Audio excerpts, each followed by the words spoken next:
The day shuts down. The games light up. This is BetMGM Tonight with Brad Evans and Pat Boyle on Westwood One Sports. Welcome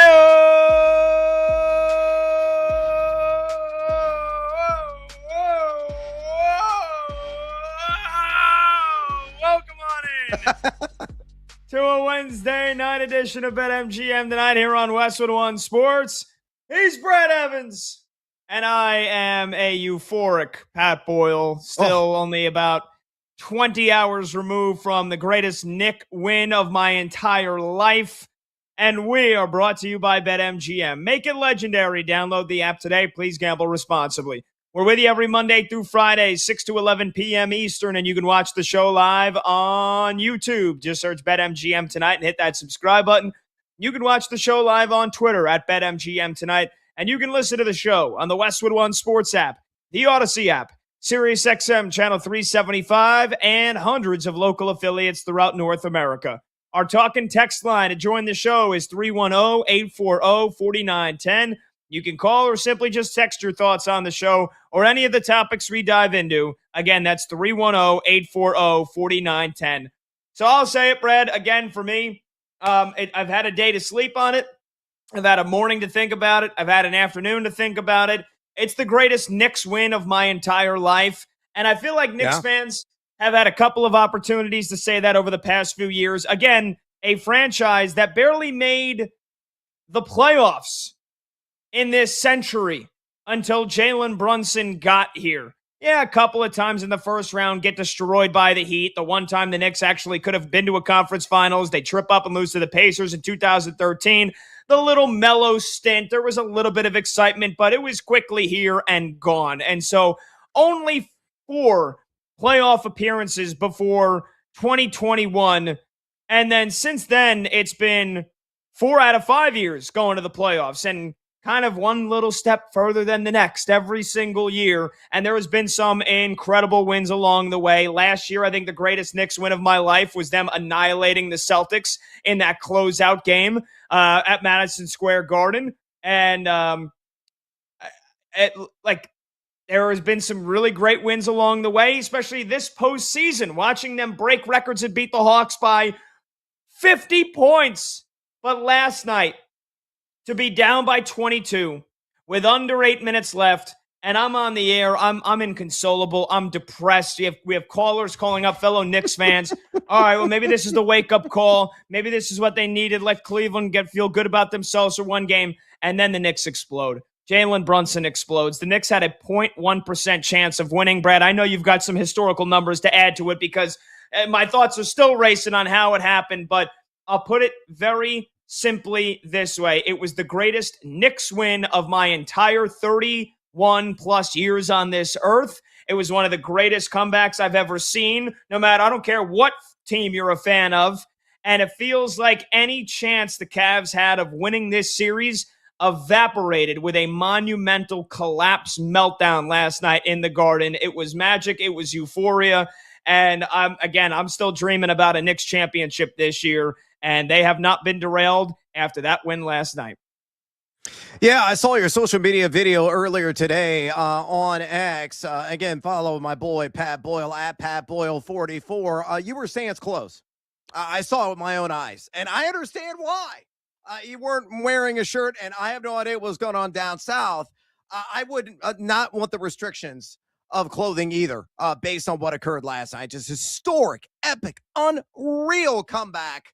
MSG was rocking. It was rolling. The party outside on the street there in Manhattan, it was off the hook, to say the least. And you want some historical perspective? I'm going to give it to you right now. Again, at 1 point down, 22 the fourth quarter, and with a 0.1% chance. Yes, you heard that correctly. 0.1% chance of winning, according to ESPN Analytics.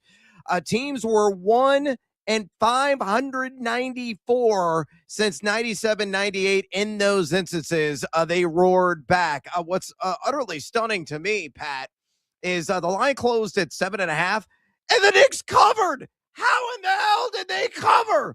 Yeah. And I don't even know what the live line was when they were down 22. It was 7 minutes remaining in the fourth quarter. It had to be, 10-1, 15-1, maybe 20-1, something like that.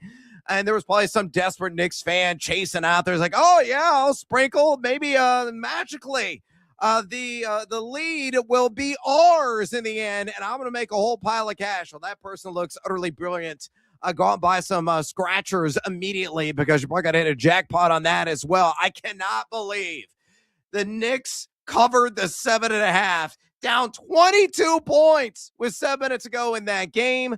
Per Nate Duncan as well. Teams up 20 with 7 minutes to go in the NBA playoffs were 643-0 until last night. That's just how, off the charts ridiculous that comeback was. And I even saw a little factoid. The Jets, yes, the New York Jets, little cross sport mention here. And we're going to talk about them a little bit later on the show. Another edition of 3 Point Stance. The Jets had a better chance of winning this year's Super Bowl than the Knicks did coming back and winning that game in the fourth quarter down 22 last night. That's a mic drop moment. That says it all. When the Jets have better odds of anything, you know what you have done has rewrote history. Congratulations. Stay butt naked, my man, and party your tail off. Oh, yeah, big time. 310-840-4910. By the way, so Brad, what do you think? Was this more of a Cavaliers all-time choke, or was this just one of the more triumphant comebacks you've ever seen? And sometimes you can't have one without having the other. And look, even as a Knicks fan, for me, my opinion, I'll admit it, the Knicks had no business winning this game. They were flat for 3.5 quarters. The rest versus rust, I thought it wasn't going to be a problem. Apparently it was. They looked rusty as all hell. Didn't look like they were even going to crack 90 points until that explosion happened. But I think this is more of a Cavaliers choke. And we're going to get into why I'm blaming Kenny Atkinson. We're going to get why I'm blaming Donovan Mitchell. But again, you're up by 22 points with less than 8 minutes to go. I don't care how hot another team gets. The Cavs made no adjustments. They played basically, I saw Chuck say it last night on Inside the NBA, they played prevent offense. They just tried to milk the shot clock. And today's NBA, where you can hit threes like they're going out of business, and you only get 24 seconds. This isn't college where 30, an extra 6 seconds per possession could actually make a huge difference.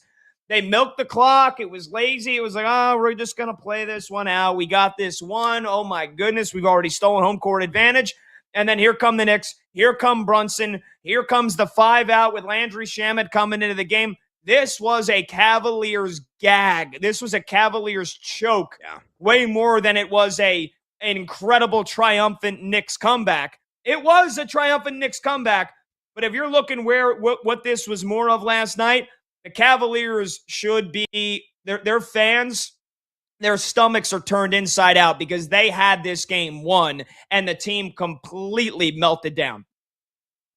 Yeah, they did. I think living in the moment right now, we're all looking at that point of view and saying, okay, that's acceptable. But when we have the discussion and rehash this game 10 years, 15 years, 20 years down the road, maybe even 5 years, you're always going to remember the winning side, right? You go to like NFL examples, the Patriots, amazing come from behind victory and a Super Bowl against the Atlanta Falcons. Obviously Falcons fans, it still burns. They try to bury that demon a long time ago, but New England fans, all they do is reminisce about what occurred in that triumphant comeback. And I think most people remember the triumphant comeback. Use another NFL example. I grew up a Houston Oilers fan. I remember they blew a massive lead the playoffs against Buffalo Bills in the 90s. And that, I painfully remember Houston choking that sucker away. But you asked most of the country, you asked the citizens of Western New York, the diehard Buffalo Bills nation, smashing tables and everything else. And they're going to say, yeah, we remember the triumphant comeback. So usually the positive overtakes the negative in these instances, but there is an argument. And you and I were talking about it on our show prep call today. Does Kenny Atkinson, the head coach of the Cleveland Cavaliers, deserve all of the blame? I say no. It was a collective gag. It was a collective just fall on your sword moment. Donovan Mitchell did not demand the basketball in crunch time. He's the superstar player. He's the perennial all-star. He's the stud. He is the centerpiece of that entire Cleveland Cavaliers unit. And he should have said, even in a timeout, if Atkinson's not dialing something up, he should have jumped in and said, give me the damn rock. I will make things happen. I will get us off the schneid. We're going to win this game. Let me take control. Let me take command. We saw none of that last night. So as a result, the leadership failed in the coaching ranks. I feel the leadership failed on the floor as well. If there's any finger to point, I would point it more so at Donovan Mitchell than Kenny Atkinson. Wow, that's an interesting take. That's an interesting debate here. 310-840-4910. I think Kenny Atkinson deserves just about all the blame. And look, what you said about Donovan Mitchell is correct, and I'll give you some numbers to back that up here. Donovan Mitchell made a three-pointer to make it 92-71 with 8 minutes and 19 seconds left. You added one James Harden free throw after that. That's when everything turned. Mitchell hits a three. He then did not take another shot until there was 3 minutes and 47 seconds to go, nearly 5 minutes and several Cavs possessions, and that was a missed three. He only took one other shot after that, another miss with 1:52 to go, and the only other thing he did in that quarter with 8 minutes to go was a turnover with 6 minutes and 41 seconds left. No assists, no rebounds, nothing. He was virtually invisible. I still put all the blame on Kenny Atkinson because, Brad, how do you not call a freaking timeout as the Knicks get it back to 20, to 15, to 12, to 10, to 8? Again, it was 93-71 with 7:45 to go. Kenny Atkinson's next timeout was after Jalen Brunson's three to make it 94-89 with 3:30 to go. He watched a 22-point lead melt down to a 5-point lead before he called a timeout. How do you only call the first timeout after an 18-1 run? He said after the game he likes to hold on to his timeouts because he would want one in case there's a one-possession game in the final minute. I mean, was he expecting the Cavs to blow this gigantic lead? You don't get to take those timeouts into game 2, Kenny. That and the fact that he left James Harden on an island to get cooked like raw meat by Jalen Brunson and the Knicks, who attacked him relentlessly. Kenny Atkinson is fully to blame, in my opinion, and that is understanding and recognizing that Donovan Mitchell did nothing in those final 8 minutes. Okay, that's entirely fair. That is a stunningly good argument on your behalf. So I'll give it credit where credit is due. Just to add to that argument overall, I mean, the Knicks closed out Cleveland. This is just mind-blowing for me to even say this, to even look at it on paper on my screen. But they closed them out with a 44-11. That's right, folks. A 44-11 run. I mean, that is just insane in the membrane. And he only called a singular timeout. At some point, you got to hit the reset button. You got to bring the troops in. You got to rip them a new one. You got to motivate them somehow, have them regain their focus. I mean, these are pros. This is the biggest stage some of these guys, arguably in their entire lives. And this is why you go out there and play the game, to go old school on you there. But in that moment, they should have called timeout. I agree with you.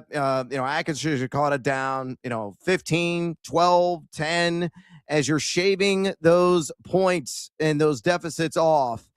Those stoppages should have been installed so you could bring the troops in, slap them around a little bit and say, guys, get your asses in gear. We got to win this game. Dig deep, claw, scratch, do whatever is necessary, but we got to press the right buttons at the right time right now. So based on your argument, I'll give you a win, but I still feel that Donovan Mitchell is not absolved from any wrongdoing because he completely failed. Yeah, and that's fair. And that is fair, by the way. Again, you can't have your star player who, by the way, Donovan Mitchell, I mean, at one point in the third quarter, had like 25 points. He finishes with 29. They scored 3 points in overtime. I forget who scored it because it was a blur to me, and it was euphoria. It was nirvana. So Donovan Mitchell basically had close to 30 points midway through the fourth, and then barely touches the ball. Yeah, you're right. He's not absolved of the blame, but I still put most of it, if not all of it, on Kenny Atkinson because that's on him. Call up a half-court set. Like you said, you want to call timeout, smacking him around, get him emotionally fired up. That's one. How about just draw up a play for your star player? And then the other big thing is get the defensive liability off the floor. How does does James Harden deserve any blame? I don't know how much blame he deserves. He wasn't good offensively either. Harden and Mitchell combined to go 1 for 10 from the field to finish the game, while Jalen Brunson was 8 for 10 from the field. But here is the most shocking stat. The Knicks put James Harden in 21 on-ball screens in the fourth quarter. They got 9 isolations of James Harden one-on-one against the ball handler, and that netted nearly 2 points per play. That is jaw-dropping how much they abused him, and Kenny Atkinson watched all of that. Not just an 18-1 run, not just Donovan Mitchell not touching the ball, but he watched James Harden get used and abused. And he just basically let it happen. And Kenny Atkinson, here was the other shocking quote after the game that I cannot believe he said, he admitted to. And he said, quote, "He's been one of our best defenders in these playoffs. I trust him. Smart. Great hands. Didn't think about that, about benching James Harden." I mean, come on. Come on. Even if James Harden did okay defensively in the series against Detroit, and he's a guy that can actually defend somewhat in the low post, or he can get some steals, the way that the Knicks treated him, getting him one-on-one out on an island and everybody was out on the perimeter, that is a no-no. And I'm not an NBA coach, and I knew it. And I'm thinking to myself, as we're on the air last night, oh my God, Brunson's cooking Harden. He's still out. I couldn't believe it was happening. And then to put yourself in the brain of a coach that is supposed to be going through all these situations, that is as experienced as Kenny Atkinson is, how do you just continue to let that happen, Brad? I could not believe it, but I'm very thankful. And yes, I did put out a shirtless video on Twitter today. I was walking the dog this morning. It was 95 sweltering degrees. I said, let let me send out a thank you note here. And I thanked Kevin Durant. And you know by now I'm a big hater of Kevin Durant. But remember, I wanted to make a cheeky way to kind of thank Kenny Atkinson. And I said, well, let me thank Kevin Durant because he got Kenny Atkinson fired when he was in the Brooklyn Nets. And if Kenny Atkinson doesn't get fired because KD wanted Steve Nash, who knows what would have happened. But I know that it led to Kenny Atkinson being the coach on the sidelines last night while that run happens, and he didn't do a damn thing about it except for sit by and like be paralyzed to it. Like it was that sleep paralysis when you have your sleep paralysis demon standing in the doorway. That was Jalen Brunson and the Knicks, and Kenny Atkinson was unable to move. I couldn't believe it. Yeah, and understandably so. By the way, folks, if you want to see that thirst trap, ladies, go to @PatBoyle44 on the X, and you're welcome. I will say this, cherry on top of the Sunday, Pat. Can we give Jalen Brunson all the flowers? He was brilliant. 38 points. He just took over. Not only, late in the game, but obviously in the overtime session as well. I think Karl Anthony Towns played well for the most part. He had the 7 turnovers. I got to clean up that action, but 13 points, 13 rebounds, getting ass in the glass. That's exactly what you needed because I was wrong. Evan Mobley, I thought, was going to get boxed out and not post meaningful numbers crashing the glass, but he had well into double figures in the department. Made me look like a horse's ass for saying, I like the under on 7.5. I got seduced by the juice and I got ruined by it as a result. But the last thing I want to say is this, Pat. We were talking about the Western Conference Finals. And don't worry, folks, we're going to talk about game 2. We're going to give you some picks and our full game breakdown in that Spurs matchup against OKC. And people were like, the Eastern Conference, ho-hum, except for you and the beloved New York Knicks fans that are out there. You and Ben Stiller, hand in hand, Chalamet. You guys are all hanging out, partying together, doing all kinds of shots. I don't blame you. But most people just glossed over Eastern Conference Finals and said, this is not going to be any meaningful basketball action. We had Nick Friedel on, who covers the NBA, and that was kind of his prevailing feelings, like everybody's just obsessed with the Western Conference. It seems inevitable. Whoever wins that bout between the Spurs and Thunder is going to win the whole shebang. But, man, we have got an unbelievable, a stirring start in this Eastern Conference final matchup and the Western Conference final matchup. The drama is on high. Keep popping that popcorn and pop it in your mouth because this is going to be one hell of a ride in both of these series. Oh, yeah, I fully agree. I hope it's not for the Knicks Cavs. I hope it's a sweep. I hope it's over in 5. But after last night, I'm thinking, we might have a decent series on our hand here. You're listening to BetMGM Tonight with Pat Boyle and Brad Evans. We're sponsored by Progressive Commercial Insurance, protecting your business vehicles 24/7. See if you could save at progressivecommercial.com. All right, as Brad alluded to, when we come back, we're going to preview Game 2, Spurs, Thunder. Can Wemby do it again? Will SGA step up? Is it a must-win game for the Thunder? We'll answer all those questions, give out some plays for you when we come back. Number to join the show, 310-840-4910. This is BetMGM Tonight right here on Westwood One Sports.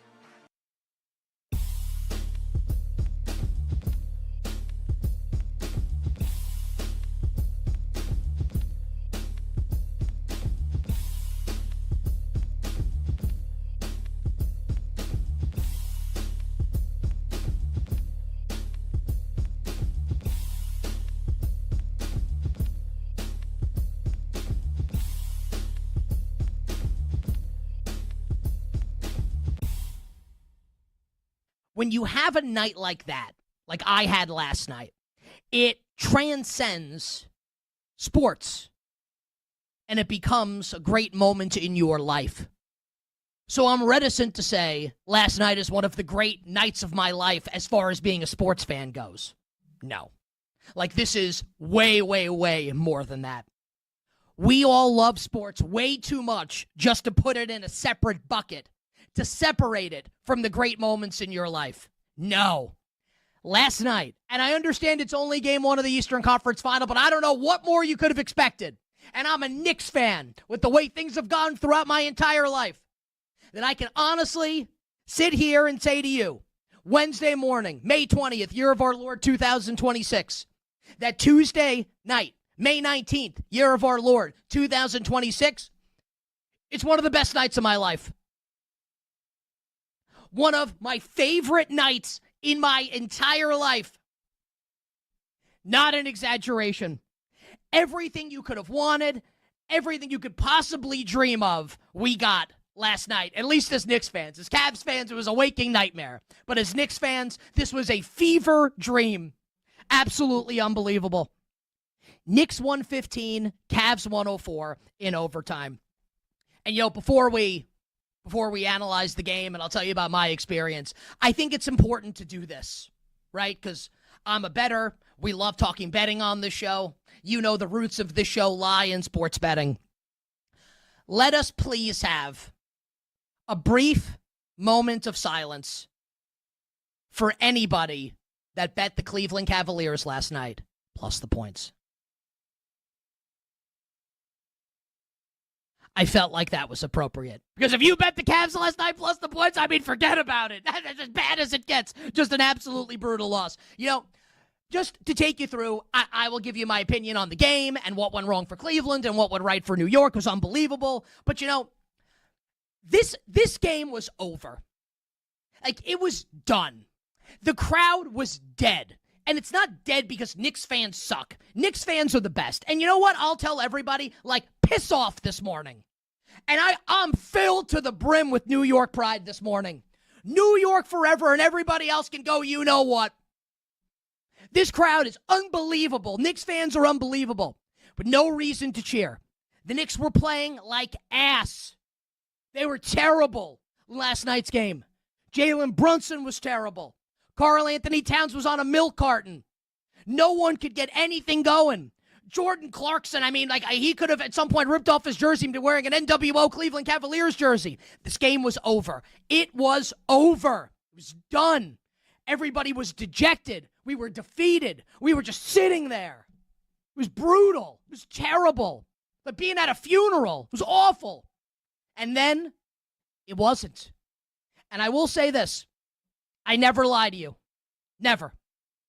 On my daughter, on my late father's grave, as the Knicks first started the comeback, down 22, make a couple buckets, on my daughter, my precious 2-year-old daughter, I thought to myself, I would trade a terrible New York Football Giants season this year just for the Knicks to win this game.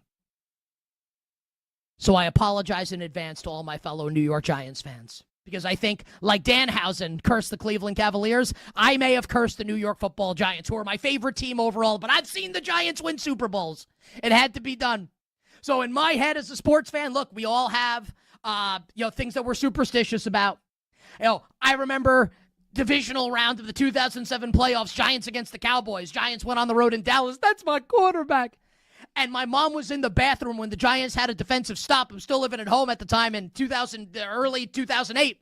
And I made my mom go and stand in the bathroom every single time that the Giants were on defense during the game. After that, we all have our superstitions. We all have them. And, and that's 20 years ago, just about here. Even at the age of almost 43, I turned 43 in 2 weeks. I still got it. I still got them. And that's the beauty of sports. That's the beauty of this whole thing, is it reduces you down. And reduce is the wrong word, because reduce makes it sound negative. No, this is great. It transforms you.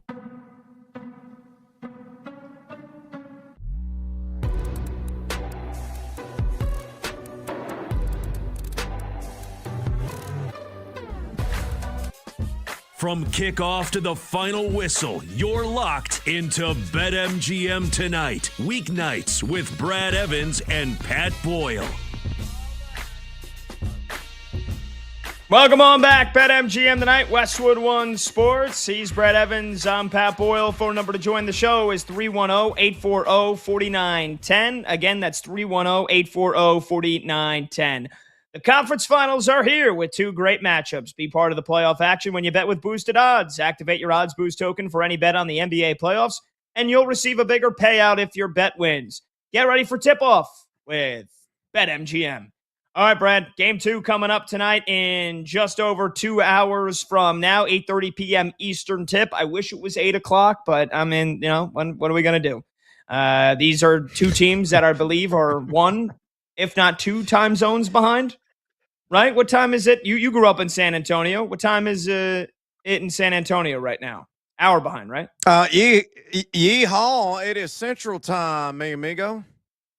Yeah, so they're an hour behind, and I'm guessing Oklahoma City is the same, if I'm not Correct. mistaken.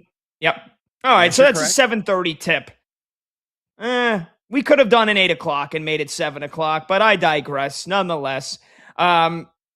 Basically the same line as in game one. Oklahoma City, 7.5 point favorites, despite losing game one outright.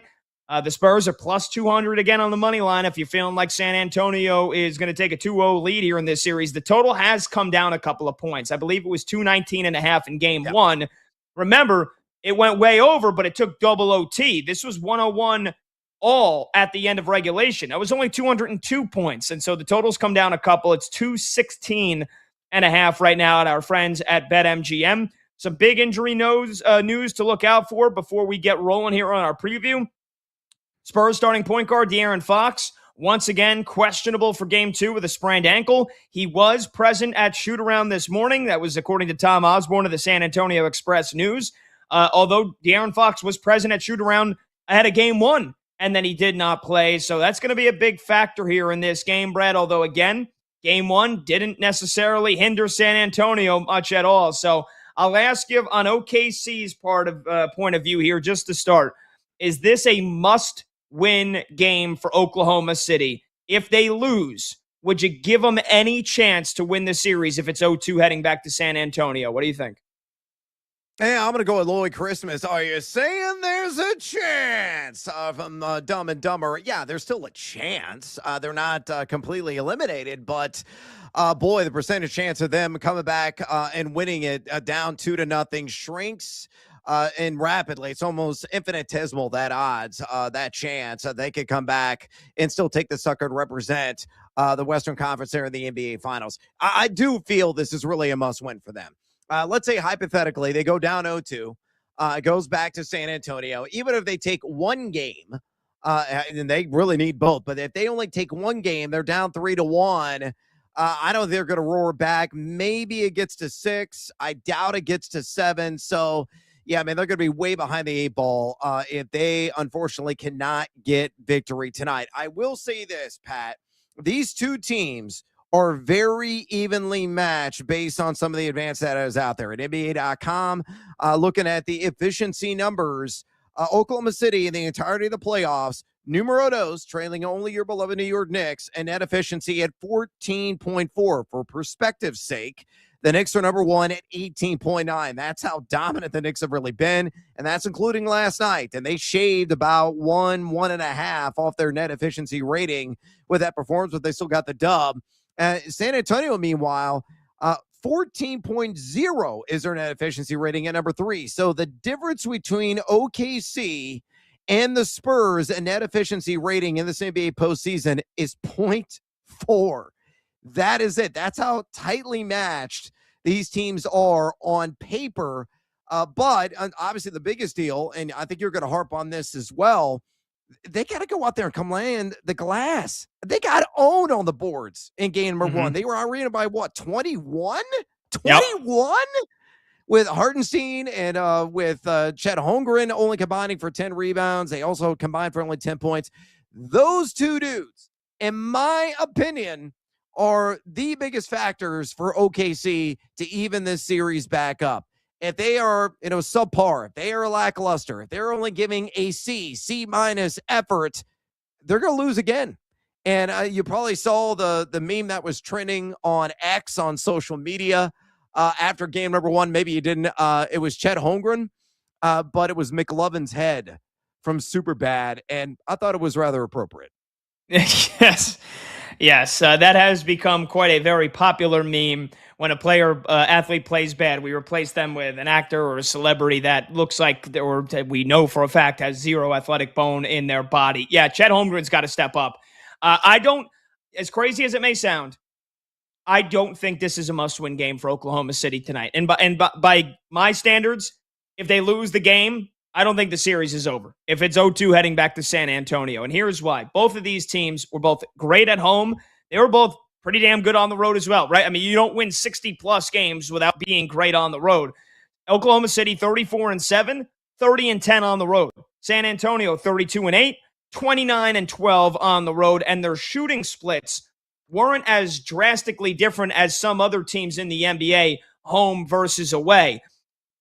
And also, no disrespect to either of these fan bases. I know San Antonio's got the rabid fan base. They're a little corny. They're a little annoying. Dare I say losers that they have like the whole like college like band, not college band, but like student section type setup in San Antonio.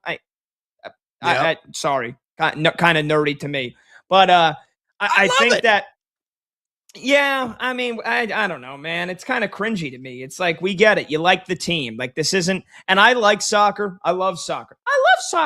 I like soccer, but like, it's not a soccer game.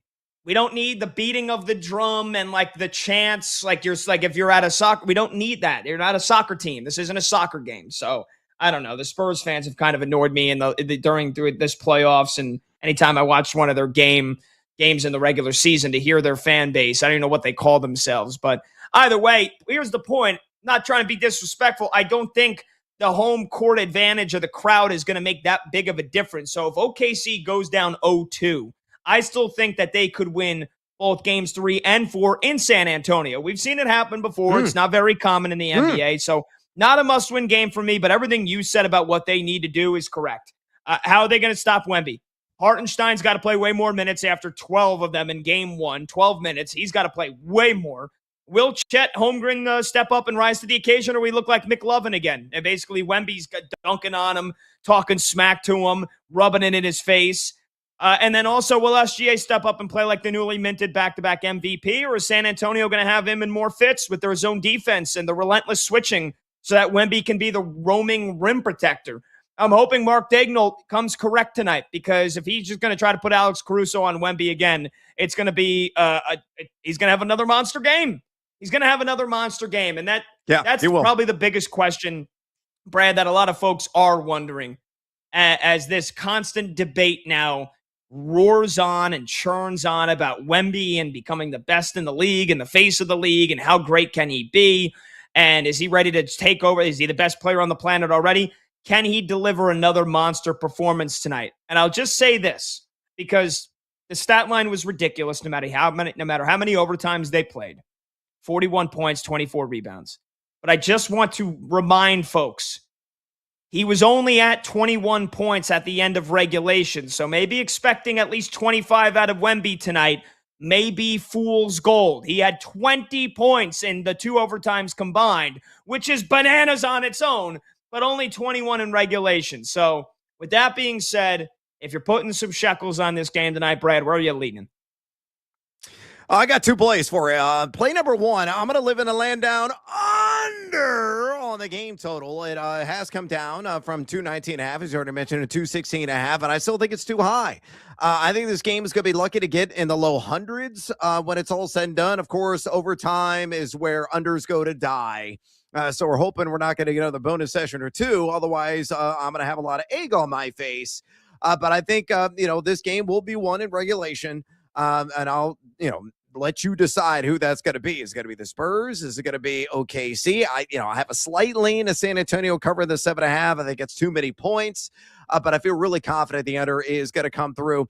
And then I know we don't know the status yet of De'Aaron Fox, but even if he does play, I think Dylan Harper is going to play some meaningful and effective minutes. So for him to get 15 or more points, as of this morning, it was plus 220. Yeah, roll the shoulders and get seduced by the juice on that one. North of 2-1 odds. Utterly ridiculous, in my opinion. Of course, in game number 1, he had 24 and 11 with Fox out of action, but he has gone for 15 or more points in 3 of his last 4. I know in the regular season against OKC, only averaged 9 points and 22.8 minutes played. But OKC is not nearly as stiff and stout defensively as what we saw in the regular season. They're only number 6 this NBA postseason defensive rating, giving up 1.089 points per possession. They're also giving up 106.6 points per game. which ranks as the 7th fewest allowed points per game of the postseason. So they haven't been locked down. They haven't been stifling or suffocating. I think Dylan Harper, the pride of Rutgers, is going to rise to the occasion and bring the noise like he used to show at the rack. That's great. That line may have moved a little bit here in the last couple of hours. I think there's a lot of folks that are on Dylan Harper tonight, which rightfully so. So am I, Brad. So am I. I'm on Dylan Harper. And I know earlier today, the points plus rebounds was 16.5. That has climbed. That has climbed not only 2 points plus rebounds, it is heavily juiced to the over at our friends at BetMGM. And you know what? Call me a sucker. Call you and me suckers. Because I think the Rutgers rookie, like you said, is going to have a big game whether or not De'Aaron Fox plays. Because he just had way too much of an impact. I mean, are you kidding me with his final line in game? This is a 20-year-old rookie, folks. 20-year-old rookie in game 1 of the conference finals. 47 minutes in double overtime. 24 points, 11 rebounds, 6 assists, 7 steals. Unbelievable how good he was. Crazy. And it got completely overshadowed by Wemby, and I don't blame it for happening. So, yeah, I think if De'Aaron Fox plays, Dylan Harper's coming off the bench, and if this game, ends in regulation, he'll still probably play 25 minutes. If De'Aaron Fox doesn't play, Dylan Harper's going to play probably 35 minutes, and he's going to start. So I like Dylan Harper over 18.5 points plus rebounds. I'll lay the juice there because I think, like you said, the Rutgers rookie, R.U. rah-rah, is just, he had way too big of an impact to not play meaningful minutes. That being said, Brad, I like the Thunder. I'm going down with my gut here. I like the Thunder to cover. I'm not saying it's going to be a blowout, and I know for a lot of people watching and listening to our show right now, they're probably saying, Pat, 8 points for them to win by 8 points. They never even led by 8 points in game 1. It is a lot. It's basketball, man. Make or miss league. Make or miss league. And I know the Spurs didn't shoot the 3 ball that well anyway in game 1. I'm expecting adjustments. Maybe I'm a little bit of a conspiracy theorist, and I'm expecting the refs to be on the Thunder's side more than they were in game 1 because they were definitely on San Antonio's side. They had 10 more free throw attempts. I think the Thunder win this one and probably win it by exactly 10 points. And we've got a 1-1 series going back to San Antonio. I like OKC. And if I'm wrong again, so be it. Yeah, it's a little huevos-y, but I appreciate it, my man. By the way, all those lines that we pulled from our friends there at BetMGM. So go to the site, check them out, check out some of the line movement. But again, I could not believe my eyes. I rubbed them 2 or 3 times like has a coffee kicked in yet, as a caffeine coursing through my veins. How is Dylan Harper to score 15 or more points plus 220? Take my money, BetMGM. Take it. And they gladly accepted it. And we'll take a quick break here. 310-840-4910. So, yeah, as a Knicks fan, I'm hoping for a long and arduous series. I hope the Thunder win and cover, but Brad and I both like Dylan Harper tonight to have another big game. All right, when we come back, we're going to go streaking. I'm the longest active streaker at 4. A lot of pressure on my shoulders. We'll see if we can deliver for you. 4 for 4 is our goal tonight when we come back. He's Brad Evans. I'm Pat Boyle. This is BetMGM tonight at Westwood One Sports.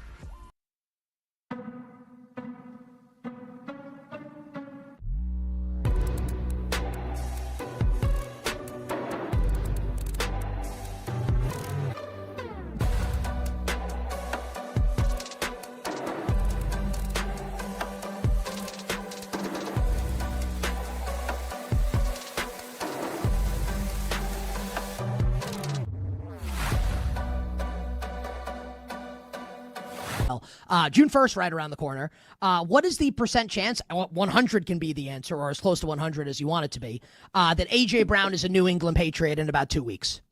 Yeah, 90 to 95. Now, look, if it has been agreed to and put in a drawer and, do not open till June 1st, no one's told us that, right? And not that they would, but, you have these conversations with people who are like, no, we just, we made a run at it. Both sides did back in March. It didn't come to fruition. Now, at the time, New England's picks were on the back end of each round, right? So now that's going to change. Now it's like we don't know where this first, second, third round pick is going to be slotted next year because that season has to play out. So I think that complicates things a little bit. It makes the Patriots, especially in a draft that next year that everybody is saying is going to be so strong, a little bit more reluctant to say, hey, we're going to be parting with a high pick. So the Eagles got to come back and sort of reboot this thing. They did have conversations with the Rams. It got very close with the Rams. It got closer with the Rams than it got with the Patriots. Would Devontae have been heading back in that trade, presumably? I don't know about heading back or not a part of the Rams because I don't, that part I don't know. But I do know that he wouldn't have been on the Rams. So whether they would have had to release him or whatever, which is why I don't think it's going to be the Rams now, because now you're committed to Devontae. Now you've made a payment, or they had the guarantee in March that triggered, or whatever it was, roster bonus, if I'm recalling correctly, because it had to happen before that for the Rams. Otherwise, they would have been committed basically to him. There's also, and there's nothing to say that the Eagles can't say, well, we'll take on a certain amount of money to facilitate this now, because for the Rams, they're going to say, well, we're going to have to keep both. How are we going to pay both? We've got so much other stuff that we have to pay for as well. So, but in the meantime, too, there's the Puka Nacua factor, because at the time we didn't realize what was happening with Puka off the field, and we don't know for sure. We wish him the best. He's a great player. I love watching him. I think he's terrific. But how's that going to be a factor with the Rams moving forward? Hey, we may need something else at that position now. So I wouldn't be surprised if they at least have a conversation with Philly about it. I don't know that he winds up with the Rams. I still think it's more likely the Patriots, but the Eagles have to do something to create some leverage for the Patriots to think that they're not just bidding against themselves here. So that's the only complicating factor. So I put it at 90 to 95 that he's gone. Now, how he's going to, that's the other leverage, is how he's going to be able to say, well, I don't have to Can I ask trade you him. this? Can I interject to ask you this? Because Sure. what my follow is going to be, let's say A.J. Brown is not a New England Patriot.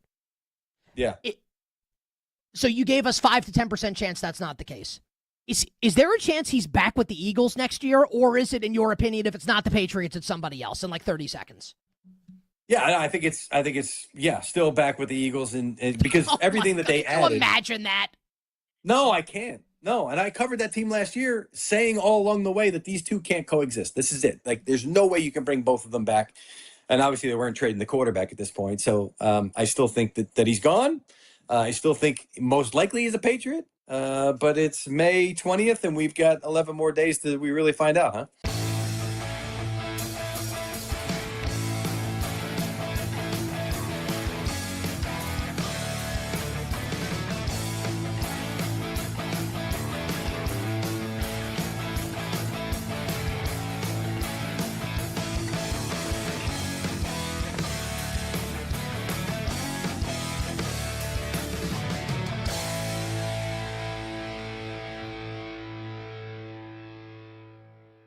What do you think the percent chance is Deshaun Watson is the week 1 starting quarterback for the Cleveland Browns in like 30 to 45 seconds? Right? 101. Yeah, I've no felt matter that the what whole way. happens, as long as he's healthy, he's going to start. I mean, if he looks horrendous in camp and preseason, right, which I don't think he will, but no, I've said, I think I phrased it back in March that he's in the pole position. Everything I heard out of the combine, Senior Bowl week, I remember talking to a guy and they were like, look, Deshaun Watson's going to start for this team. You guys know that, right? But there'll be a competition for it to play out. But I think in the end, Deshaun Watson, I know Deshaun Watson's going to start for this team.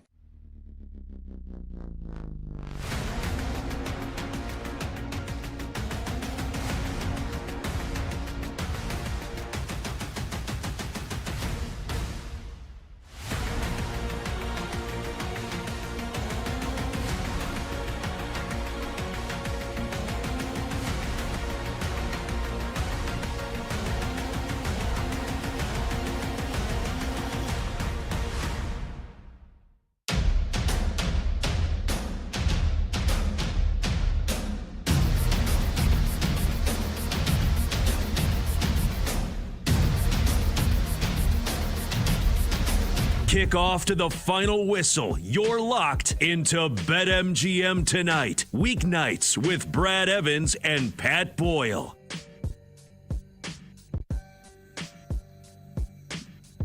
Locked up, won't let me out. Welcome on back. BetMGM tonight, Westwood One Sports. He's Brad Evans. I'm Pat Boyle. Phone number to join the show, 310-840-4910.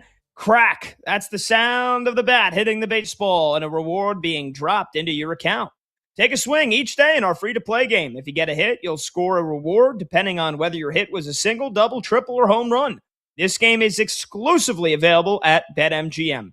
Here's how it works. You play as the batter and select an area of the strike zone. And if you get a hit, you win a prize. You could win a $50 bonus bet, an odds boost token, a parlay boost token, or a same-game parlay boost token. All right, with that being said, we've only got one active streaker of more than one. That's yours truly. But we've got plenty of games to choose from here on this Wednesday night. So let's go streaking. We won a game yesterday. We win one today, that's 2 in a row. We win one tomorrow, that's called a winning streak. It has happened before. We're going streaking! All righty, you guys should know the deal by now. We go around the room. Everybody on the crew picks one batter that we think will correctly get a hit in tonight's games. Again, I'm the longest active streaker, 4 in a row, going for 5. Brad's got a streak of 1 after J-Rod came through for him yesterday. Producer Brandon Combs, he'll be starting a new streak next week.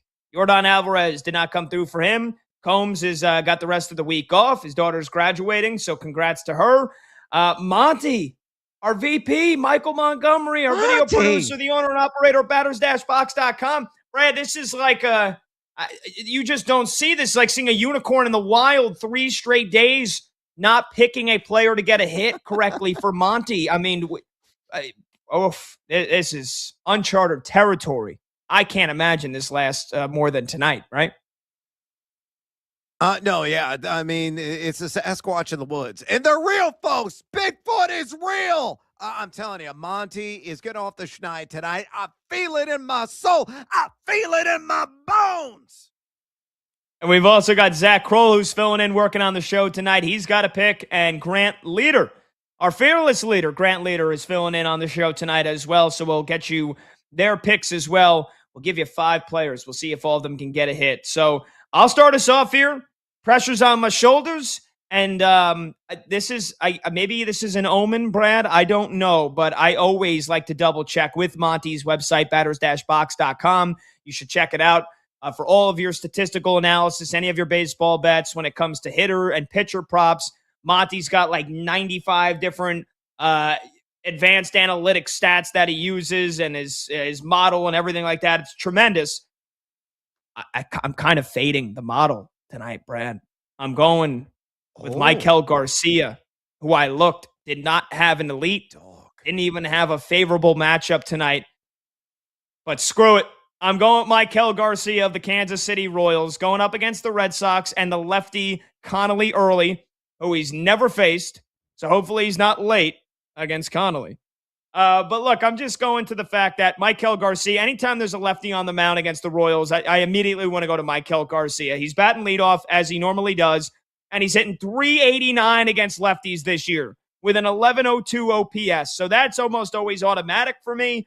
If he bucks the trends and Monty's model is correct for whatever the model doesn't like about Connolly Early's spin rate or whatever, then I guess I'll be wrong. But give me Michael Garcia to get a hit and to get me to 5 straight correct picks. Brad, you're looking to go 2 in a row. Who you going with?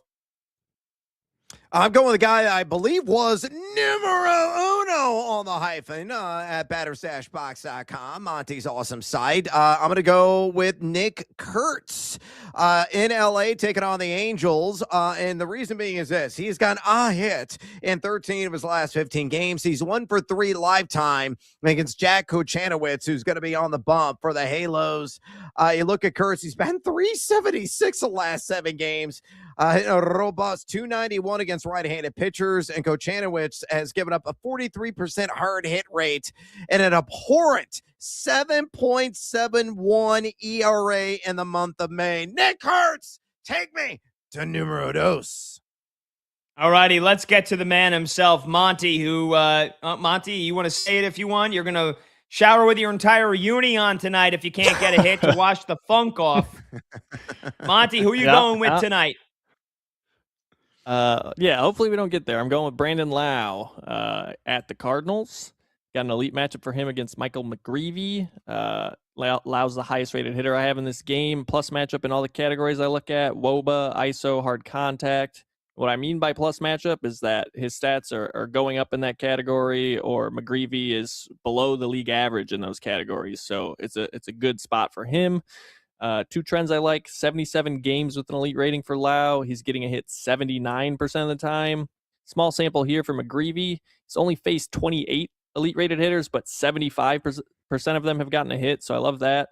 I also have a 4 out of 5 star grade for his pitch mix against McGreevy. So against right-handed pitchers this season, Lau has an expected batting average of at least 298 against 95% of McGreevy's pitches. So I just added the pitch mix last week. I hope it works out. I cannot get 4 wrong in a row. So let's figure it out. Monty said, you know what, screw it. Give me the pitch mix. Let me unsheath another weapon in my tool belt there. Monty, yep. I'm going to say with utmost confidence that Brandon Lau is coming through with you. Coming through for you. You know why? Because I was going to pick him. And then I saw you had him. Well, I was going to pick Kurtz, and I saw Brad had him. So that's right. So we all wanted each other's guys. That means we're all coming through. All right, and Zach Kroll's got a pick. Grant Leader's got a pick. Zach is going with Paul Goldschmidt, and he picked the Yankees. So I appreciate you didn't, we didn't need any brown nosing, but I appreciate it, Zach. And that game is delayed, by the way. Hopefully we don't have an issue with that one. I mean, again, there's thunderstorms in Philly. I saw there was thunderstorms coming towards the Bronx. So hopefully just a slight delay. But Goldie batting 5th in the Yankees lineup tonight against Trey Savage. And then Grant Leader is going with Andy Pages of the Dodgers going up against the San Diego Padres tonight. And on the mound for the Padres is Randy Vasquez. So Pages versus Vasquez. And Andy Pages is batting 5th in that Dodgers lineup tonight. 3 for 6 lifetime against Vasquez with 2 bombs. And Brad, you want to take all 5 of those guys: Garcia, Kurtz, Lau, Goldschmidt, and Pages. Put them in a parlay on BetMGM. What are the odds? A cool plus 533 as always. Fade or follow, that is up to you. Hell yeah, baby. Hell yeah. Number to join the show, 310-840-4910. When we come back, Aaron Rodgers, this is it, the farewell tour in 2026. This is BetMGM tonight on Westwood One Sports.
I'm being dead serious right now. You know what? Like I said leading into break, this isn't a hot take. I mean, it is, because they would never, ever, ever do it, nor should they. And I wouldn't do it if I were the Cavs. But also, should the Cleveland Cavaliers fire Kenny Atkinson after last night?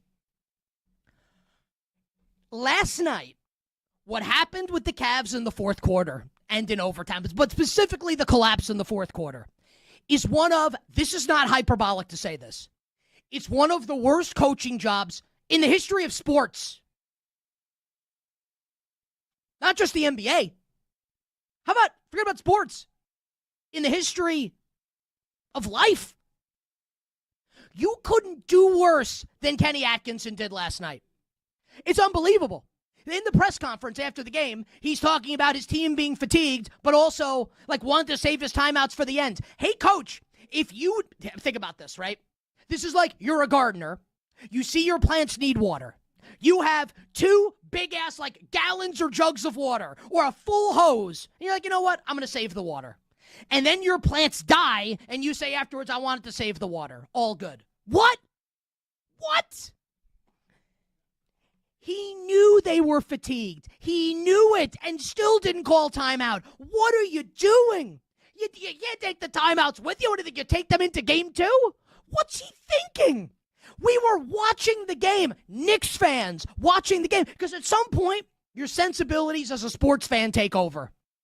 We're all sitting there thinking, why is he not calling timeout? We're kicking their ass. Brunson is waxing that ass. And they won't call timeout. What? Like what? What? Okay. What was he thinking?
Shuts down. The games light up.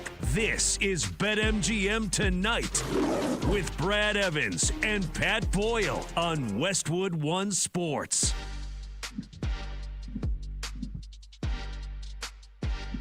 Hey-o! Welcome on back to BetMGM Tonight here on Westwood One Sports. He's Brad Evans. I'm Pat Boyle, and we are brought to you by BetMGM. Make it legendary. Download the app today. Please gamble responsibly. Hour number 2 of our Wednesday night hump day extravaganza continues. You could watch the show live on YouTube. Just search BetMGM Tonight and hit that subscribe button. You could watch the show live on Twitter at BetMGM Tonight, and you can listen to the program on the Westwood One Sports app, the Odyssey app, SiriusXM Channel 375, and hundreds of local affiliates throughout North America. Number to join the show, you can call, you can text, 310-840-4910. Got into, in the opening part of the show, the incredible, euphoric, unforgettable Knicks comeback win last night, down by 22 with under 8 minutes to go. Who do you blame for the Cavs? Kenny Atkinson, Donovan Mitchell, James Harden. Do you give the Cavs any chance to win that series after that meltdown last night? We also previewed Thunder Spurs game 2, and we did our Let's Go Streaking segment. So to kick off hour number 2 here, Brad, the big NFL news of the day, Aaron Rodgers confirming 2026 is going to be his last season in the NFL. He is going to be retiring at the end of the year. First and foremost, do you believe him? Do you think Rodgers is 100% hanging it up at the end of the season no matter what happens? Or is he maybe in line for a little Tom Brady repeat here, where Brady retired once and came back and then had to retire for good a second time? Do you think this is it for Aaron Rodgers, and were you surprised by this? No, I'm not entirely surprised by it. Do I believe any of it? Not wholeheartedly. I would say, let me give you a percentage chance. He's got like a 90% chance of hanging it up after this year. So I'm going to give him a 10% chance of returning. You just never know with Aaron Rodgers.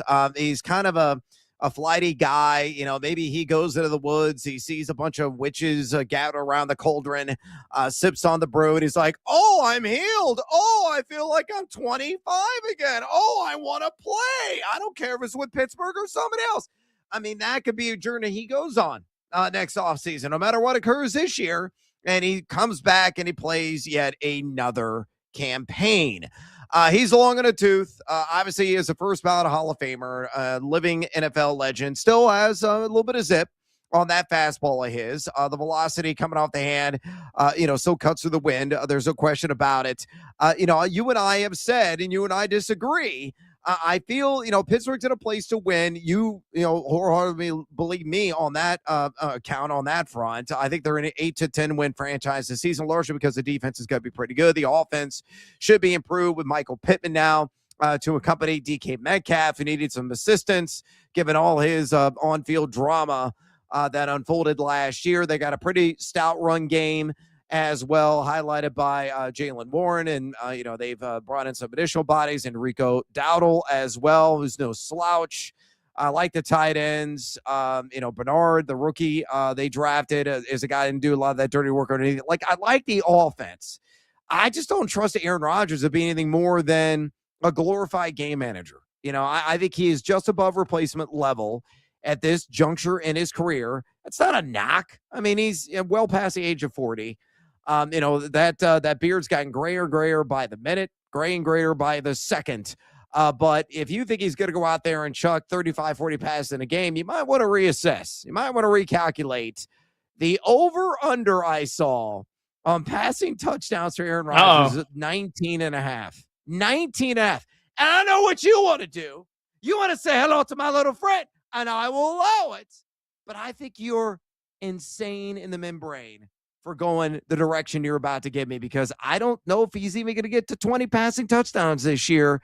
Injury downside, given the advanced age, he's still top 10 in red zone completion percentage. That's a plus. He was last year. But, man, I feel he's going to be handing the ball off a lot and really leaning on that D, because I think it will be a top 5 unit this year. Well, I'm not going to break out your sledgehammer yet, Brad. Maybe I'll save that for later in the summer, because I know we're probably going to get, as we get closer and closer to football season, I'm sure we'll revisit this number. I can't believe our friends at BetMGM and the odds makers that be think that Aaron Rodgers won't even get to 20 passing touchdowns. And the only reason that's got to be that low is because of the idea that he could get hurt. Right, a questionable offensive line. We don't know who the hell is going to play left tackle for the Steelers right now. Troy Fautano was working out at left tackle on the first day of OTAs. We asked Mike DeFabo from The Athletic, who we talked with the other day on the show about it. Broderick Jones dealing with the neck injury, coming back from surgery. If Aaron Rodgers can't stay upright and he gets hurt, then that might be cooked. If he has to miss 4, 5, 6 games this season because of an injury, and he's going to be nursing, bodily aches and cramps and just the reality of being a 42 going on 43-year-old in the NFL, yes, I could see that if he misses a couple of games, how he doesn't get to 20 passing touchdowns. But, Brad, I don't think Aaron Rodgers is bluffing. I don't think he can bluff. I think he realizes this is it, man. I think that the Pittsburgh Steelers were the only team that wanted him back this offseason. And I think he knew that. And I think he knows this is his last chance to do anything. Not only play for a team that has playoff chances, and you and I both think the Steelers are going to be borderline playoff team. I think they are. I think they're a 10-win team. I had somebody tweet at me the other day, well, who the hell is missing the playoffs if the Steelers are making it? Well, it's May, and I got some time to figure out who the hell's going to miss if the Steelers are making it. So why don't you hold on, take that in your pipe and smoke it? But I'll tell you what, I think they can win the division. I think they can win the division. And I think that there might be only one team out of the AFC East, because I think the Patriots could very well miss the playoffs. I think there's only going to be one team out of the AFC South, despite the Jaguars and the Texans both making it last year. I think there could be 3 teams in the AFC West. And I think there could be 2 teams in the AFC North. So even if they don't win the division, I still think the Steelers could make it. But there is something about playing when you know for sure, and when your teammates know, and when your coaches know for sure that this is it for you, Brad. I think week to week basis, there is going to be a little bit extra motivation, no matter how much we might think people don't like Aaron Rodgers or they're sick of him, or Steelers fans, a lot of them are sick of him. We don't even need to ask the question. You've got a Hall of Famer, one of the top 10, if not top 5 greatest quarterbacks of all time playing his final season, and he's told everybody about it. And he's going to remind teammates about it if they ever need reminding in the coming weeks and months here going into the season. And if they go through a little bit of a lean stretch, they lose 2 out of 3 games or 3 out of 4 games, there will be a reminder either from Rodgers, his teammates, or Mike McCarthy. This is the last year this guy's playing. And I think there's going to be a little bit of extra motivation for his receivers to go that extra yard, to make those incredible catches, to get those touchdown catches. And I'm not saying they're going to just completely alter game plans to let Rodgers shine at the expense of the team. But I also think last year there's going to be a little extra juice for Aaron Rodgers, and he might make some audibles and say, you know what? This is my last year. Screw it. I'm putting this thing up for grabs in the back of the end zone, and I'm going to see if DK Metcalf or Michael Pittman, 2 very capable receivers, can go up and grab that sumbitch. And I think Aaron Rodgers is going to get over 20 touchdowns. And I'll stick to my prediction the other day, 28 touchdowns in the final season for Rodgers. Now that we know he's retiring, I think he's going to be throwing it in the back of the end zone a bunch this year.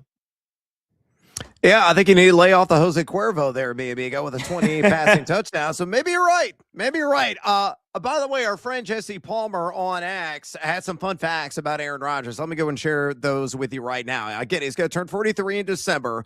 Only 5 quarterbacks have started a game at 43 or older in NFL history. He's 5th all-time currently in passing, 5,564 yards behind number 4, Brett Favre. He is also 5th all-time in completions, 429 behind number 4, also Brett Favre.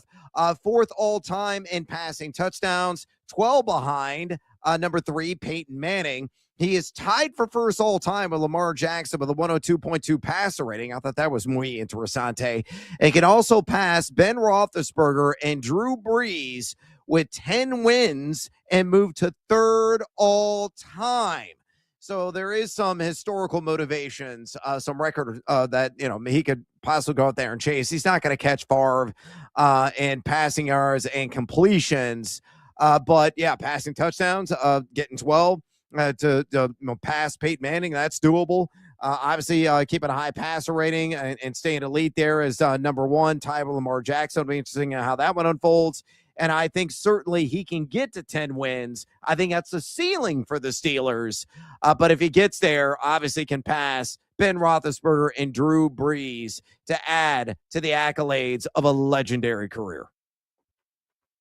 Yeah, and I think, again, barring him missing more than half the season because of an injury, he is going to pass Peyton Manning. And I think 10 wins is probably where I have the Steelers, 10-7. So I think he is going to pass Big Ben and Brees, 3rd all-time in wins. And again, we already know it's a Hall of Fame career. It was a Hall of Fame career 5 years ago when he won the back-to-back MVPs with the Packers. And it was probably a Hall of Fame career even before that. It's going to be one of the most decorated careers ever. I hope that he's healthy enough to play the majority, if not the entire season. And, again, he's given us a lot of reason to hate him, to turn our nose up at him, to be turned off by him over the last couple of years. But I don't know, man. I think I'm going to do my best to really try to appreciate this final season for Rodgers. And again, you see, because I think we see ourselves growing up as humans through the careers of certain athletes. Like LeBron James came into the NBA. I was just going into high school, and he's got maybe 1 or 2 years left. Aaron Rodgers, again, same thing. I was, oh no, LeBron. Wait, I'm dead wrong on LeBron James. I'm making myself older than I am. It's year 23 I was 8 years old when LeBron James got into the NBA. Yeah. Math is hard. Yeah, there you go. Math is hard sometimes. I'm 31. LeBron James, I was 8 when LeBron got into the league. I was just a little bit older when Aaron Rodgers got into the NFL. And so, like, my entire youth, high school, college, young adult life, professional career, watching these athletes play, it's just crazy to see their careers go by basically, again, in the blink of an eye. I don't want to get all sappy and soapboxy here, but I don't know, man. Sometimes when you're like, wow, I remember literally watching this guy play, going to my friend's Super Bowl party when I was 12 years old and destroying his basement and his mom literally kicking us out of her house. And now that's when he won his first Super Bowl. And now here's Aaron Rodgers confirming it's his final year. So I don't know. It's just crazy to think about. Yeah, man. I reflect on similar instances. When I was 7 years old, watching the Galloping Ghost, Red Grange, just plow over people. Sammy Ball during my teenage years, slinging the pigskin all over the place. Oh, man. Memories, Pat. I'm old. Well, you don't act like it. I'll give you that, whether that's a compliment or an insult. You don't act like you're old. Side debate for the Steelers, by the way. Mike McCarthy said today that they could carry all 4 quarterbacks here onto the regular season roster, not one on the practice squad, on the 53-man roster. Rodgers obviously going to be on it. They could carry Mason Rudolph, Drew Aller, and Will Howard in addition to Rodgers, which I don't find very possible. Remember last year we had this debate with the Browns, what they were going to end up doing, and then they end up being right. Joe Flacco, Shador, and Dylan Gabriel. And, yep. Yeah. And wait, Kenny Pickett did get cut, right? Or did Kenny Pickett start the year with the Cleveland Browns last season? I think Bernie Kosar was still active, if I recall correctly. Kenny Pickett ended up going to Las Vegas, and I don't think he did not start because he was the backup for Geno Smith to start the season. So Kenny Pickett ended up getting cut. So we were debating, like, are they really going to do that? And remember, you also had Snoop Huntley on the practice squad at one point in training camp. And so I just don't think it's possible for the Steelers to carry 4 quarterbacks. So who should be or who will be the odd man out if one gets cut or sent to the practice squad where they can be picked up off waivers? I think it's got to be either Mason Rudolph or Will Howard, right? Because there's no shot they're going to cut Drew Aller or put him on the practice squad and have him liable to be scooped up by some other team basically for free after they just drafted him last month. It's got to be between Rudolph and Howard, right? Yeah, I concur with that perspective. And honestly, I think if I had a lane and had to make a decision in that instance, I would say it's Mason Rudolph is bye-bye, the odd man out. I mean, he's been an okay backup who had to be forcefully inserted in the starting lineup. Really didn't, shake the earth by any stretch of the imagination. So again, this is what training camp and the preseason are made for, right? Evaluation. To determine the true ranking order of their quarterbacks behind Aaron Rodgers. So that'll be determined later this summer. But yeah, man, they're not going to cut loose Drew Aller, who you feel is going to be a star someday. They can't do that to you. No, they can. And I think he could be the starting quarterback for the Pittsburgh Steelers week 1 of next year, now that Aaron Rodgers is confirming that he's going to retire. And I hope that Aaron Rodgers takes a liking to Drew Aller, because apparently he took a decent liking to Will Howard. But again, I mean, you drafted the guy in the 6th round last year. You didn't bother to put him on the field for a snap, and now you got Rodgers coming back here, and you have to have a succession plan next year. Mason Rudolph, but here's the thing: like, you're not gonna have a Steelers team that, on paper, is a fringe playoff team. I just don't think you can cut Mason Rudolph, because then backing up Aaron Rodgers are 2 guys that have never taken the snap in the NFL. One is a second-year guy, and one is the rookie that you just drafted, who you've mentioned, you have to uninstall everything that Drew Aller learned at Penn State. Basically, that's how bad the coaching and James Franklin was at Penn State, that Drew Aller needed to be hard reboot on his entire system. So I guess if we're at a point where the Steelers are maybe 3-6 and Rodgers gets hurt, then yeah, you could turn it over to Drew Aller, Will Howard. But what if Rodgers gets hurt in week 2 and the Steelers are 2-0? He gets hurt at the end of a game in week 2 that they win and they're 2-0. You're going to go to Drew Aller or Will Howard when you have a team that thinks they're a playoff team, or are you going to go to Mason Rudolph, who's proven to be a capable backup? So all signs for me point to Will Howard getting cut or being put on the practice squad. But again, we talked to Mike DeFabo from The Athletic on day 1 of OTAs earlier this week. Will Howard was the one taking QB2 reps. So it's going to be very interesting how this thing plays out in Pittsburgh over the next couple of weeks, and certainly as we get towards training camp. Yeah, there's no doubt about it. And, this is something that's going to be interesting to some of you sickos out there that maybe played a Superflex Fantasy League. My hand is raised. For those of you that may be unfamiliar with the Superflex, essentially a 2-quarterback format where the Superflex resides is a position that you can start a quarterback, running back, wide receiver, or tight end. That's why it's super.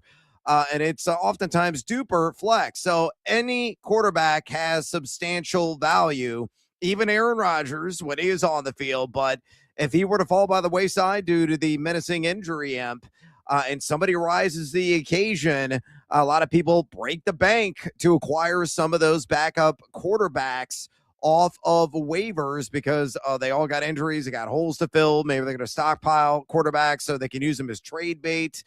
So, yeah, that will be an interesting battle that will play out. Who will be the backup in Pittsburgh? We might have to play a game on here, Pat. Who is the backup of whatever team? And see if we can just guess it off of our head. Or who is the third stringer? I would fail miserably at that if he had to quiz me across the NFL who the third string quarterback of franchises are. Yeah, no, I would love to play that game. Even if we don't play it tonight, maybe we play it in the next couple of days here. I think that would be fun. Yeah, we'll add it. We'll add it for sure. We're going to play it during the summer at some point. All right. Put it back in the memory bank. By the way, thanks to Grant Leader reminding me they traded Kenny Pickett to the Las Vegas Raiders last year, and they got a 5th-round pick. They got a 5th-round pick for that. So, yeah, Kenny Pickett ended up getting traded from the Browns to the Raiders for a 5th-round pick. So thank you, Grant. All right, number to join the show, 310-840-4910. When we come back, we're going to continue our off-season long breakdown of NFL teams. Yesterday or 2 days ago, we did the Raiders. And we're working our way in reverse order, the Jets. That's right. There's a lot of interesting things to get to with the Jets, and we're going to talk with Antoine Staley later in the show as well. So this is a good primer. A 3-point stance on the Jets when we come back. He's Brad Evans. I'm Pat Boyle. This is BetMGM tonight on Westwood One Sports.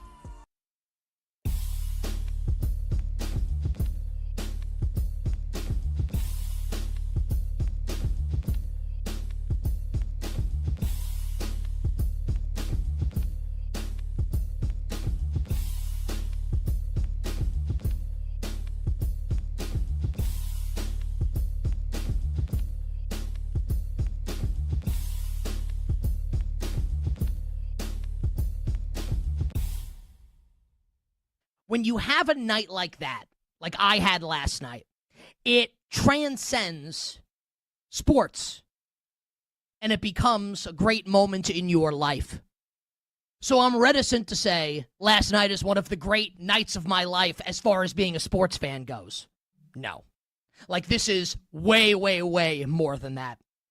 We all love sports way too much just to put it in a separate bucket, to separate it from the great moments in your life. No.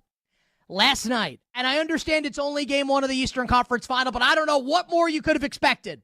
And I'm a Knicks fan with the way things have gone throughout my entire life, that I can honestly sit here and say to you, Wednesday morning, May 20th, year of our Lord 2026, that Tuesday night May 19th, year of our Lord, 2026. It's one of the best nights of my life.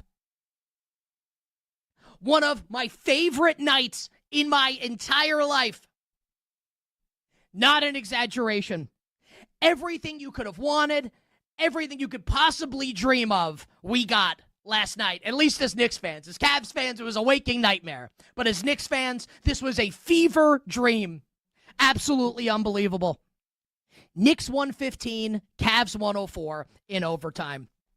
And, before we analyze the game, and I'll tell you about my experience, I think it's important to do this, right? Because I'm a bettor. We love talking betting on this show. You know the roots of this show lie in sports betting.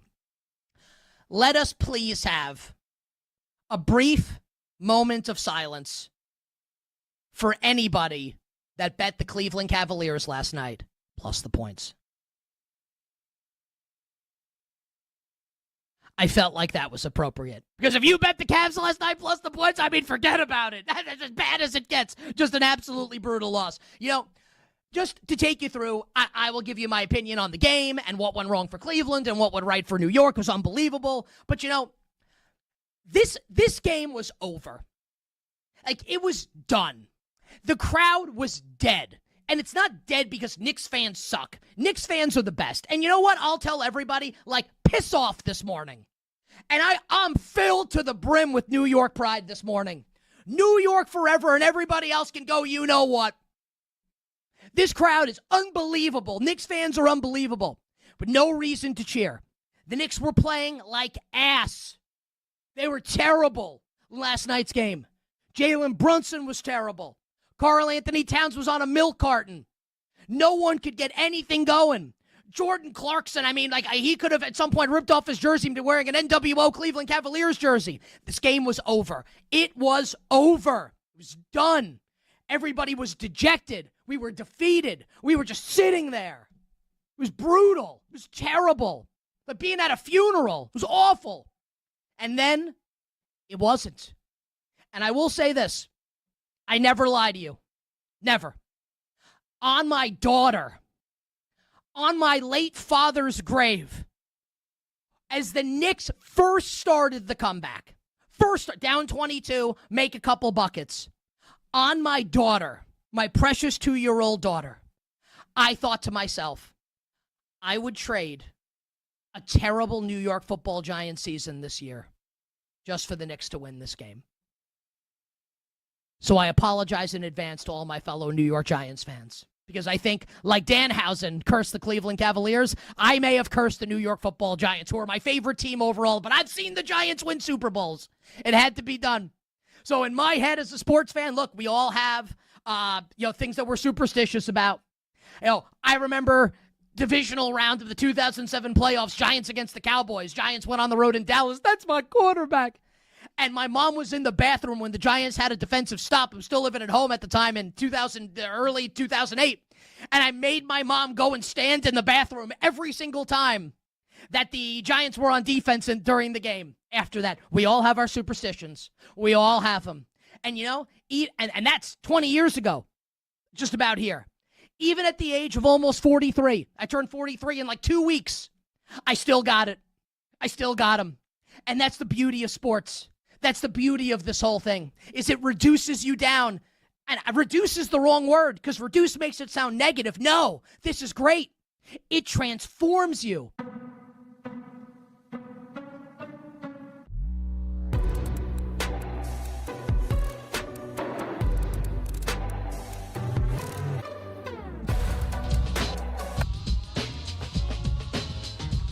Live lines, late games, and breaking angles. BetMGM tonight with Brad Evans and Pat Boyle. Back now.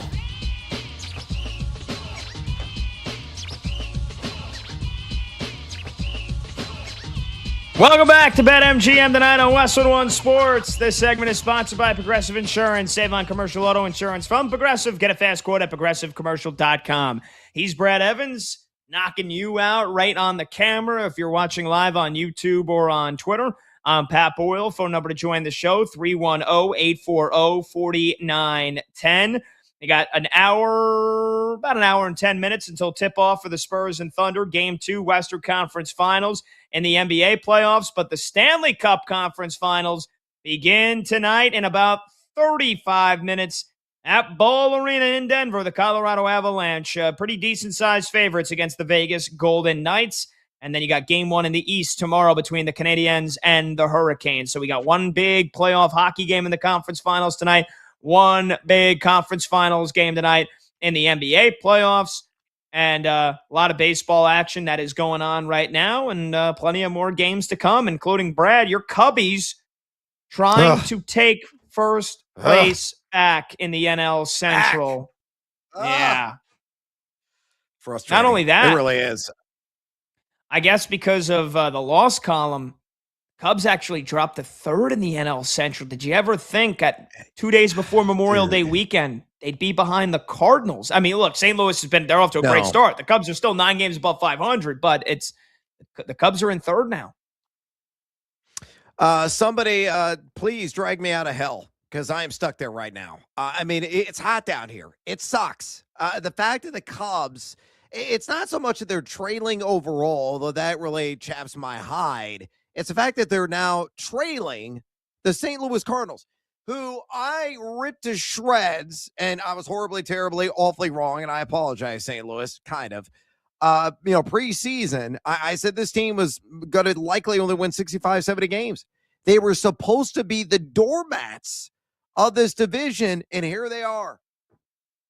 Essentially the same record as the Cubs, and the Cubs now chasing the Milwaukee Brewers. They are struggling mightily, the Northsiders, knocking guys in who are on base. Their RISP, runners in scoring position, deplorable. Wake the hell up, Cubs, because I don't want to be trapped in this hellish nightmare trailing the Brewers and the St. Louis Cardinals. Unthinkable. Yeah. And they've lost 4 in a row, 2 to the White Sox, 2 to the Brewers. So we'll see if Edward Cabrera can be the stopper tonight, going up against the young, flame-throwing lefty Kyle Harrison, who's sporting an ERA of just over 2. Good. But back to the football here. And a message first from our friends at BetMGM. BetMGM players will receive an Any Sport Parlay Boost token. To use the Parlay Boost token, add a parlay wager made up of any sport wagers to your bet slip and activate the token. If you win your wager that was made with that token, you will receive extra winnings. All right, so just about every single day here throughout the next couple of weeks, Brad, as we work our way towards training camp, we're breaking down one team in the NFL per day in terms of reverse order on how their offseason went and the big questions going into the season. We hit the Raiders on Monday. They had the number 1 overall pick, obviously Fernando Mendoza, and how he's going to do and when he's going to play and how Clint Kubiak's going to be in year 1, and they spent a ton of money in the offseason. And now we get to the New York Jets. And, man, this team is probably going to stink again this year. But let's give you the key additions here. Geno Smith is going to be acquired in a trade with the Raiders. He's going to be their veteran starter to start the year. They did splash the cash on defense, and I like some of their signings. Demario Davis coming over to bolster the linebacking core. They lost Quincy Williams. Minkah Fitzpatrick, who they got to trade with the Dolphins to get that god-awful secondary, maybe some turnovers and some interceptions this year. Joseph Asai, 3-year deal in free agency. They bolstered the offensive line, and then you and I both loved their draft. That was probably the biggest and shining crowning moment for the Jets this offseason, getting Kenyon Sadiq, the tight end in the first round, drafting David Bailey at number 2 overall, also traded back into the first round to get Omar Cooper from Indiana. So pretty damn good draft, but again, there's probably going to be a lot left to be desired about Gang Green this year, no? Well, maybe, yes. I mean, they do have the 7th easiest projected overall schedule, so that's a benefit. I think they're starting to move in the right direction. Now, can they galvanize? Can they gel and really come together? The biggest question is Geno Smith, right? Is he going to be the walking, talking, interception throwing, turnover, compiling disaster that we saw in Sin City last year? I don't know. I mean, he's had a roller coaster ride of an NFL career. Maybe he can, shine under a somewhat of a bright light there in the Big Apple. But I think ultimately what you want to see if you're a Jets fan is this team just to win 7, 8 games. Start moving a direction. You're not going to make the playoffs unless hell is indeed frozen over, and I don't think it is. But if you're, moving in the right direction and you're a 7 or 8 win franchise this season, yeah, now you're cooking with gas. Now you say, all right, whether Geno is going to be the starter next year or not, this is a team on the right path with some excellent young talent. They got a disgruntled running back in Breece Hall. He got pizzed this offseason. Probably that frown turned upside down, but he wants to win. They got talent. They got Garrett Wilson is one of the better wide receivers in the NFL. They just need consistency at quarterback, and we're going to see how that defense comes together because, that should be a calling card considering their coach had a pretty esteemed career as a defensive guy. So we'll see how it comes together for New York, but I don't think they're going to be a laughingstock this season.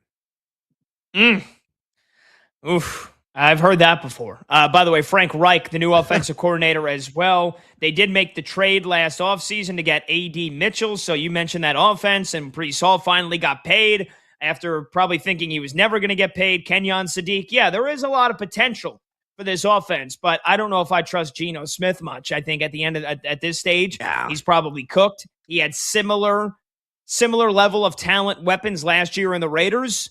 I mean, whether you want to say, I think Breece Hall's probably a better overall running back than Ashton Genty. Ashton Genty, brighter future considering he's much younger.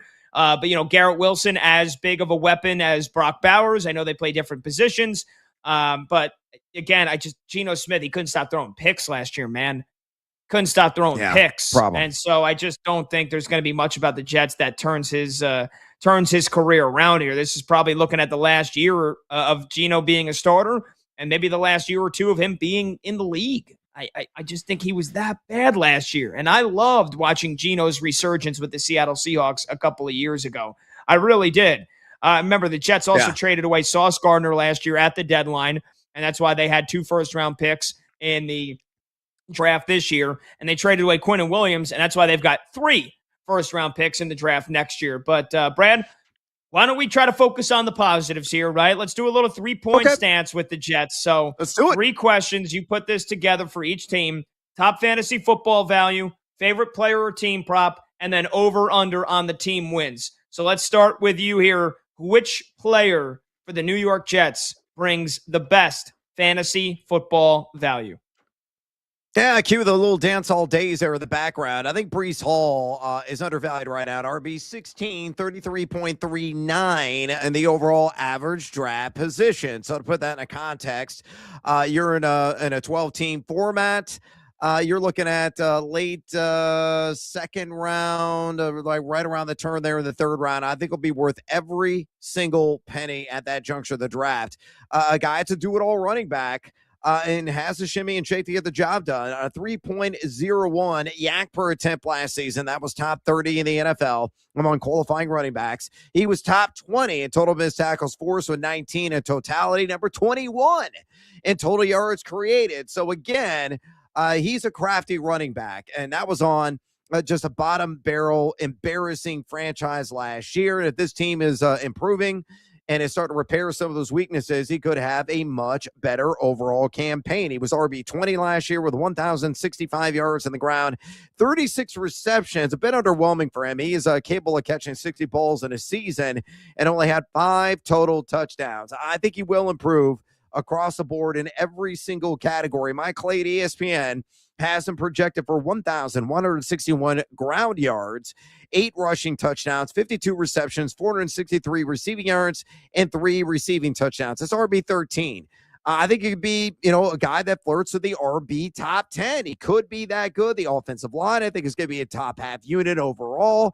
He's going to see a hefty opportunity share well north of 70%, maybe like 75 to 80 overall, though he has the 4th hardest projected strength of schedule for a fantasy running back. Still, there is value to be had for Breece Hall at RB 16. I'm a buyer.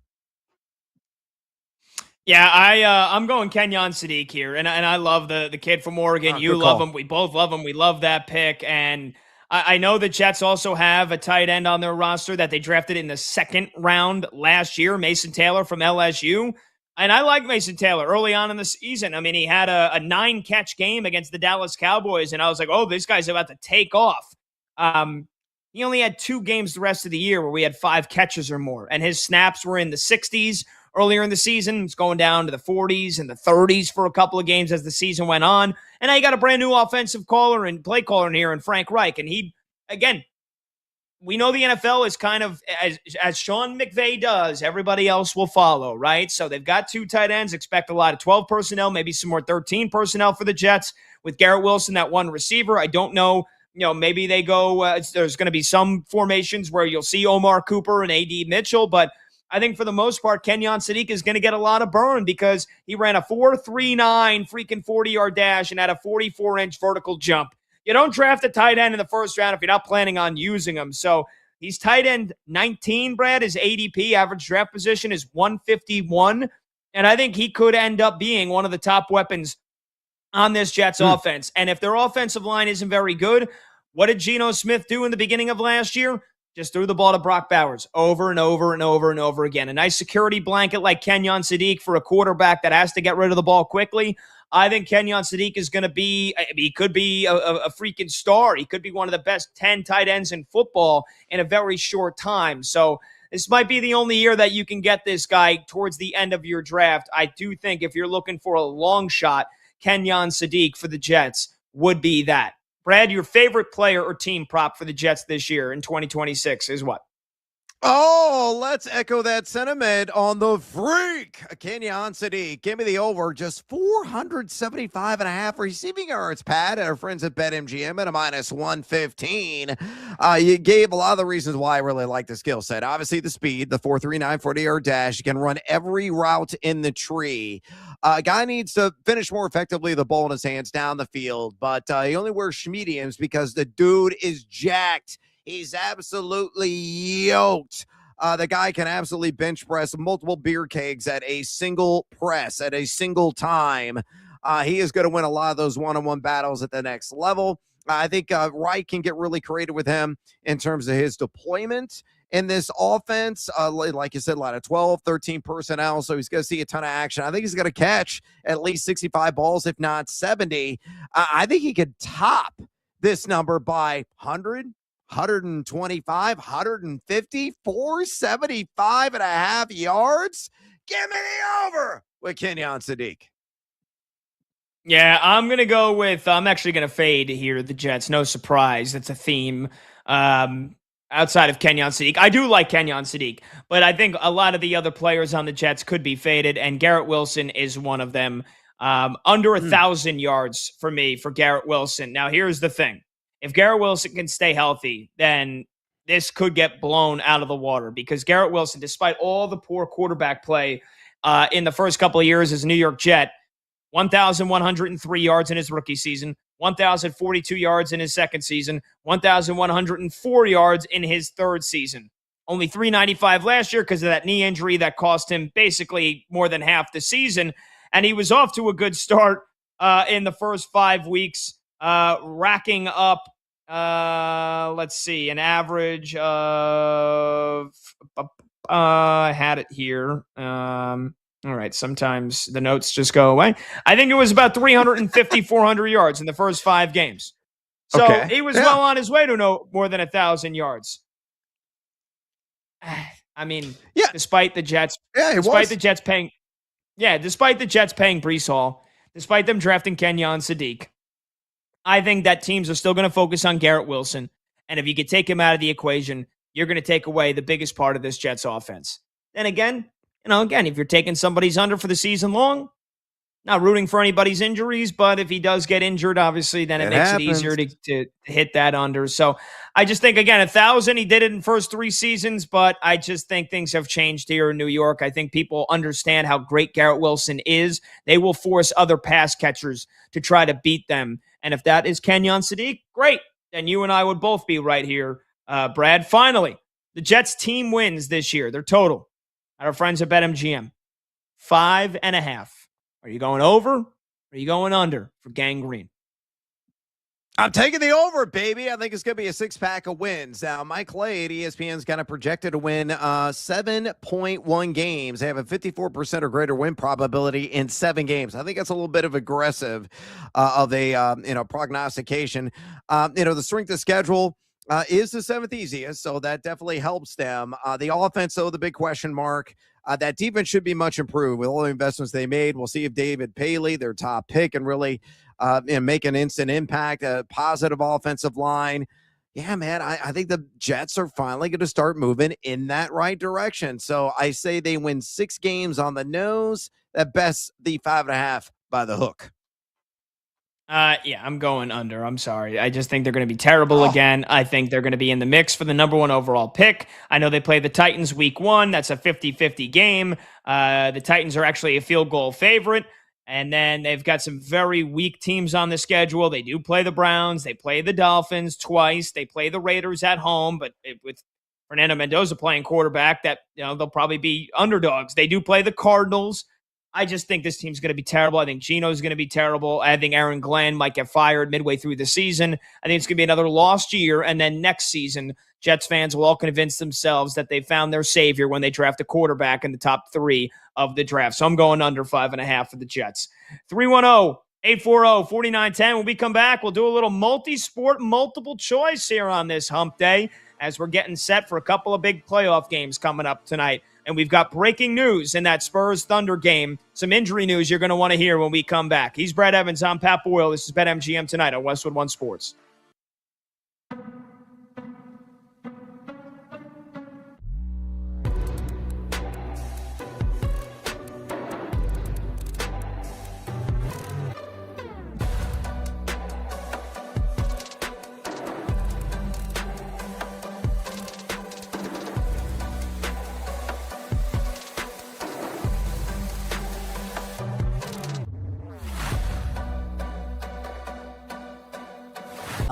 June 1st, right around the corner. What is the percent chance, 100 can be the answer, or as close to 100 as you want it to be, that A.J. Brown is a New England Patriot in about 2 weeks? Yeah, 90 to 95. Now, look, if it has been agreed to and put in a drawer and, do not open till June 1st, no one's told us that, right? And not that they would, but, you have these conversations with people who are like, no, we just, we made a run at it. Both sides did back in March. It didn't come to fruition. Now, at the time, New England's picks were on the back end of each round, right? So now that's going to change. Now it's like we don't know where this first, second, third round pick is going to be slotted next year because that season has to play out. So I think that complicates things a little bit. It makes the Patriots, especially in a draft that next year that everybody is saying is going to be so strong, a little bit more reluctant to say, hey, we're going to be parting with a high pick. So the Eagles got to come back and sort of reboot this thing. They did have conversations with the Rams. It got very close with the Rams. It got closer with the Rams than it got with the Patriots. Would Devontae have been heading back in that trade, presumably? I don't know about heading back or not a part of the Rams because I don't, that part I don't know. But I do know that he wouldn't have been on the Rams. So whether they would have had to release him or whatever, which is why I don't think it's going to be the Rams now, because now you're committed to Devontae. Now you've made a payment, or they had the guarantee in March that triggered, or whatever it was, roster bonus, if I'm recalling correctly, because it had to happen before that for the Rams. Otherwise, they would have been committed basically to him.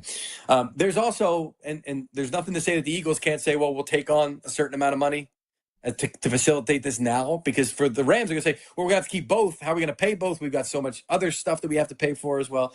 So, but in the meantime, too, there's the Puka Nacua factor, because at the time we didn't realize what was happening with Puka off the field, and we don't know for sure. We wish him the best. He's a great player. I love watching him. I think he's terrific. But how's that going to be a factor with the Rams moving forward? Hey, we may need something else at that position now. So I wouldn't be surprised if they at least have a conversation with Philly about it. I don't know that he winds up with the Rams. I still think it's more likely the Patriots, but the Eagles have to do something to create some leverage for the Patriots to think that they're not just bidding against themselves here. So that's the only complicating factor. So I put it at 90 to 95 that he's gone. Now, how he's going to, that's the other leverage, is how he's going to be able to say, well, I don't have to. Can I ask you this? Can I interject to ask you this? Because Sure. what my follow is going to be, let's say A.J. Brown is not a New England Patriot. Yeah. So you gave us 5 to 10% chance that's not the case. Is there a chance he's back with the Eagles next year, or is it, in your opinion, if it's not the Patriots, it's somebody else in like 30 seconds? Yeah, I think it's still back with the Eagles, and because everything that they added. Imagine that. No, I can't. No, and I covered that team last year, saying all along the way that these two can't coexist. This is it. Like, there's no way you can bring both of them back. And obviously, they weren't trading the quarterback at this point. So I still think that he's gone.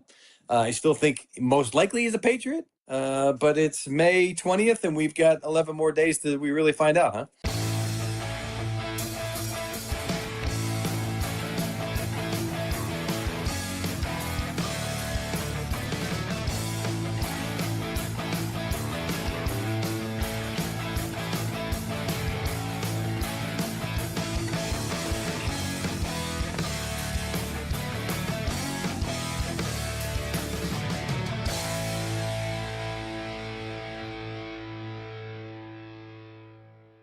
What do you think the percent chance is Deshaun Watson is the week 1 starting quarterback for the Cleveland Browns in like 30 to 45 seconds? Right? 101.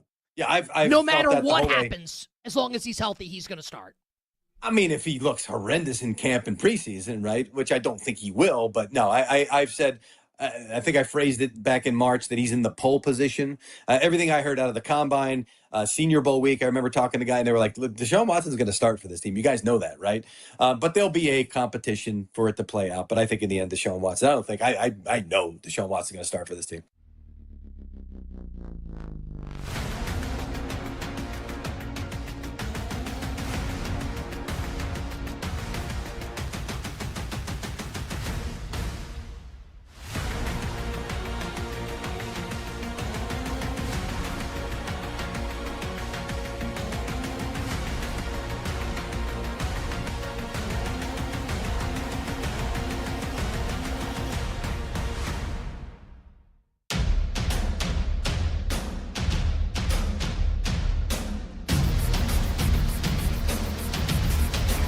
Live lines, late games, and breaking angles. BetMGM tonight with Brad Evans and Pat Boyle. Back now.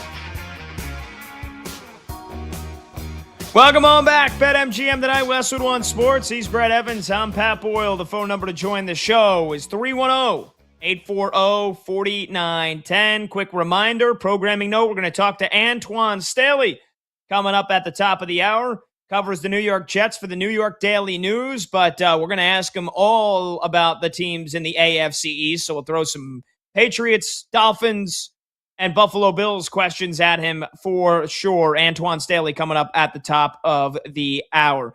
All right, Brad, let's do a little multi-sport, multiple choice. Get your pencils and your Scantrons out here. And I want to ask you about my New York Knicks here to start.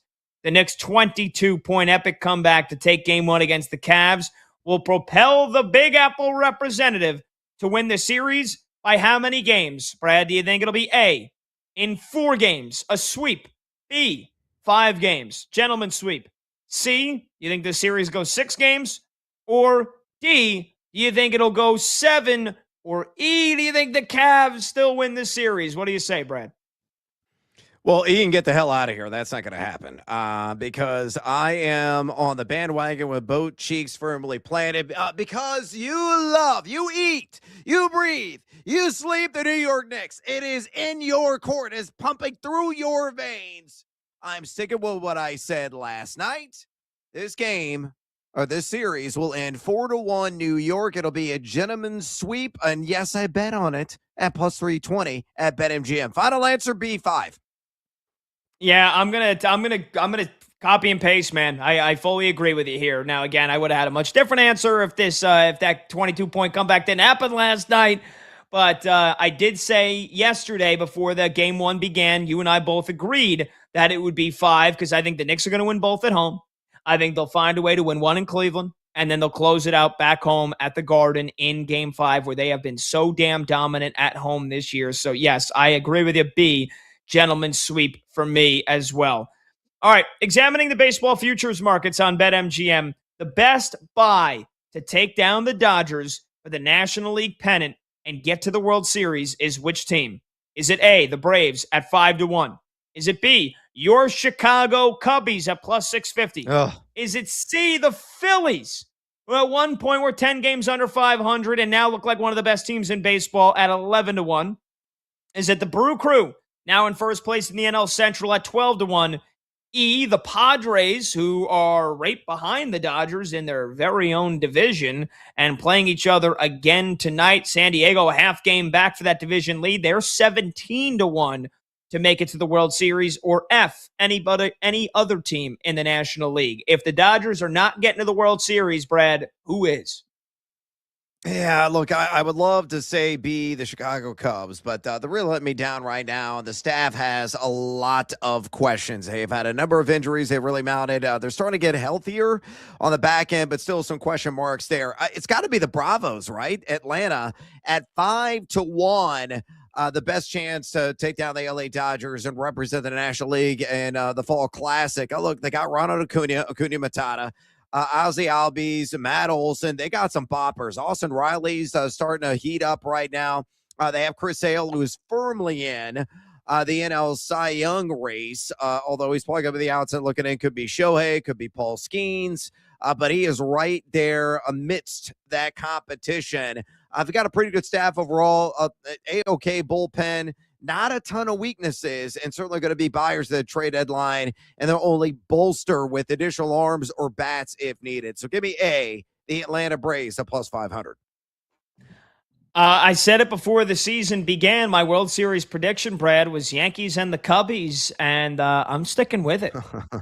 I'm sticking with it, man. Give me your Cubbies at plus 650. Despite the array of injuries to the starting rotation, I do think that Jed Hoyer will take that massive swing here at this trade deadline. They'll bolster the arms that they need. I love the lineup. I think the Cubbies are the team that is built to take down the Dodgers if the Dodgers don't get there.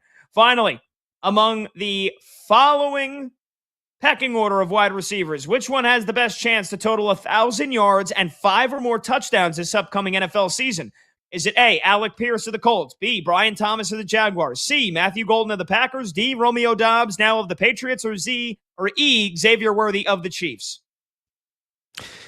Xavier Worthy is interesting because the Rashee Rice situation that you and I broke down last night. So I kind of flirted with that idea, but I'm going to go with Matthew Golden, man. I know he had a disappointing rookie season. I know you got to Christian Watson there and Jaden Reed, but those guys have not stayed healthy. Golden is a blur.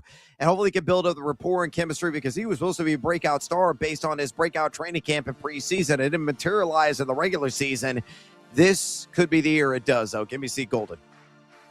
I'm going to go Alec Pierce. Deep ball threat, one of the best in the business. The Colts just paid him big money.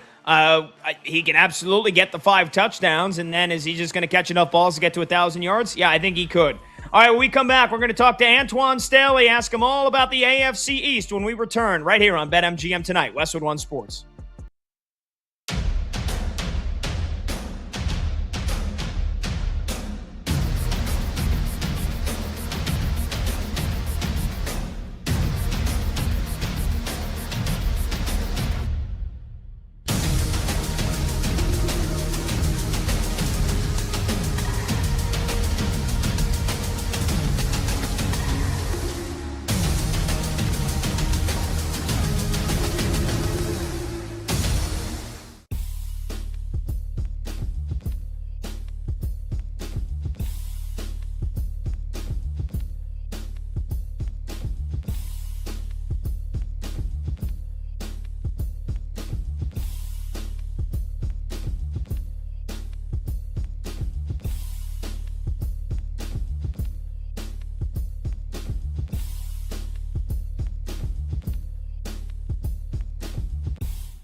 I'm being dead serious right now.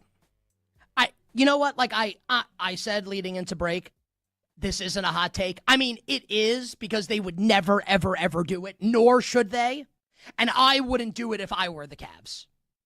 But also, should the Cleveland Cavaliers fire Kenny Atkinson after last night? Last night, what happened with the Cavs in the fourth quarter and in overtime, but specifically the collapse in the fourth quarter, is one of, this is not hyperbolic to say this, it's one of the worst coaching jobs in the history of sports. Not just the NBA. Forget about sports. In the history of life. You couldn't do worse than Kenny Atkinson did last night. It's unbelievable. In the press conference after the game, he's talking about his team being fatigued, but also wanted to save his timeouts for the end. Hey, coach, if you think about this, right? This is like you're a gardener. You see your plants need water. You have 2 big-ass gallons or jugs of water or a full hose. And you're like, you know what? I'm going to save the water. And then your plants die, and you say afterwards, I wanted to save the water. All good. What? He knew they were fatigued. He knew it and still didn't call timeout. What are you doing? You can't take the timeouts with you. What do you think? You take them into game 2? What's he thinking? We were watching the game. Knicks fans watching the game. Because at some point, your sensibilities as a sports fan take over. We're all sitting there thinking, why is he not calling timeout? We're kicking their ass. Brunson is waxing that ass. And they won't call timeout. What? What? What? Okay. What was he thinking?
The day shuts down. The games light up.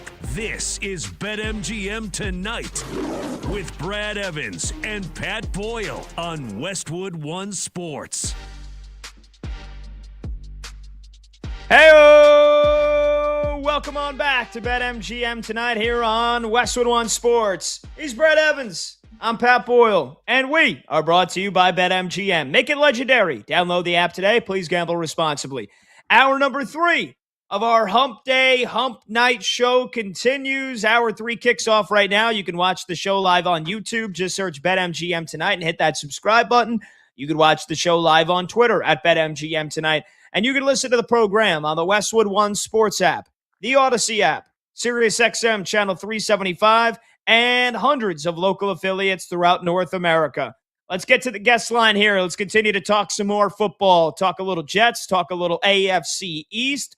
Let's bring in Antoine Staley, who covers the New York Jets for the New York Daily News, but is well-versed in all teams in the AFC East. Antoine, it's Pat and Brad. Thanks for joining us, man. How you doing?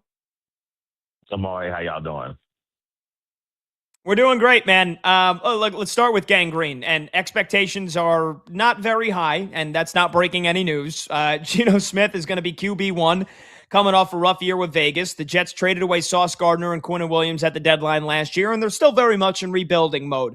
But maybe the most hot-button topic to keep an eye on this year with the Jets, does Aaron Glenn make it out of year 2? Now, Aaron Glenn, very controversial with you guys, the media, for the majority of last season when it came to naming starting quarterbacks during the week. Also, maybe appeared to fall asleep during the combine a few months ago. The Titans didn't waste time firing year 2 coach Brian Callahan last year, just a few games into the season. In your opinion, Antoine, how hot is Aaron Glenn's seat going into year 2?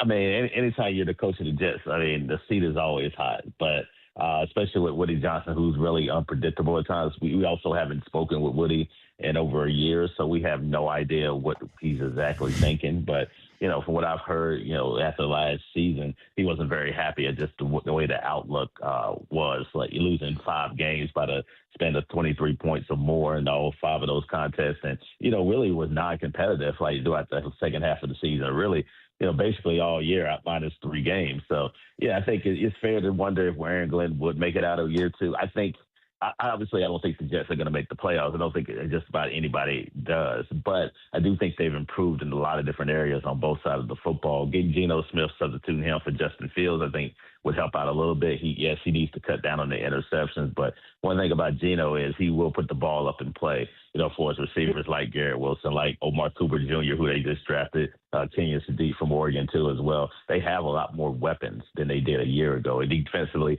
I feel like they've done enough to improve the run defense, which is a bit of an issue there. We'll see how the secondary is, too, as well. But, I think they are a better team on paper. Whether or not that's enough for Aaron Glenn to save his job remains to be seen. But I think if he can get the 6 or 7 wins this year and then say, hey, we can get a long-term quarterback next year, then I think you can sell Woody Johnson on that, and he can come back for 27 with whoever that rookie quarterback's going to be.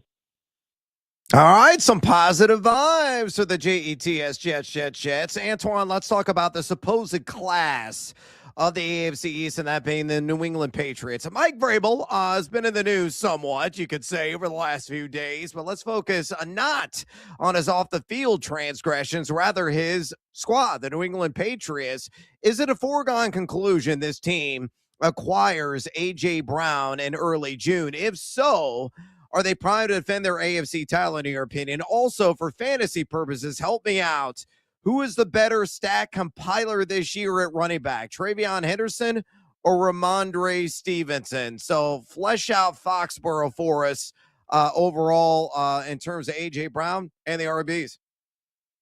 Well, I think if you talk about the Henderson versus Stevenson, I think you got to go with Henderson just simply because, he's a younger running back, too, as well. They drafted him really high in the second round last year. And I felt like he got more and more opportunities as the year went on. So I think if you're a fantasy guy or just a Patriot fan, expect to have a little bit more with him. As far as A.J. Brown, it seems like it's inevitable that's going to happen after June 1st, too. There's just been a lot of whispers, a lot of smoke with that, too, as well. The Patriots did pick up Romeo Doubs, so they signed to a 4-year deal, too, as well, to kind of, help solidify the wide receiver core, which needed some help, especially after you released Stephon Diggs. It's going to be interesting to see, can they repeat that same success that they had last year? They had a much easier schedule. Now you're playing the first-place schedule. And obviously, you mentioned there's a lot of smoke going on in New England right now. But even beyond that, I just kind of like what the Bills have done. And, if I'm picking who's going to win the division, I have to go with Buffalo to kind of, get back on track there and end up claiming the division there. But I do think the Patriots are a playoff team, especially the way Drake May played last year at an MVP-type level. And I think so long as he continues to play at that level, the Patriots will be one of those teams that's going to either make the playoffs or going to be around, pushing for a playoff spot. Yeah, no doubt about it. Antoine, let's talk about the Miami Dolphins because I guess we have to. Who the heck is Malik Willis going to throw the ball to this year, in your opinion? You think 80 catches maybe for Devon Achane? It's kind of a bare cupboard, to say the least. They got some rookie wide receivers. Malik Washington is there. Greg Dulcich is still there at tight end. Is this team in the running, in your opinion, to be the league's worst? Yeah, I mean, I think you look at they're kind of in a similar spot that I think the Jets were in last year, where you have a new coach there, have a new general manager, and now you're starting the groundwork at the studs of a rebuild. There, you got a quarterback in Malik Williams who you think can be possibly a long term solution, but you didn't give him a lot of money just in case something doesn't work out there too as well. I do like their pass rushes there. And getting Tutu Atwell, maybe that's somebody who you're going to throw to, but I expect to have HA to have a really big year. That's kind of why you're giving him the money that he is, because you don't have a lot of weapons, especially like the trading Jalen Waddle to the Broncos. So yeah, I think it's going to be imperative for that offensive line to be able to protect Nick Willis, because I think a lot of the times those receivers are going to kind of struggle to get open too as well. And I'm sure a lot of attention is going to go to HN this upcoming year. But yeah, I think on paper they probably are going to be one of the worst teams in football. But you never know. I think them and I think a lot of people think them and the Jets will probably be at the rear end. The AFC is there. I give the nod to the Jets because I think they have a lot more better talent. But yeah, it's hard. It remains to be seen how the Dolphins being competitive in a lot of their games this year, and I think they're underdogs in just about every game today, at least right now. That's on paper, going into the season. We're talking with Antoine Staley here on BetMGM tonight, Westwood One Sports. He's Brad Evans. I'm Pat Boyle. Antoine covers the New York Jets for the New York Daily News, but we're asking him not only about the Jets, but the AFC East as well. Antoine, speaking of the Dolphins, they get Malik Willis for about the same price as the Steelers just re-signed Aaron Rodgers to for 1 year. That seems to be the bottom of the market for starting quarterbacks this year, right below $25 million AAV. Do you think the Jets should have been more aggressive in trying to get Malik Willis this offseason, or do you think their plan should be go all out for their next franchise quarterback in next year's draft, considering they have 3 first-round picks next year? Well, they got snake bitten with Justin Fields a year ago. They kind of gave him, money, stopgap money, 2-year deal, $40 million, $30 million not guaranteed. So I don't think they necessarily wanted to get snake bitten again by a situation where having a guy where Malik Willis, I think he did a really solid job in the opportunities that he had with the Packers last year. But let's face it, he's had limited starts in this league, and I don't know. I think the Dolphins have a better infrastructure around him, especially considering it's similar to what he had in Green Bay, as opposed to him going somewhere else like the Jets, where it'd be so much of a wild card. You got a new coaching staff, new system, new just about everything. So I think Malik Willis going down to Miami makes a lot of sense there. And I also think the Jets not getting him and obviously, obtaining a guy like Geno who, you have the opportunity to get rid of if need be after this season, but he could also be your stopgap guy for whatever rookie quarterback you're going to have. With the 3 first-round picks last year, I think it was a no-brainer for the Jets to kind of just wait and see, what 27 brings at the quarterback position.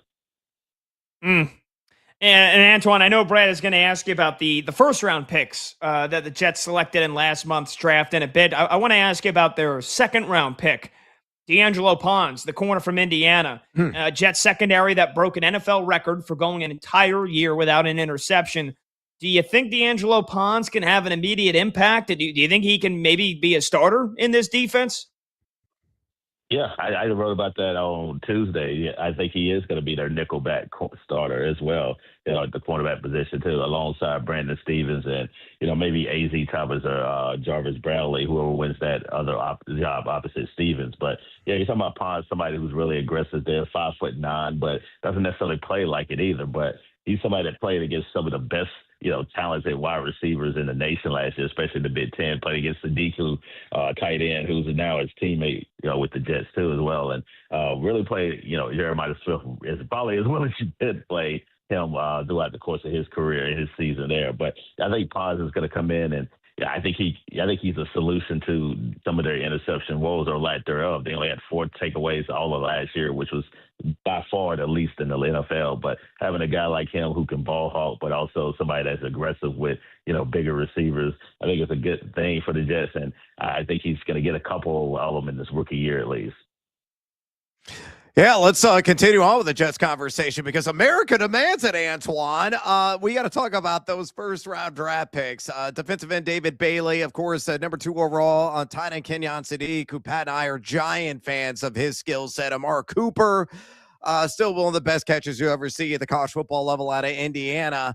Do you feel this franchise is going to actually pick itself up off the mat and move in a positive direction? You said earlier you believe they're going to maybe be a 6 or 7 win team, so put your money where your mouth is. Over or under team wins 5.5. That's the current number at BetMGM. What say you, Antoine?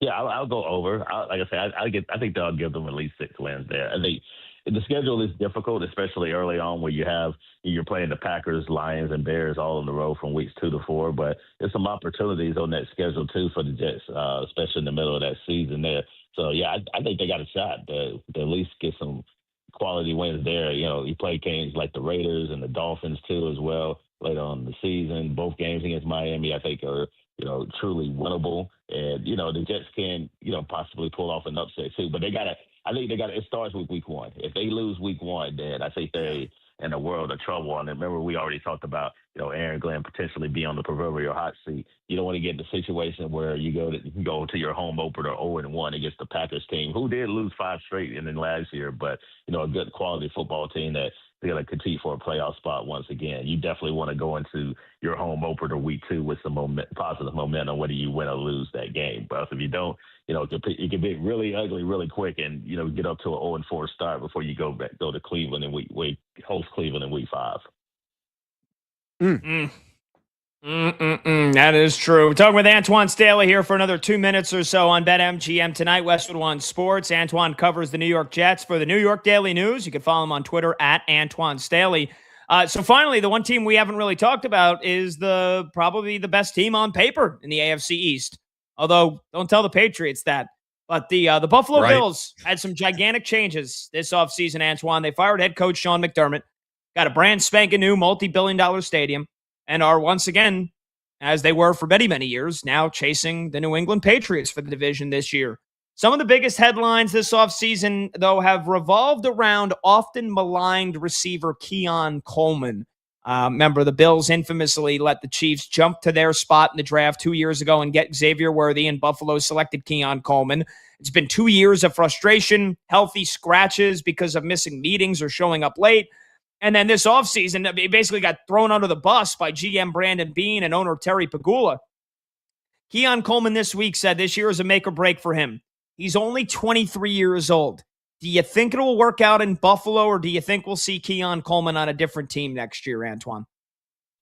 If I had to bet, probably a different team. It just seems like it's a lot of questions with Keon. I mean, you talk about off the field or whatever the case may be, but, even just on the field, I felt like he struggled with, getting separation from, defenders and just drops and things of that nature too. That's why you go out and get a DJ Moore. The Bills have this wide open window as long as Josh Allen is playing at a high level in his prime at the MVP level, which he still is. So that's why you go out and make a move for DJ Moore, simply because you can get a legit wide receiver who can, stretch the defense and be a weapon there offensively there, along with your tight end, Kincaid and Knox too as well. And obviously, Cook too. But yeah, I don't think they're waiting for Keon Coleman. I think it'd be great if he ended up turning into a solid number 2 option.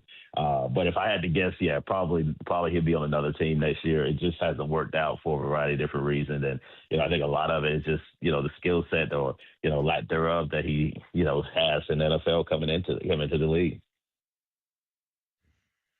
Good stuff. Antoine, we really appreciate the time, man. I know it's only May, but we are dying for some football, and I know that with OTAs and then mandatory minicamp, it's not too far away. So we appreciate all your time and your insights, and we can't wait to catch up with you soon. All right, sounds good. Thank you. See you, Antoine. There you go. Antoine Staley covers the Jets for the New York Daily News and is well-versed in the AFC East overall and ball in general. Make sure you give him a follow on Twitter at Antoine Staley. All right, we're going to take a short break here. Number to join, 310-840-4910. When we come back, we've got some breaking injury news that we will get to you. I promised that we would get it to you last hour, but the game hasn't started yet. So Spurs, Thunder, big injury news we got to get to you when we come back as well. And we'll have a first scoreboard update for the Game 1 of the Western Conference Finals in the Stanley Cup playoffs between the Golden Knights and the Avalanche. We're also going to play the Sports Geo game, baby. Let's go. He's Brad Evans. I'm Pat Boyle. This is BetMGM tonight on Westwood One Sports.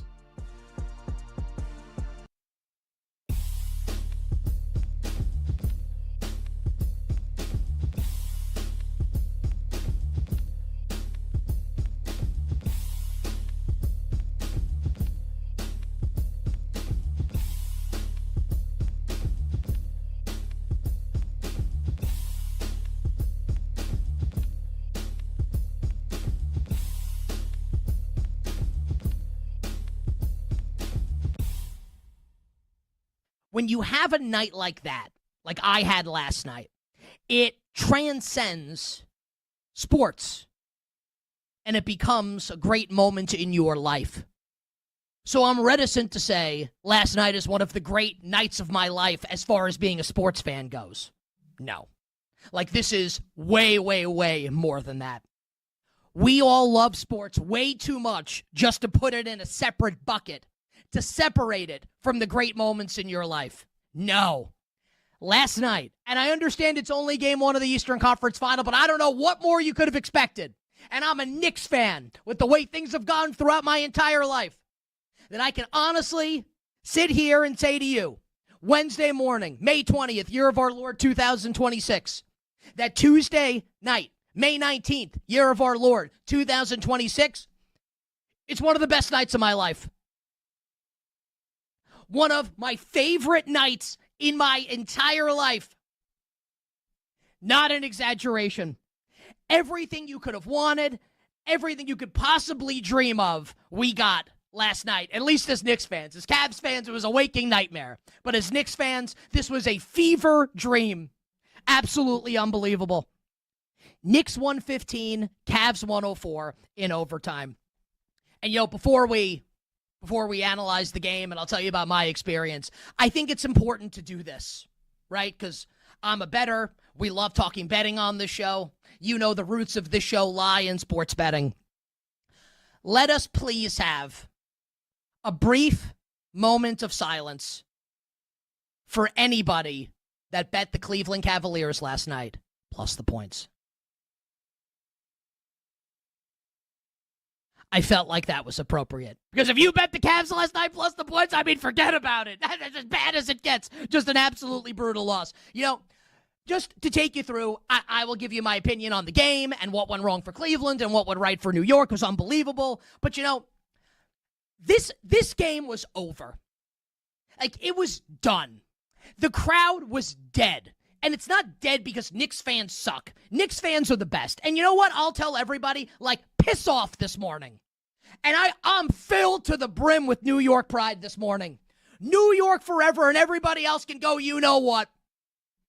This crowd is unbelievable. Knicks fans are unbelievable. But no reason to cheer. The Knicks were playing like ass. They were terrible last night's game. Jalen Brunson was terrible. Karl Anthony Towns was on a milk carton. No one could get anything going. Jordan Clarkson, he could have at some point ripped off his jersey and been wearing an NWO Cleveland Cavaliers jersey. This game was over. It was over. It was done. Everybody was dejected. We were defeated. We were just sitting there. It was brutal. It was terrible. But being at a funeral, it was awful. And then it wasn't. And I will say this. I never lie to you. Never. On my daughter, on my late father's grave, as the Knicks first started the comeback, down 22, make a couple buckets, on my daughter, my precious 2-year-old daughter, I thought to myself, I would trade a terrible New York Football Giants season this year just for the Knicks to win this game. So I apologize in advance to all my fellow New York Giants fans. Because I think, like Danhausen cursed the Cleveland Cavaliers, I may have cursed the New York Football Giants, who are my favorite team overall, but I've seen the Giants win Super Bowls. It had to be done. So in my head as a sports fan, look, we all have things that we're superstitious about. I remember divisional round of the 2007 playoffs, Giants against the Cowboys. Giants went on the road in Dallas. That's my quarterback. And my mom was in the bathroom when the Giants had a defensive stop. I was still living at home at the time in early 2008. And I made my mom go and stand in the bathroom every single time that the Giants were on defense during the game after that. We all have our superstitions. We all have them.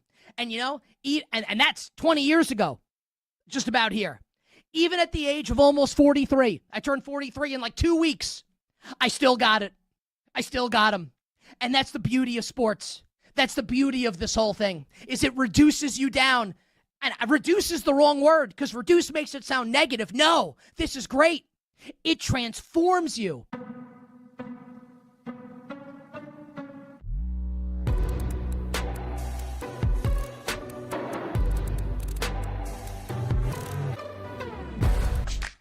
Every score, every swing, every sharp take. BetMGM tonight continues with Brad Evans and Pat Boyle.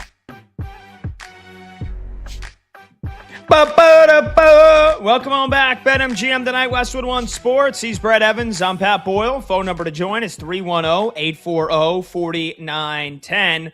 Let's give you a scoreboard update here. Game 1, Western Conference Finals on the ice between the Golden Knights and the Avalanche. By the way, Mark Stone, who has been one of the, cornerstones of the Vegas Golden Knights for the last several years here. Yeah. Thank you. He is out tonight. No Mark Stone for the Vegas Golden Knights for Game 1. Avalanche, they've looked like a wagon so far. First 5 minutes of the game, we are scoreless in Denver. 0-0. So far, both teams are 2 shots on target. Scott Wedgwood in the net for the Avalanche, and he has saved both shots. And meanwhile, it is, it is Carter Hart in net for the Golden Knights, and he has stopped both shots. So scoreless as the Avalanche, nearly, minus 190, I believe, on the money line at BetMGM. For that game. So scoreless Game 1. The big injury news we needed to get to you here regarding Game 2 of the Western Conference Finals in the NBA playoffs is no De'Aaron Fox for the San Antonio Spurs for the second straight game. Ruled out. That's right. Ruled out once again because of that sprained ankle. He is not going to play tonight. And so the starting lineup for the San Antonio Spurs reads Stephon Castle, Dylan Harper, Devin Vassell, Julian Champagnie, and Victor Wembanyama. And so, Brad, that means you got some pretty damn good CLV, if you will, on Dylan Harper. And the Rutgers rookie is going to be in the starting lineup tonight for the San Antonio Spurs. We're both on him, and he should shine again tonight. Oh, man, I'm uncinching my belt. Look, no offense to De'Aaron Fox. Please get back and healthy. We want you to have a speedy recovery, but my goodness. Again, plus 220 is what it was on a walk-up this morning for him to score 15 or more points on BetMGM. CLV, that means closing line value extraordinarily high for your boy. Let's go, Rutgers! There we go. So that game's going to tip off in about 15 minutes from now. We'll obviously keep you posted on both of those big playoff games throughout the entire show. But let's see if we can dominate yet again. Brad, you, me, Monty, Combs, and the other gentlemen, who are going to be working on the show tonight and the rest of this week, I believe, Zach Kroll, Grant Leader. But more specifically, you, me, Monty, we have dominated the Geo Sports game, the Sports Geo game. Let's see if we can dominate again tonight, shall we? So, Monty, get on in here. With Combs out tonight, Brandon Combs out, Monty, read the questions, work your magic on the screen, bring up that big, beautiful globe, and let's play a little Geo Sports game, shall we? Let's do it. You guys ready for question number 1? Yes, sir. Fully prepared. Let's All right. go.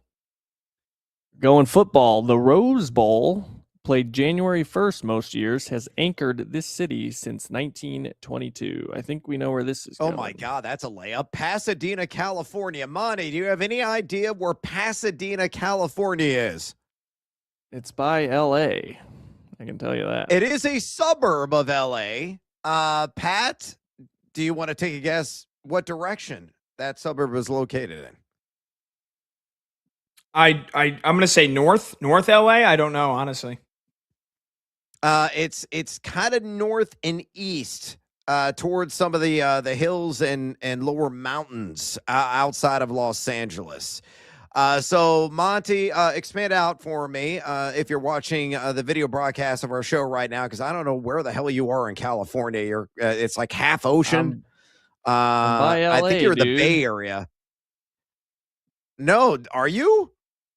I think. No, now I you're mean, by this is LA. next- See where the islands Well, are. this is- See where the This islands is San are. Diego. Okay. This is San Diego Nice. down here. That's not 'Cause Mexico- No. See, Or the is two this San Diego, islands I of the guess? no. You gotta go north. Go north, Monty. Go north. There's 2 more islands that you'll see. Yeah, there they are. You go east of those islands, that's Los Angeles, right in there. So you need to This go a little huge east. concrete area. Yep. I love east that, the and a concrete little area. bit north. Yeah, that's accurate. There is a lot of concrete all over the damn place in LA. It's why it gets so damn hot there on occasion. All right, go a little bit east. Expand out for me. Expand out. No. All right, How so far do you yeah, want I me to mean go you're in the. out? You got to go, just east LA. There's some rough mountain chains there, and just plant your damn flag. Yeah, I mean, do you think it's up here or is that too far north? I think I might be too far north, but you just plant it anywhere east of Los Angeles, the concrete area, as you call it. All right, we're gonna go. That just feels wrong, but We're going to start seeing some houses if Monty zooms in any further. I wish Yeah, we could. that's That's as true. far as we can go. I was hoping to find the stadium, if we're being honest. I'm gonna go right there. All Too right. far east, Brad. All right. All right. Well, I mean, it was in the vicinity. You're in the vicinity. 33 miles off, but 98 points. That's not too bad. All right. Next we were looking question. for 100, but we got 98. We'll take it. There was a lot of deliberation there. Gotta deliberate. Gotta get 100. Despite standing 6'2", Donovan Mitchell is nicknamed Spida for his 6'10" wingspan. Where did he go to college? I am of no help on this one. Oh my God, where did Donovan Mitchell go to school? This is all you, Brad. Somebody is chiming in here. Louisville. Yeah, I guess he Yep. did go to Louisville. Grant. I knew Louisville's Grant in would what be great state? at this. Great Kentucky. job, Grant. Louisville's in Kentucky. Kentucky. Do you know what major river it is on, Monty? Bonus points. No. It's the Mississippi. If It's on the Ohio. West- Okay, so okay. you got it. north? Ohio runs on the northern border. That is correct. Yeah. And it is Grant saying I go think it's east. just- yeah, you got to go east a little bit. I think it's just west of where Cincinnati, Ohio is. And Cincinnati, Ohio is right on the lower left-hand southwest corner of the state of Ohio. Yeah, there's Ohio. So, yeah, there's another. Oh, no, go west. Go west. Or no, is it Go south? west. It's south of Cincy is what Grant says. So just put it south of Cincy. So right here, probably. No, that's probably on the Cincinnati. border. On the border. Yeah, border. There it is. Plan it, Monty. Plan it. Let's shake it. Oh! It was further west. Not on the Ohio border. It's on Grant, the you're Indiana canceled. border. Grant, It's you're, on the you're Indiana border. canned. You're ejected, Grant. Yeah, He that's said what south of Grant Cincy. said. I thought it might have been a little bit further west, but Grant wasn't sure. And he goes, "What the hell?" Well, He's live still and got learn. 94 points. That's not bad. No, it's All not right. terrible. Okay, next. Well, Grant, Question Grant 3. is the one that gave us Louisville. Otherwise, I completely blanked on where Donovan Mitchell went to college. So thank you, Grant. But also, damn it, Grant. Question 3. Jerry Rice once had 24 catches in a single game at this tiny HBCU. That is Mississippi Valley State. Now, Okay. where the heck is Mississippi Valley State in the great state of In- Mississippi? That In the Valley. I don't know. Yeah, it's in the Valley. Well played there, Monty. Thank you. Really helping us out on the clues. That was That Pat, was would me. you care to guess? That was me. South. So let's see. Grant saying I'm going to just say South Mississippi. Okay, planted somewhere center South Mississippi. Let's roll. Wait, hold on. Give me a little zoom. Let's try to take a look at where the valley might be. I think it might be west because what is that there's a lot of like But desert looking flat land in West Mississippi. It ain't desert. That's the Oh, I Mississippi know. River, and it's kind of hilly in some of those areas in West Mississippi. I would venture to say it's going to be probably South Central Mississippi. That's my guess. Okay. I think All Grant's right. on. There's go maybe like 30 clicks east of that little body of water there, Monty. This guy right here. Yeah, maybe go east of that. I'm thinking Just maybe slightly. it's like, do we? Yeah, I don't know. Who cares? Planet. Oh, I was right. bad. It was northwest. Northwest. Oh, you were Another kinda 94 right. pointer. Okay, not bad. We'll take it. All right, we got what? Right. One more? Two more. Question 4. Two more. 2020 AL MVP Jose Abreu famously ate his passport while defecting from this country's capital. Havana, Cuba? That was my guess. I did not know was he ate Cuba. his passport. That's kind of So wild. Havana's the capital. So we got to find the area big of city. Cuba where the big city would be. It's a coastal Shout out to city. Jose Abreu because I'm eating tacos right now on the air as we do this. You know what, Monty? I think you already passed it. I think if you go northwest of that area, Oh no! There's I like- didn't mean to click. oh, you clicked on it, Monty! I didn't mean Premature clicking. to. No. Oh, Monty! Oh. I was just trying to drag. Just Right. trying to click and drag. That's where I was probably going to end Yeah, up you too. were. That's tough. That's tough. That is tough. All right, Oh. well, now you got to make up for it. At least it was still in Damn. Cuba. Yeah, that's true. All right. Final question. Joel. How many we got Embiid, for that? Like 70 or something. I don't know. Not enough. Ugh. It's gonna bring our whole score down. Yeah, that's you know what? That's my bad. My bad.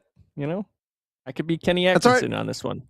I'll be better than him. I'll You take know- the blame. You know, it's fine. Yeah. All right, All right. Spider-Man, let's do this.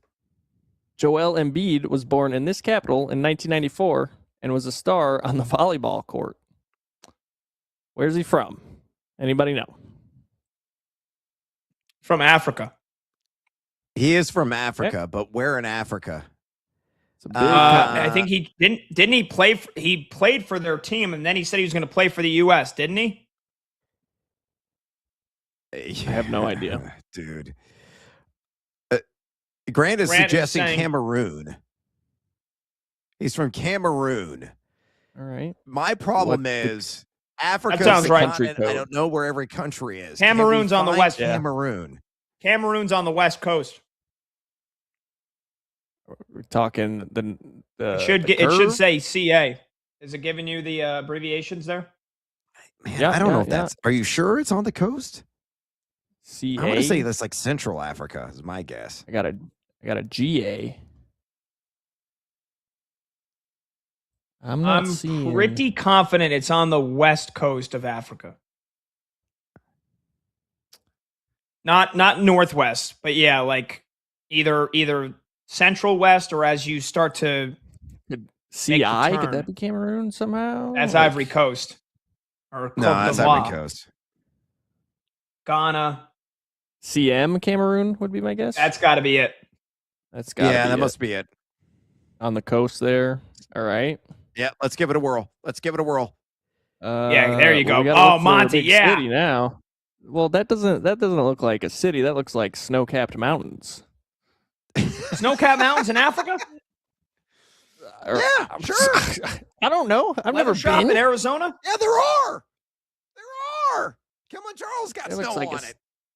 a city right there would be my guess. That's gonna be my guess. I think. Yeah. One final Pick it, look, Monty. see. Just pick it. Yeah, You think they got tacos We in gotta hope Cameroon? and pray it's right. definitely. We gotta hope and pray that's Cameroon. Oh no, it is Cameroon, but Oh, the it is capital. Cameroon. Look how close you were. 124 Pretty miles, good. 91 points. That's not bad. Pretty good. Okay. All right. So what's the final tally then, Monty? 875 with just one little misclick. So throw Man, that one out the window. misclick really dragged the score down, but not Really bad. good. Not bad. You know, we're usually batting over 900 when we're playing this game, so this is underwhelming. Bad.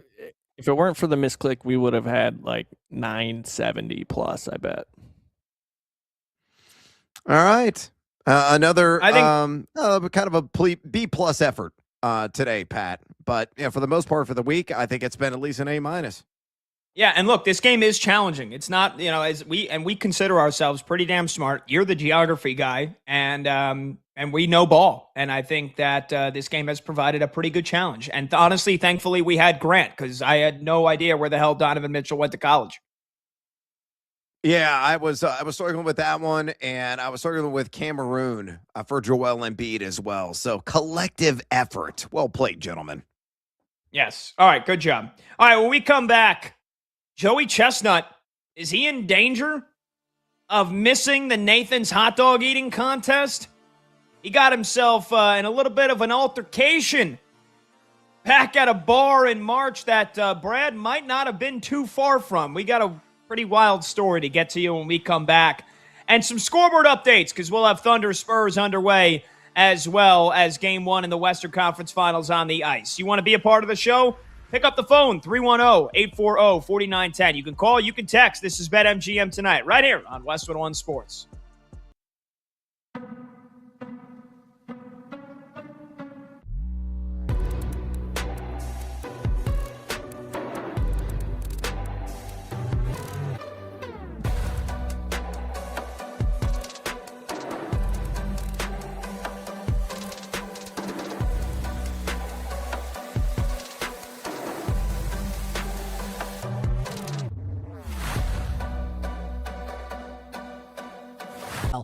June 1st, right around the corner.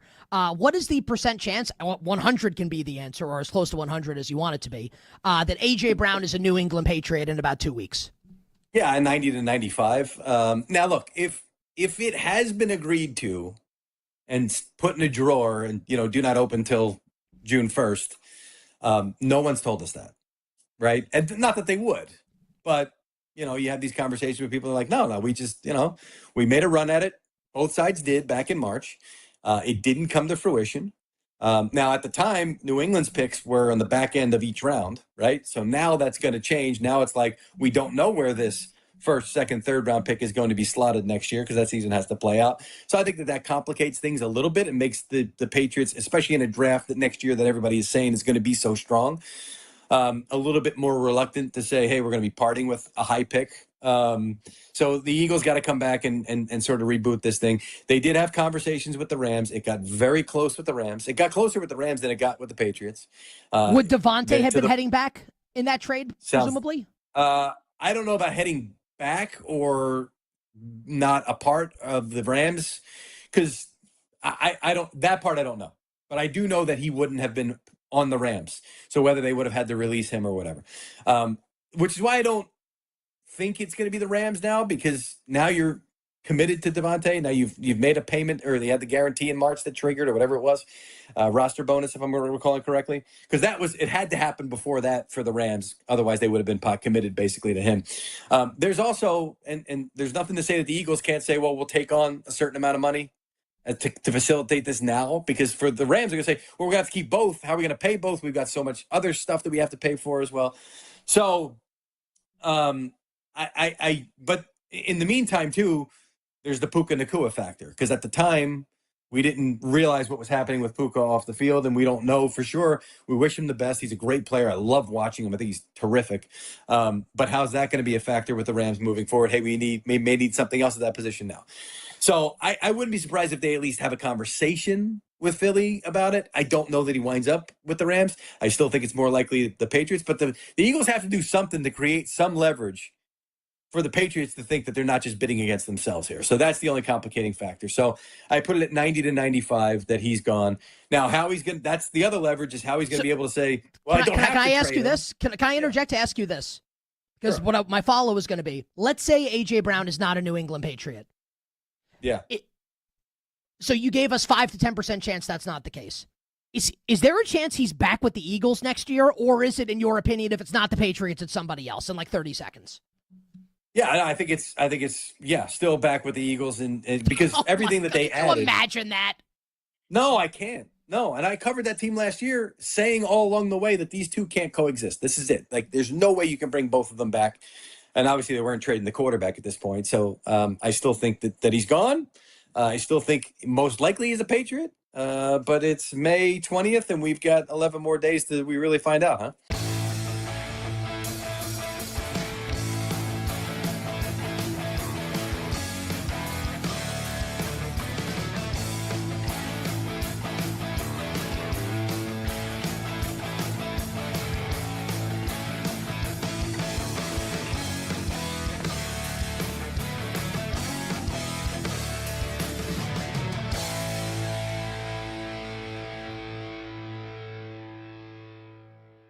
What do you think the percent chance is Deshaun Watson is the week 1 starting quarterback for the Cleveland Browns in like 30 to 45 seconds? Right? 101. Yeah, I've no felt matter that the what whole way. happens, as long as he's healthy, he's going to start. I mean, if he looks horrendous in camp and preseason, right, which I don't think he will, but no, I've said, I think I phrased it back in March that he's in the pole position. Everything I heard out of the combine, Senior Bowl week, I remember talking to a guy and they were like, look, Deshaun Watson's going to start for this team. You guys know that, right? But there'll be a competition for it to play out. But I think in the end, Deshaun Watson, I know Deshaun Watson's going to start for this team.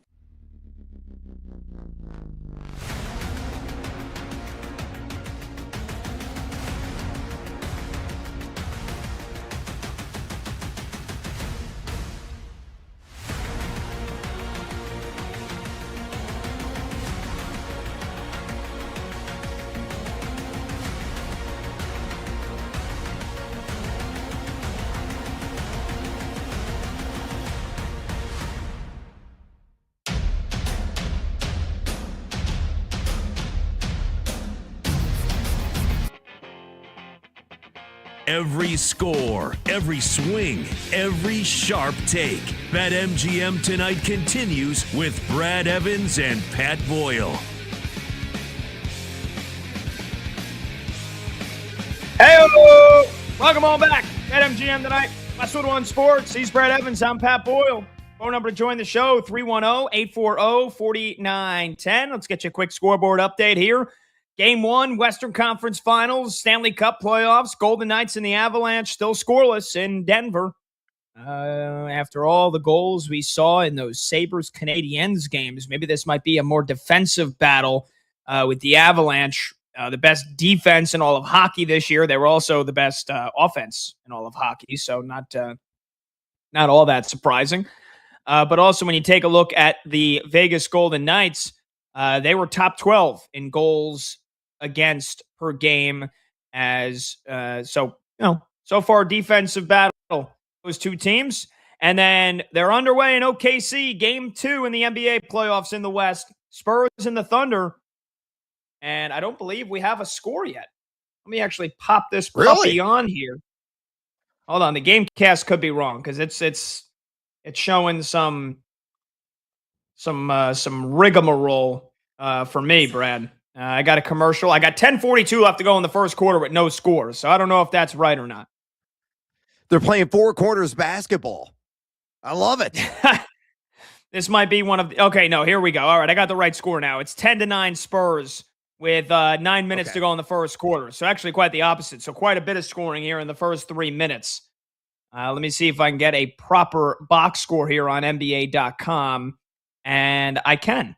Okay. Yeah, so Wemby's got 3 points, no rebounds. He has picked up a foul. Our guy Dylan Harper, 2 points, no rebounds, 2 assists so far for the Spurs. Wow. Meanwhile, for OKC, SGA off to a much quicker start than the other night. He's already got 4 points and an assist. And Lou Dort has already got 3 points as well. 10-9 Spurs with 9 minutes left to go in the first quarter. So very early on for that game, and very early still for Vegas and Denver, or the Colorado Avalanche on the ice. They are yet to produce a goal in that game. Brad, I got a bit of a news for you here, and I think you might be able to provide some details maybe on something that I saw, a headline that I saw today. So we got Memorial Day weekend coming up here on Friday. the unofficial or the official start of summer, unofficial start of summer, if you will. And sure enough, the grills will be out this weekend. The wieners will be on. Amen.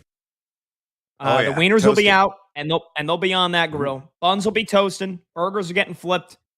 It's going to be glorious. And we're not far away from the Nathan's Hot Dog Eating Contest on Coney Island on the 4th of July, where Joey Chestnut is going to be looking to repeat as champion, see if we can break his own record of 77 hot dogs. I lose track. Remember, 2 years ago, he did not compete because basically got suspended because he was competing brands. He had that vegan sponsorship. I don't really care to remember. Yeah. But last year he came back. He won. Well, I guess there's a chance Joey Chestnut might not compete this year because of legal problems. Joey Chestnut has been sentenced to 180 days of probation for battery after, I guess the court records says striking. I think from the details, once I read into the article, slapping/punching, kind of like a open hand slap punch. He hit somebody while he was drunk at a bar in Indiana in March. He is at this point allowed to travel to New York City for July 4th for the Nathan's Hot Dog Eating Contest, and he's going to be looking to defend his crown. But Indiana in March. I know somebody who was in Indiana in March. Brad, did this happen during the Final Four? What the heck happened? I think it might have. True story, folks. For those of you that have been, fans of BetMGM tonight since the beginning, and we flipped the switch on the new show back in late December, I went to the Final Four. I only live like 2 hours away, in central Illinois from Indianapolis. So I drove over. I was working Radio Row, and I remember walking in to our Westwood 1 setup that we had there on Radio Row. And this is not like for those of you who've ever been to the Super Bowl Radio Row, this pales in comparison. There's only like maybe 10 to 12 stations overall in a single room. It's like half of a standard ballroom at the convention center. It's essentially it. And I walk in with all my equipment. I'm going to get everything set up on my table. And I got friends that work at other stations, and I had a career at one point with Sirius XM, so they're like 2 stations down from me on the same wall, and I'm like, I'm gonna go over and say hi to my friends at Sirius XM. Sean Farnham, who I used to do a show with, down the Cup, I used to do a show with, being the college basketball junkie that I am, and they do a show together on Sirius XM College Sports Radio. So I'm like, I'm gonna walk over and say hi. So I put my stuff down, I walk over. They're in the middle of their show, and who are they interviewing? Joey Chestnut. And I'm like, why the hell is Joey Chestnut here? And I never really put 2 and 2 together. I think he adjusts, and I have to look this up because I'm not 100% certain I'm correct on this, but I think he just won like a shrimp eating competition. And if you know anything about Indianapolis, St. Elmo's, everybody's passionate about it.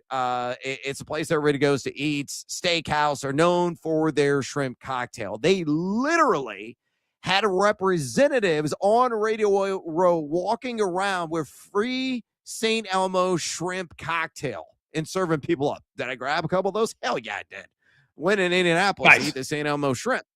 But Joey Chestnut was there getting interviewed. So my belief is, after, he did all his media appearances, there are a number of bars within walking distance of the convention center in downtown Indianapolis. Take your pick. And he might have bellied up to 1, 2, 3 bars, might have 3, 4, 5, 7,000 drinks. I mean, if he throws it down like he does hot dogs, the guy's liver is probably the size of Texas, and he got himself in some fisticuffs. Who knew that Joey Chestnut would be swinging fists possibly the night that I saw him in Indianapolis, and maybe he was throwing punches at me. Who knows? Yeah, I mean, he was. Yeah, that kind of. I think that sums it up. I think we have put the paper trail here together. I think we have Sherlock Holmes this freaking thing here. I think you're right. And look, he pled guilty to it. So it's not even like will he, did he or did he not? We got to get the facts. No, he literally pled guilty to battery. He's on 180 days of probation. I don't know if you probably, he said the day after the incident, he talked to law enforcement and he was like, I don't even remember it. So he was probably pretty tuned up. Here's the thing about Joey Chestnut. I don't like him. I don't like the guy, Brad. You know, maybe part of it is the fact that he keeps winning and there's nobody that even challenges him. So the 4th of July hot dog contest has now been rendered like boring and just completely pointless. But also indirectly, Joey Chestnut acted like, you sometimes don't meet your heroes, right? I always loved Joey Chestnut growing up, like watching him dominate and eating the 70 hot dogs. At one point, I loved it. At a certain point, then it gets old. It gets like you want somebody to win. Kobayashi beat him the one year, and then that guy went nuts and like they tried to fight and he tried to jump on the stage or something. They did the Netflix thing. I didn't even bother watching it because I'm not giving them another cent of my money. Kobayashi and Joey Chestnut on Netflix. Give me a break. But Joey Chestnut on one of the shows that I used to fill in and produce for, do headlines for, co-host for the DA show, Damon Amendolara, when it was formerly CBS Sports Radio before it came Infinity Sports Network. They had Joey Chestnut to do a guest appearance. And this was like, I don't know, weeks before the hot dog eating contest. And they booked him and his agent or his representation. And they were like, no problem. Like if there's something that like going in, be like, hey, don't ask this question. Like Joey's not going to eat a hot dog. We're not going to do any of this stuff. Okay, I can get it. There were no limitations. They said, no, nothing to like be aware of. Like should be fun. They asked him to eat a hot dog. One hot dog on their show. And he's like, no, not doing it. No, I'm not doing it. Oh, really? And they said he was an arrogant jerk. Before he came into the studio and afterwards didn't want to take any pictures, made a whole fuss about the whole thing. So from that, once I learned that story, I hate Joey Chestnut. I hope somebody beats his ass in the 4th of July hot dog eating contest this year, even though he's probably going to cakewalk to another win because he's a robot. He's a machine.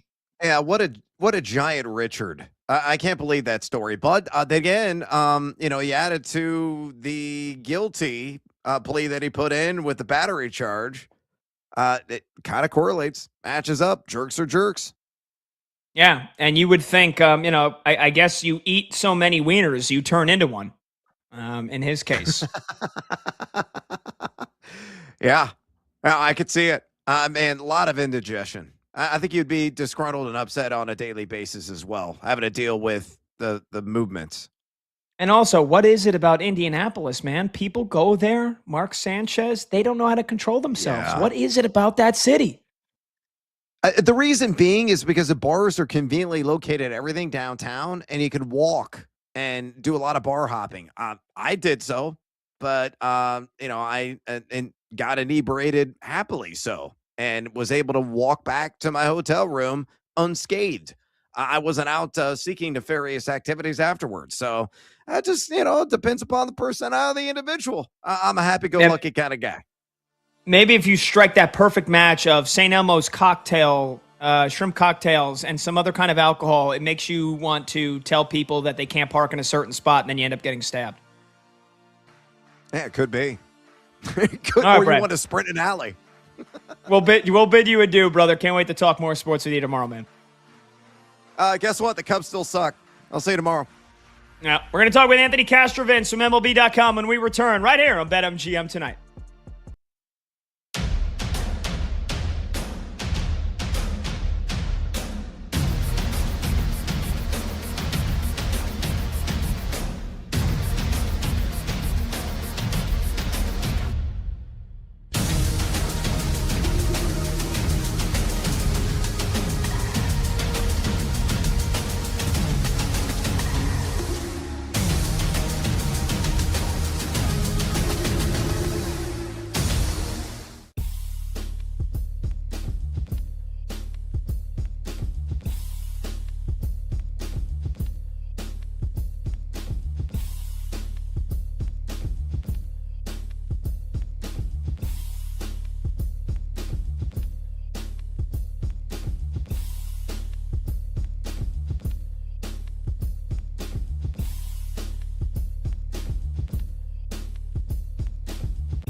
I'm being dead serious right now.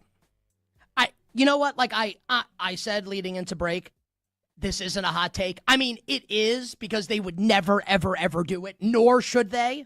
And I wouldn't do it if I were the Cavs.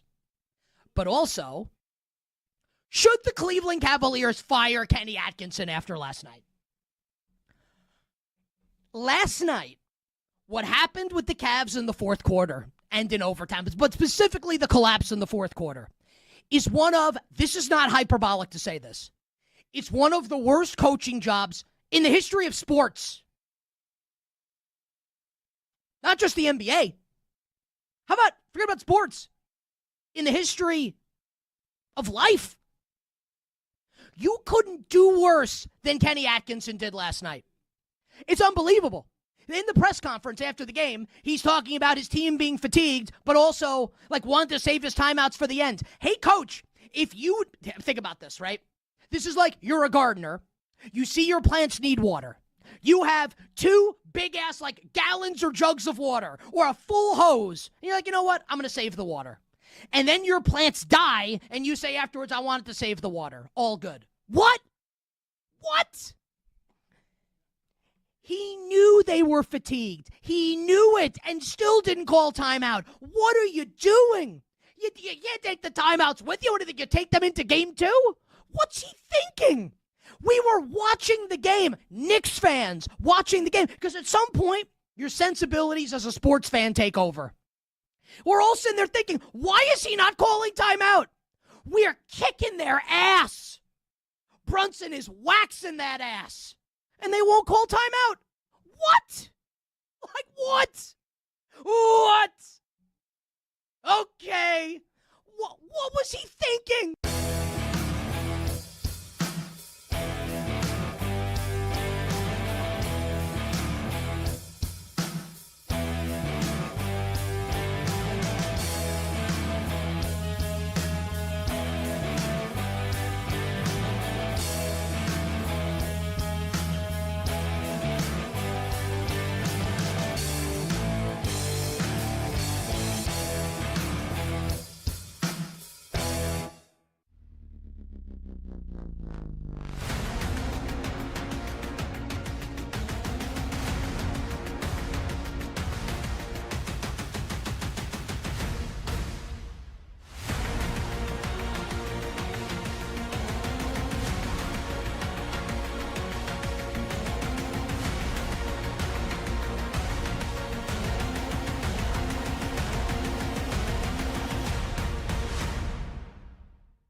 The day shuts down. The games light up. This is BetMGM Tonight on Westwood One Sports. Hey-o! Welcome on back to BetMGM Tonight here on Westwood One Sports.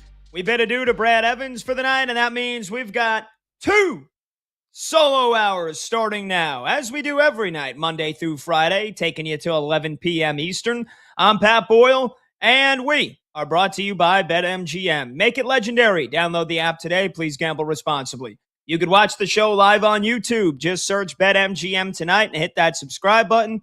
You can watch the show live on Twitter at BetMGM Tonight, and you can listen to the show on the Westwood One Sports app, the Odyssey app, SiriusXM Channel 375, and hundreds of local affiliates throughout North America. Quick scoreboard update here before we get to our next guest to talk some baseball. Let's get you an update here on the ice first. Western Conference Finals, Game 1 in Denver. And they're at the end of the first period, scoreless. Avalanche and the Golden Knights, zip, zip. Let's jump over to the hardwood. Game 2 of the Western Conference Finals, NBA playoffs. San Antonio, the Spurs up 1-0 after that unbelievable game back on Monday night. And the Spurs lead Game 2 as well. 3 minutes left to go in the first quarter. San Antonio up 25-20. Wemby's only got 3 points and a rebound so far. It's Stephon Castle leading the way with 8 points. Meanwhile, for OKC, SGA's got 4 points and Lou Dort has 6. And because it's going to be my first question, I figured it's fitting to let you guys know that if you're a baseball fan, not only do you have Ohtani on the mound tonight, but you have Shohei Ohtani at the plate. And he led off the game with a rocket shot to dead center, 405 feet, a solo bomb for Ohtani, and then he struck out 2 batters in the bottom of the first as the Dodgers lead the Padres 1-0. So before we talk Ohtani and some more baseball, let's welcome in Anthony Castro-Vince here, MLB.com writer, Emmy-nominated MLB Network contributor. Anthony, it's Pat Boyle. Thanks so much for joining, man. How you doing? Hey, Pat, I'm doing well, man. Thanks for having me.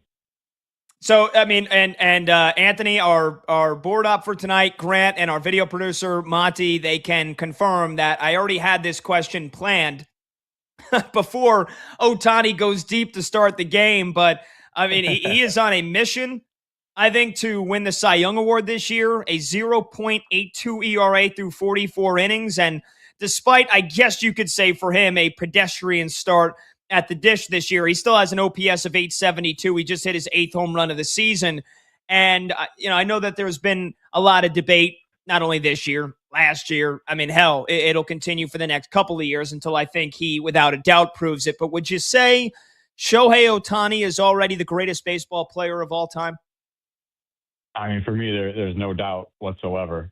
I was looking this up the other day. I mean, you take his you take among guys who have made 100 starts on the mound and among guys with at least 4,000 plate appearances, he ranks in the top 10 in ERA plus and top 20 in OPS plus. So he's amongst legends in the game in both of those categories. And I just don't know how you could compare any baseball player to him with no disrespect whatsoever to the all-time greats in the game.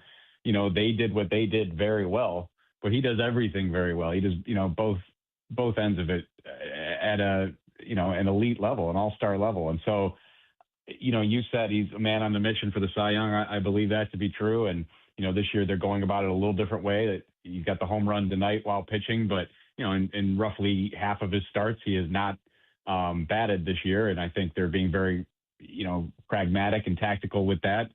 Because that's basically an NBA team over there, are the Dodgers at this point, where they know they're going to be in the playoffs, and so it makes sense to take it easy on Ohtani over the length of the season. And when you have some of these starts where he's focused firmly on pitching and can recover between innings and whatnot, and you see what that's doing for him. I mean, he's pitching just at a level, he's reached a new level on the pitching front, and that guy, I don't put anything past him. There's some great pitchers in the National League. Paul Skeens, Jacob Mizorowski is rising into the Cy Young realm, and they're going to be tough to top. But it just seems like if this guy puts his mind to something, he makes it happen somehow.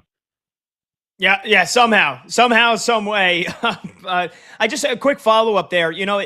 I find it interesting, and I guess the Dodgers, maybe they'll never explain what the actual reasoning is. But Anthony, how I think it's going to be at least 50% of the time going forward this regular season. If Ohtani starts, he's not going to be in the lineup. I know there are some obvious factors. Like I think a couple of starts ago, he got hit by a pitch where he said he felt some shoulder tightness the day before. But I guess going forward, is there any rhyme or reason that you know of or can think of as to when Ohtani will bat when he pitches and when on the times that he won't bat when he pitches? Yeah, nothing I can decipher so far. Not like a pattern to it so far. It's something that we didn't necessarily know was going to be, as much as it's already happened. We didn't know this was going to be the case going into the season. So I think makes all the sense in the world. I mean, we want this guy to be from another planet, to be Superman.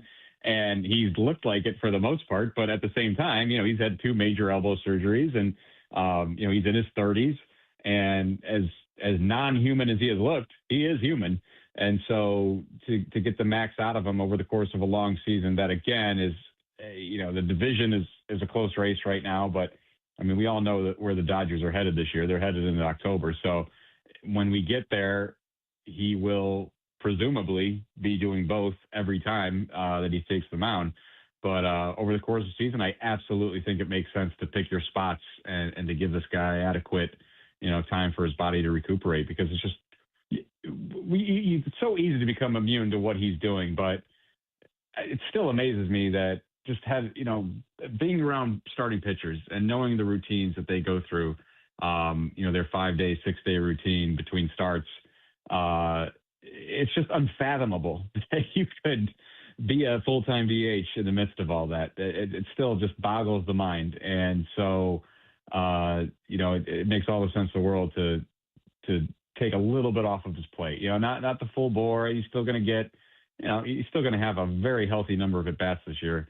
But, on those days he pitches, I think it makes sense to have, whether it's every other start or whatever it ends up being, to have those opportunities to give him some rest. Yeah, I think it's a good idea. I think it's a very prudent idea as well for the Dodgers. A little load management in Major League Baseball. That's not a bad thing when we have Shohei Ohtani. Talking to Anthony Castro-Vince here on BetMGM tonight, Westwood One Sports. I'm Pat Boyle. Anthony, MLB.com writer and MLB Network contributor. He's also an author of A Fan's Guide to Baseball Analytics. Make sure you give him a follow on Twitter at Castro-Vince. Anthony, grand picture question here. We're 48, almost 50 games in for every team here. Memorial Day weekend is when a lot of baseball folks really say, all right, it's not too early anymore for this. The Rays are in first in the AL East at 33-15. The White Sox are above 500. The A's are in first place in the AL West. And the St. Louis Cardinals, after basically stripping the entire team down, are all of a sudden a half game back of the Brewers, and they're tied with the Cubs in the NL Central. So out of all the surprising teams this year, and feel free to add another team into the mix, but I had Rays, A's, White Sox, and Cardinals. Which team or teams do you think can most likely make the postseason from that group? Man, I kind of felt like the A's had a shot going into the year, and they're playing 500 ball, and that's good enough in the AL West right now to be on top of the AL West. But they have such a good young lineup, and I do not know that they have the pitching to hold up over the course of the year, but at the same time, the Mariners have had their struggles this year. The Rangers are, a flawed ball club in some ways. And I think the Astros are out of it. The Angels are out of it. So I don't put it past the A's to hold on. But, it's great to see the South Side come alive again with, Munetaka Murakami doing what he's done there and getting that club over 500, this late into a season for the first time in several years. It's been a terrible team for a long time now. 100+ losses, 3 straight seasons. So that's great to see. I don't know if they have the staying power. I would probably lean against that, but man, the American League in general is a land of opportunity this year because there's not a lot of teams asserting themselves. Only a few teams over 500, and it just has that feel like anything can happen there, and probably will. I think we're going to see some crazy swings this summer. And, you kind of led perfectly right into my next question again, Anthony. I feel like we're simpatico here. We're mind melding. Because I was going to ask you about Munetaka Murakami and if his start to the year is sustainable. He's already got 17 bombs in 49 games, an OPS of 934. The Japanese first baseman, 26 years old, first year in the major leagues. Is 50 home runs possible for this Japanese phenom?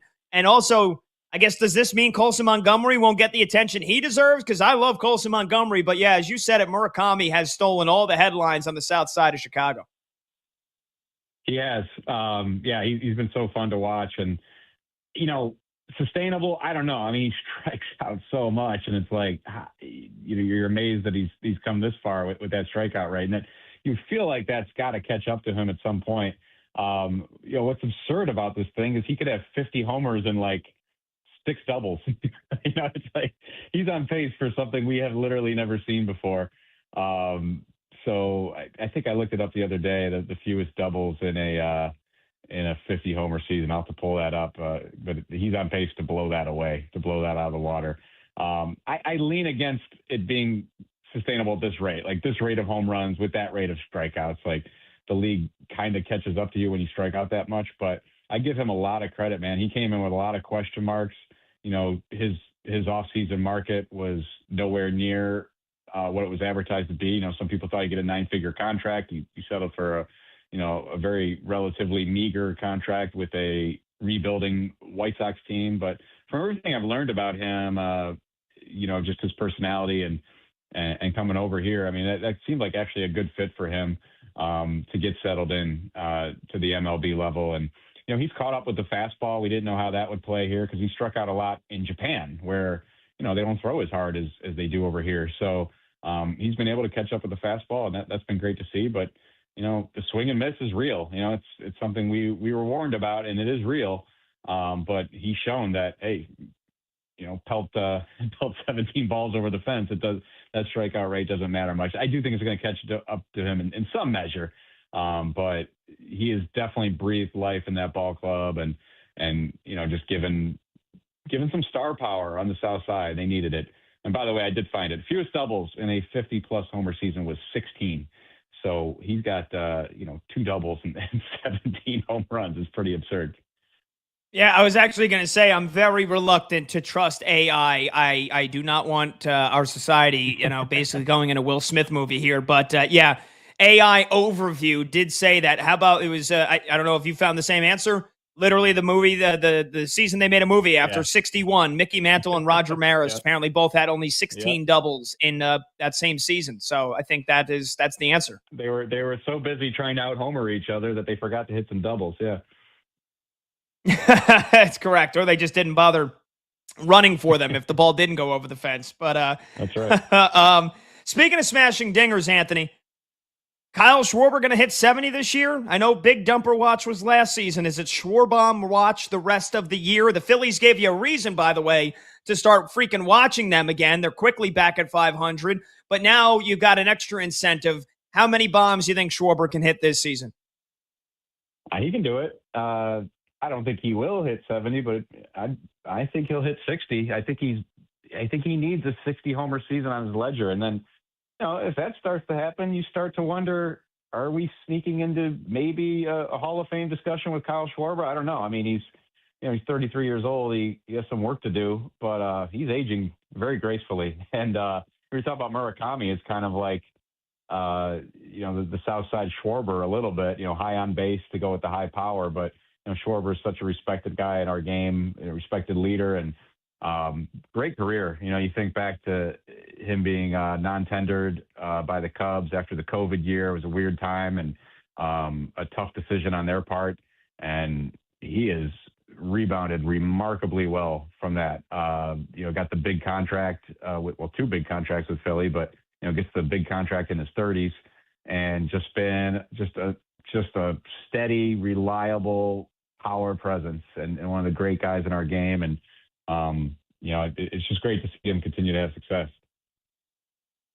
And how about Schwarber? I remember him crying basically at the end of the Philly season last year in the locker room. That's a guy that did not want to leave. And there was a lot of questions about what they should do this offseason. And I'm glad that they brought him back, and it's paying immediate dividends. We're talking to Anthony Castrovince here on BetMGM tonight, Westwood One Sports, MLB.com writer, MLB Network contributor, author of A Fan's Guide to Baseball Analytics. Anthony, do you think PCA's fine was a just punishment after he had some, let's just say, choice words? And I'll even go one step further. Bleep my bleeping bleep. To a White Sox fan this past weekend. Do you think a fine was a just punishment? Should there have been no discipline, or do you actually think he should have been suspended? How did baseball handle Pete Crow Armstrong's fan incident this past weekend? Yeah, I mean, that tends to be, for a situation like this, it usually tends to be monetary, dock him for that. And, it's just unfortunate. I mean, it's not, this is not a world where you want to slip up like that. I mean, that's beyond slip up. There's just, in the heat of the moment, things are going to happen. But they can't happen. They can't happen in this day and age. I mean, there's always a camera on you, and for better or worse, we're going to see everything and we're going to hear everything. And that was a very unfortunate choice of words on PCA's part. And he's been wearing it the last couple of days. A couple of misplays in the field since then. So I don't know how much this is all on his mind or what. Maybe not at all, but I thought that was a reasonable punishment under those circumstances. And there's things that I'm sure there are many instances we don't know about, especially back in the day, but we live in an age where we know it all, we see it all. And you just can't be too careful out there with your choice of words and who you interact with. Yeah, it's a good answer. Good answer. Anthony, we could really get in depth with this next question. So however brief you want to keep it, obviously the dark cloud looming over baseball's head this year is a possible lockout coming up this upcoming off season. So I guess how likely do you think it is based on some of the talks that have started? I don't think they've gotten very far, but your thoughts on a possible lockout this upcoming offseason? Are we avoiding it? Is it 50-50, or do you think it's almost certain to happen? Well, I can only go by, the last round of negotiations and assume something similar where, the lockout is the lockout. It's kind of a non-factor depending on how late into the spring it would go. Does it impact spring training, and therefore does it impact the regular season? That's the $1 million question.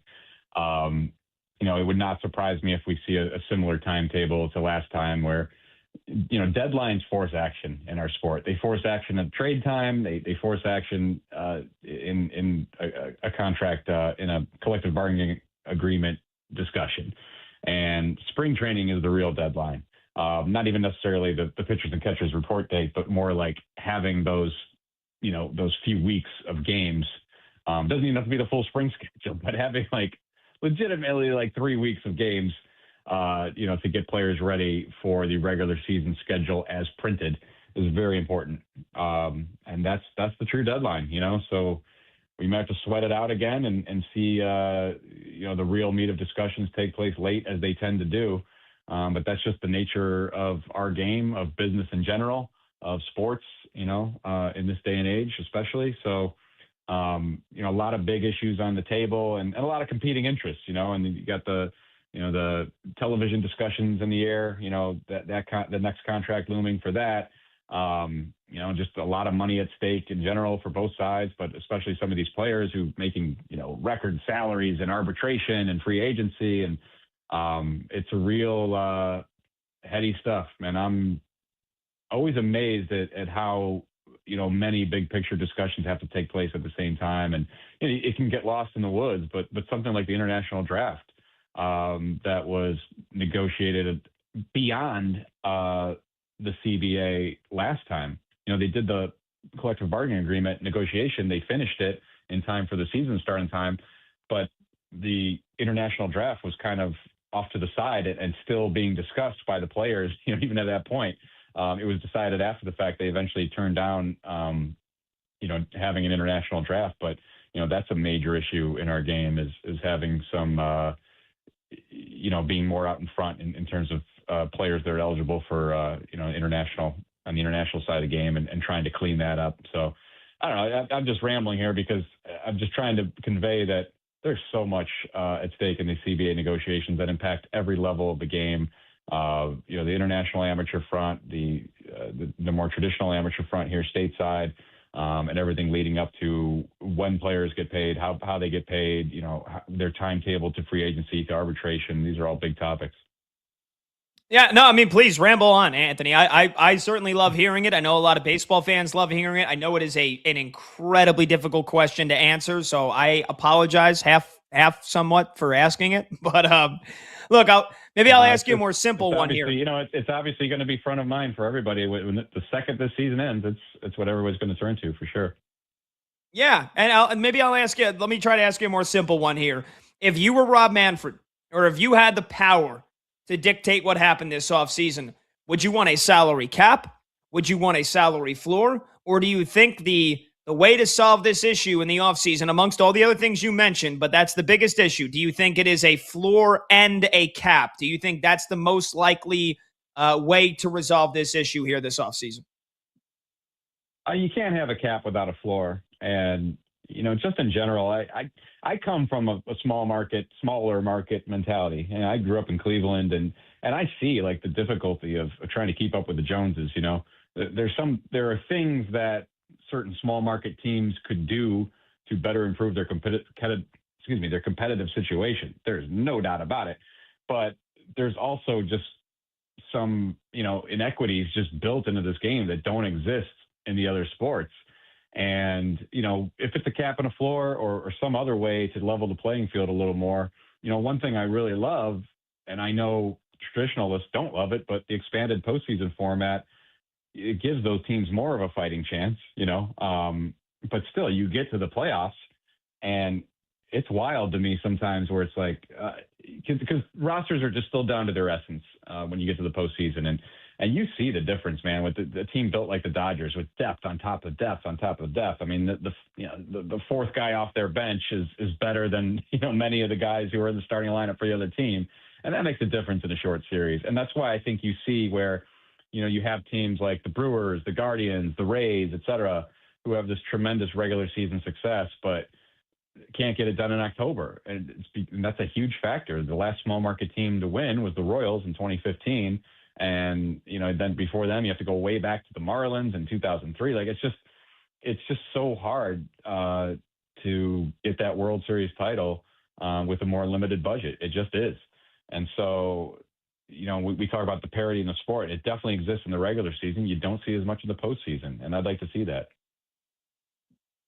It's great stuff. Anthony, I really appreciate the time, man. I know I asked you some tough questions. You gave some great answers. And again, the good news is, for now, we haven't even got to Memorial Day. I know thinking about the future in a lot of ways can be very scary, but at least we got a lot of good baseball going on right now. And I know it's only 2 innings, but Shohei Ohtani is 6 up and he's 6 down in San Diego. So who knows? Maybe we get some crazy stuff happening tonight. So appreciate all your time, man, and hope to catch up with you soon.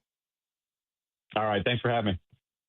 There you go. Anthony Castrovince, MLB.com writer, Emmy Award-nominated MLB Network contributor, and the author of A Fan's Guide to Baseball Analytics. Make sure you check out his book, and make sure you give him a follow on Twitter at Castrovince. Spelled exactly how you think it would be. All right, we'll take a short break. 310-840-4910. When we come back, get you a scoreboard playoff update, get you an Ohtani update, and also, are the Minnesota T-Wolves about to do something crazy this offseason? I'm Pat Boyle. This is BetMGM Tonight, right here, Westwood One Sports.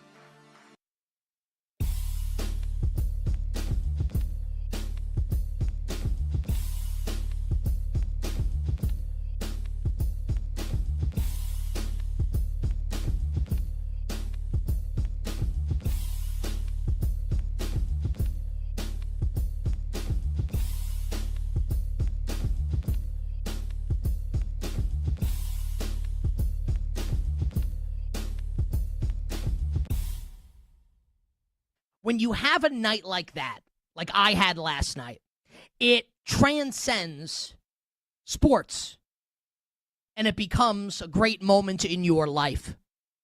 So I'm reticent to say last night is one of the great nights of my life as far as being a sports fan goes. No. Like, this is way, way, way more than that. We all love sports way too much just to put it in a separate bucket, to separate it from the great moments in your life. No. Last night, and I understand it's only game 1 of the Eastern Conference Final, but I don't know what more you could have expected. And I'm a Knicks fan with the way things have gone throughout my entire life. Then I can honestly sit here and say to you, Wednesday morning, May 20th, year of our Lord 2026, that Tuesday night, May 19th, year of our Lord 2026, it's one of the best nights of my life. One of my favorite nights in my entire life. Not an exaggeration. Everything you could have wanted, everything you could possibly dream of, we got last night. At least as Knicks fans. As Cavs fans, it was a waking nightmare. But as Knicks fans, this was a fever dream. Absolutely unbelievable. Knicks 115, Cavs 104 in overtime. And, before we analyze the game, and I'll tell you about my experience, I think it's important to do this, right? Because I'm a bettor. We love talking betting on this show. The roots of this show lie in sports betting. Let us please have a brief moment of silence for anybody that bet the Cleveland Cavaliers last night, plus the points. I felt like that was appropriate. Because if you bet the Cavs last night plus the points, forget about it. That's as bad as it gets. Just an absolutely brutal loss. Just to take you through, I will give you my opinion on the game and what went wrong for Cleveland and what went right for New York. It was unbelievable. But, this game was over. It was done. The crowd was dead. And it's not dead because Knicks fans suck. Knicks fans are the best. And you know what? I'll tell everybody, piss off this morning. And I'm filled to the brim with New York pride this morning. New York forever, and everybody else can go, you know what? This crowd is unbelievable. Knicks fans are unbelievable. But no reason to cheer. The Knicks were playing like ass. They were terrible last night's game. Jalen Brunson was terrible. Karl Anthony Towns was on a milk carton. No one could get anything going. Jordan Clarkson, he could have at some point ripped off his jersey and been wearing an NWO Cleveland Cavaliers jersey. This game was over. It was over. It was done. Everybody was dejected. We were defeated. We were just sitting there. It was brutal. It was terrible. But being at a funeral, it was awful. And then it wasn't. And I will say this. I never lie to you. Never. On my daughter, on my late father's grave, as the Knicks first started the comeback, down 22, make a couple buckets, on my daughter, my precious 2-year-old daughter, I thought to myself, I would trade a terrible New York Football Giants season this year just for the Knicks to win this game. So I apologize in advance to all my fellow New York Giants fans. Because I think, like Danhausen cursed the Cleveland Cavaliers, I may have cursed the New York Football Giants, who are my favorite team overall. But I've seen the Giants win Super Bowls. It had to be done. So in my head as a sports fan, look, we all have things that we're superstitious about. I remember divisional round of the 2007 playoffs, Giants against the Cowboys. Giants went on the road in Dallas. That's my quarterback. And my mom was in the bathroom when the Giants had a defensive stop. I was still living at home at the time in early 2008. And I made my mom go and stand in the bathroom every single time that the Giants were on defense during the game. After that, we all have our superstitions. We all have them. And, and that's 20 years ago, just about here. Even at the age of almost 43, I turned 43 in 2 weeks. I still got it. I still got them. And that's the beauty of sports. That's the beauty of this whole thing, is it reduces you down. And reduce is the wrong word, because reduce makes it sound negative. No, this is great. It transforms you.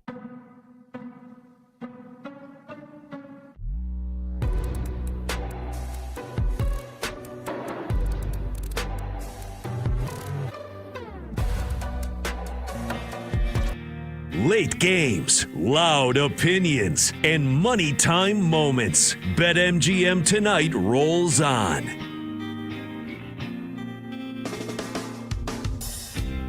Welcome on back. BetMGM Tonight, Westwood One Sports. I'm Pat Boyle. The phone number to join the show, 310-840-4910. That's 310-840-4910. Let's get you a scoreboard update here. 2 big playoff games going on right now. If goals are your thing, well, you'd be a bit disappointed. If defense is your thing, you are loving this one. Game 1, Western Conference Finals on the ice. Golden Knights and the Avalanche. Scoreless. 30 minutes of scoreless hockey. 30 minutes to go. But so far, Carter Hart, 17 out of 17 saves for Vegas. And Scott Wedgwood for Colorado, 15 out of 15 saves. No Mark Stone in this game for Vegas as he continues to nurse an injury. And just looking at the stats on this one, I have been locked in mostly to the Thunder OKC game. But as soon as that gets to halftime, I'm going to flip back over to Vegas, Colorado, maybe do a little multi-view as well at some point.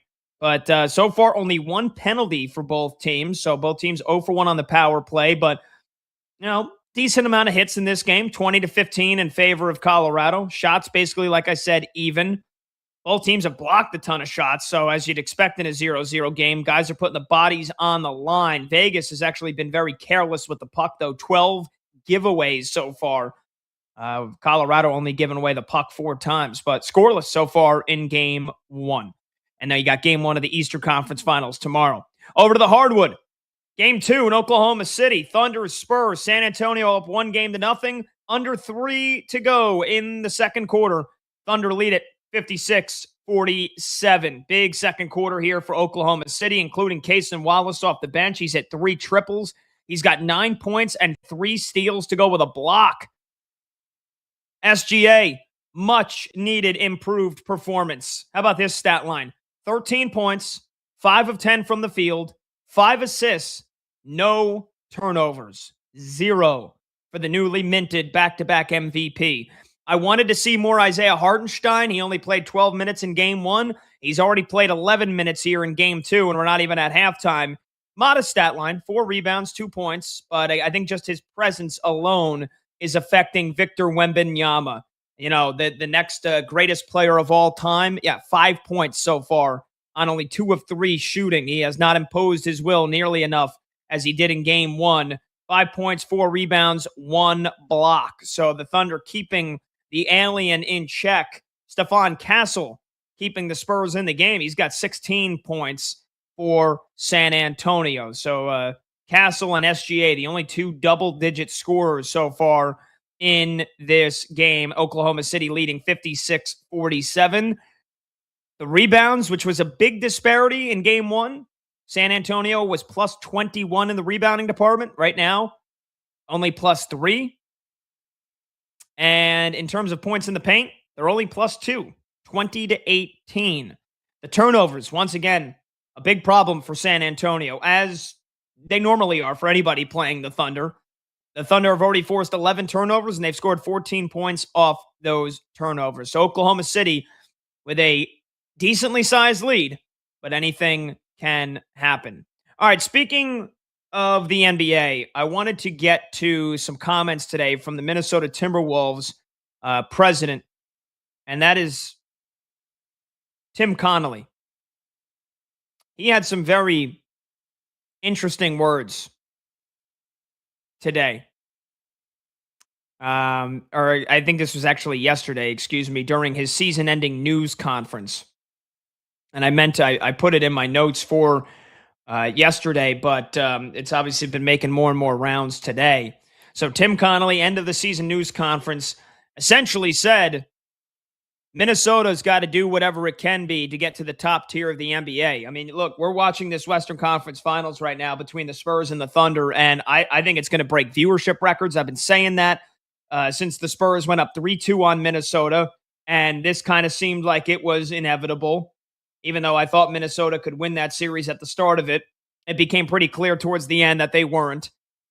And I think that this could be, I said it last night, this could be Cowboys-Niners in the 90s, where these teams are facing each other in the conference finals on a nearly yearly basis.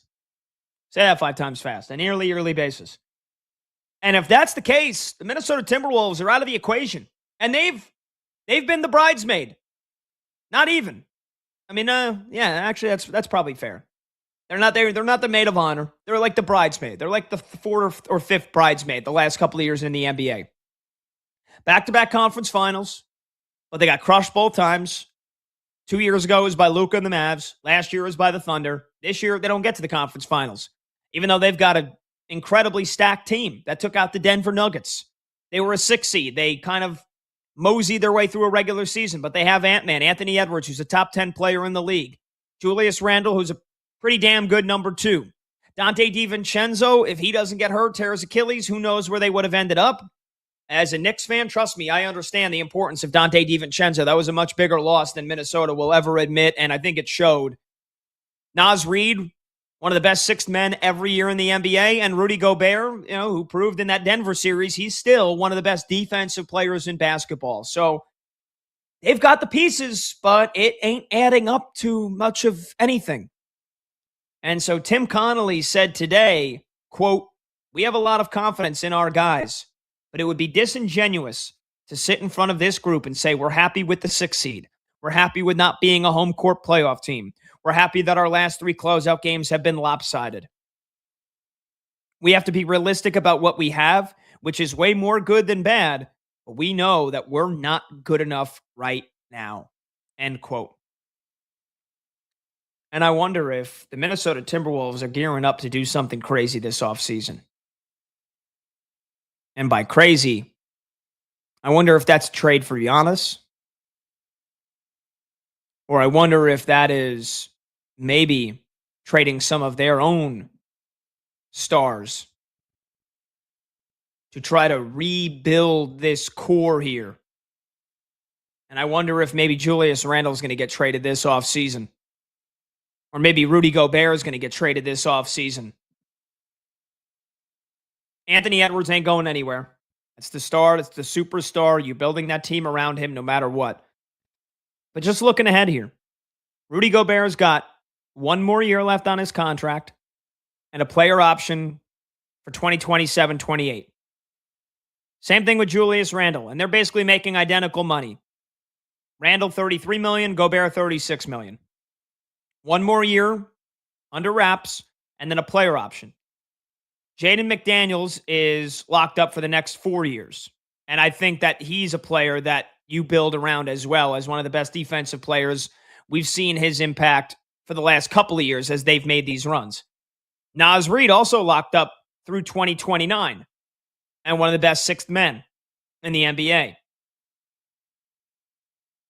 I think a trade involving either and or Rudy Gobert or Julius Randle is on the table this offseason for the Minnesota Timberwolves. And I do think that they are going to be at the forefront of any Giannis trade talks that really pick up steam here in the next couple of weeks.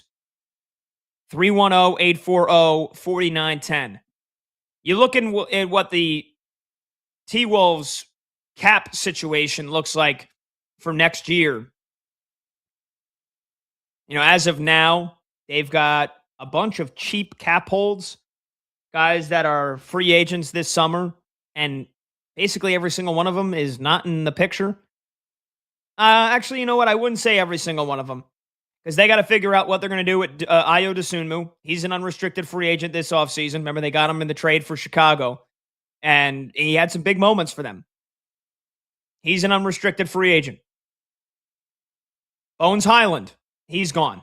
I mean, sorry, unless you can get him on a cheap deal.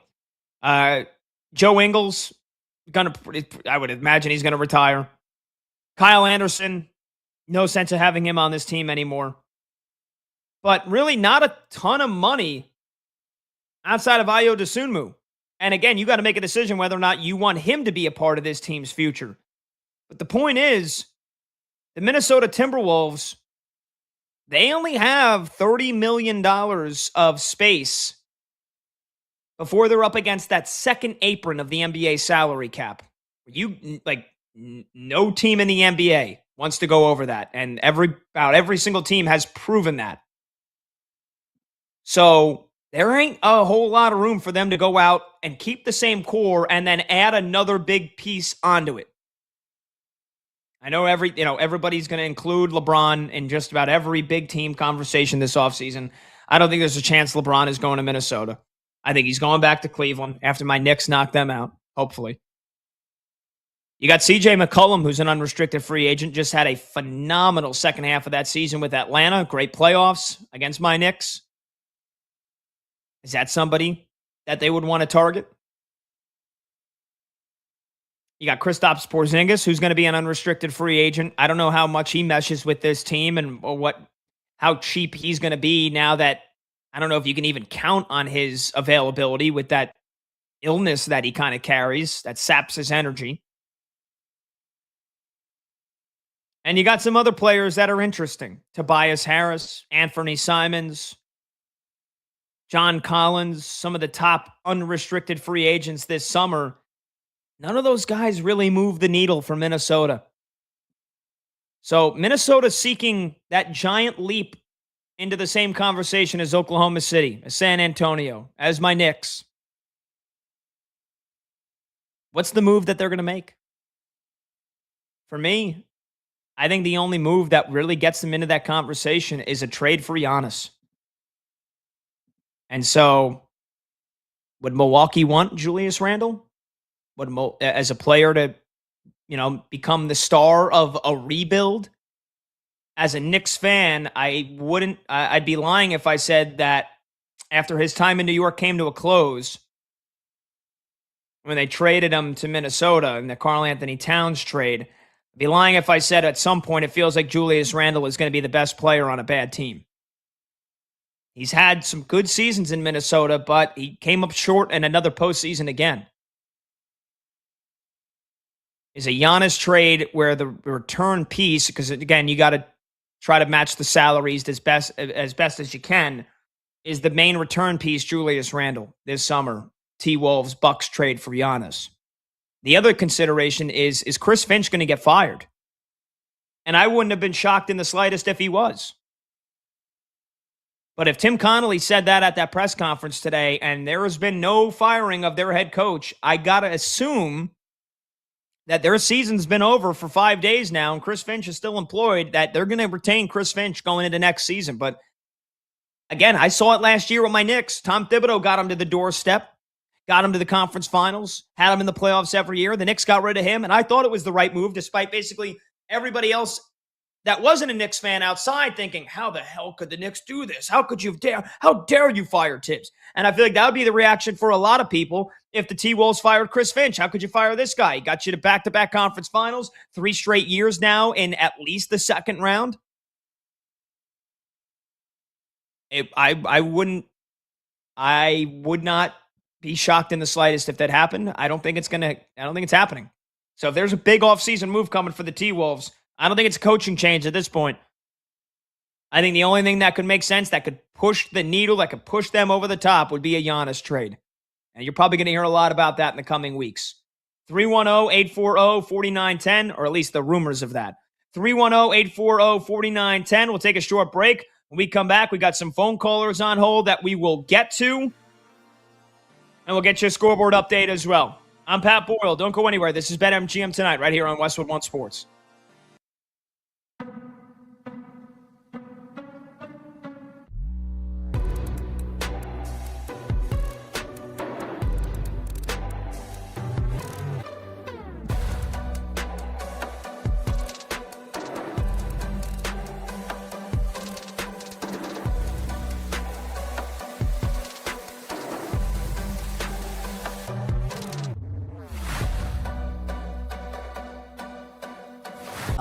June 1st, right around the corner.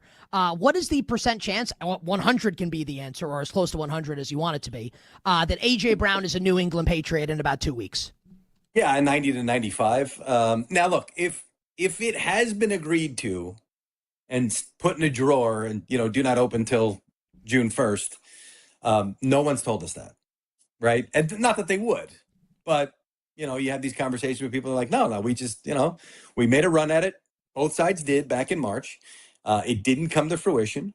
Now, at the time, New England's picks were on the back end of each round, right? So now that's going to change. Now it's like we don't know where this first, second, third round pick is going to be slotted next year because that season has to play out. So I think that complicates things a little bit. It makes the Patriots, especially in a draft that next year that everybody is saying is going to be so strong, a little bit more reluctant to say, hey, we're going to be parting with a high pick.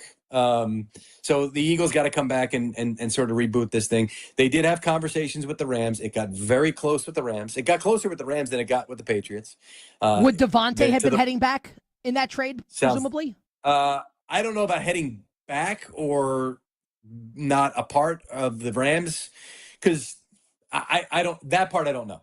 But I do know that he wouldn't have been on the Rams. So whether they would have had to release him or whatever, which is why I don't think it's going to be the Rams now, because now you're committed to Devontae. Now you've made a payment, or they had the guarantee in March that triggered, or whatever it was, roster bonus, if I'm recalling correctly, because it had to happen before that for the Rams. Otherwise, they would have been committed basically to him.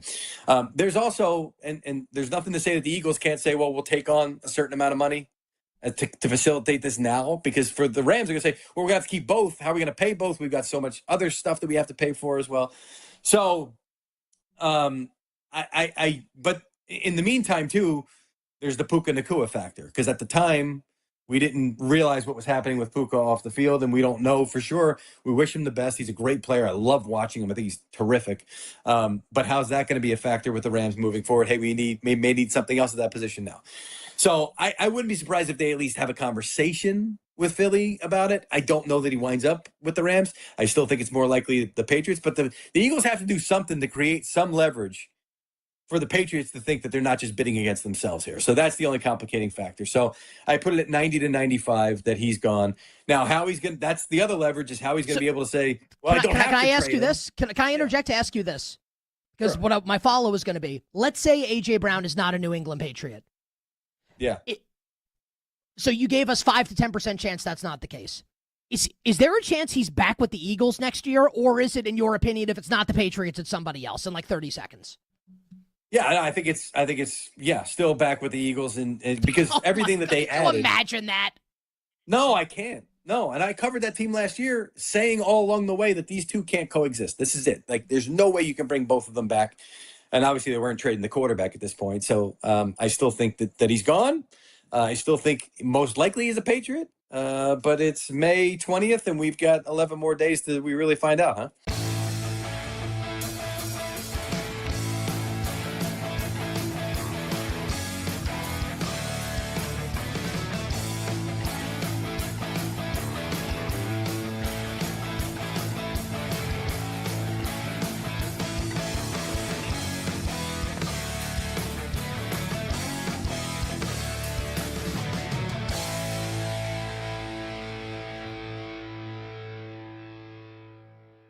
What do you think the percent chance is Deshaun Watson is the week 1 starting quarterback for the Cleveland Browns in like 30 to 45 101. seconds? Right? 101. Yeah, I've no felt matter that the what whole way. happens, as long as he's healthy, he's going to start. I mean, if he looks horrendous in camp and preseason, right, which I don't think he will, but no, I've said, I think I phrased it back in March that he's in the pole position. Everything I heard out of the combine, Senior Bowl week, I remember talking to a guy and they were like, look, Deshaun Watson's going to start for this team. You guys know that, right? But there'll be a competition for it to play out. But I think in the end, Deshaun Watson, I know Deshaun Watson's going to start for this team.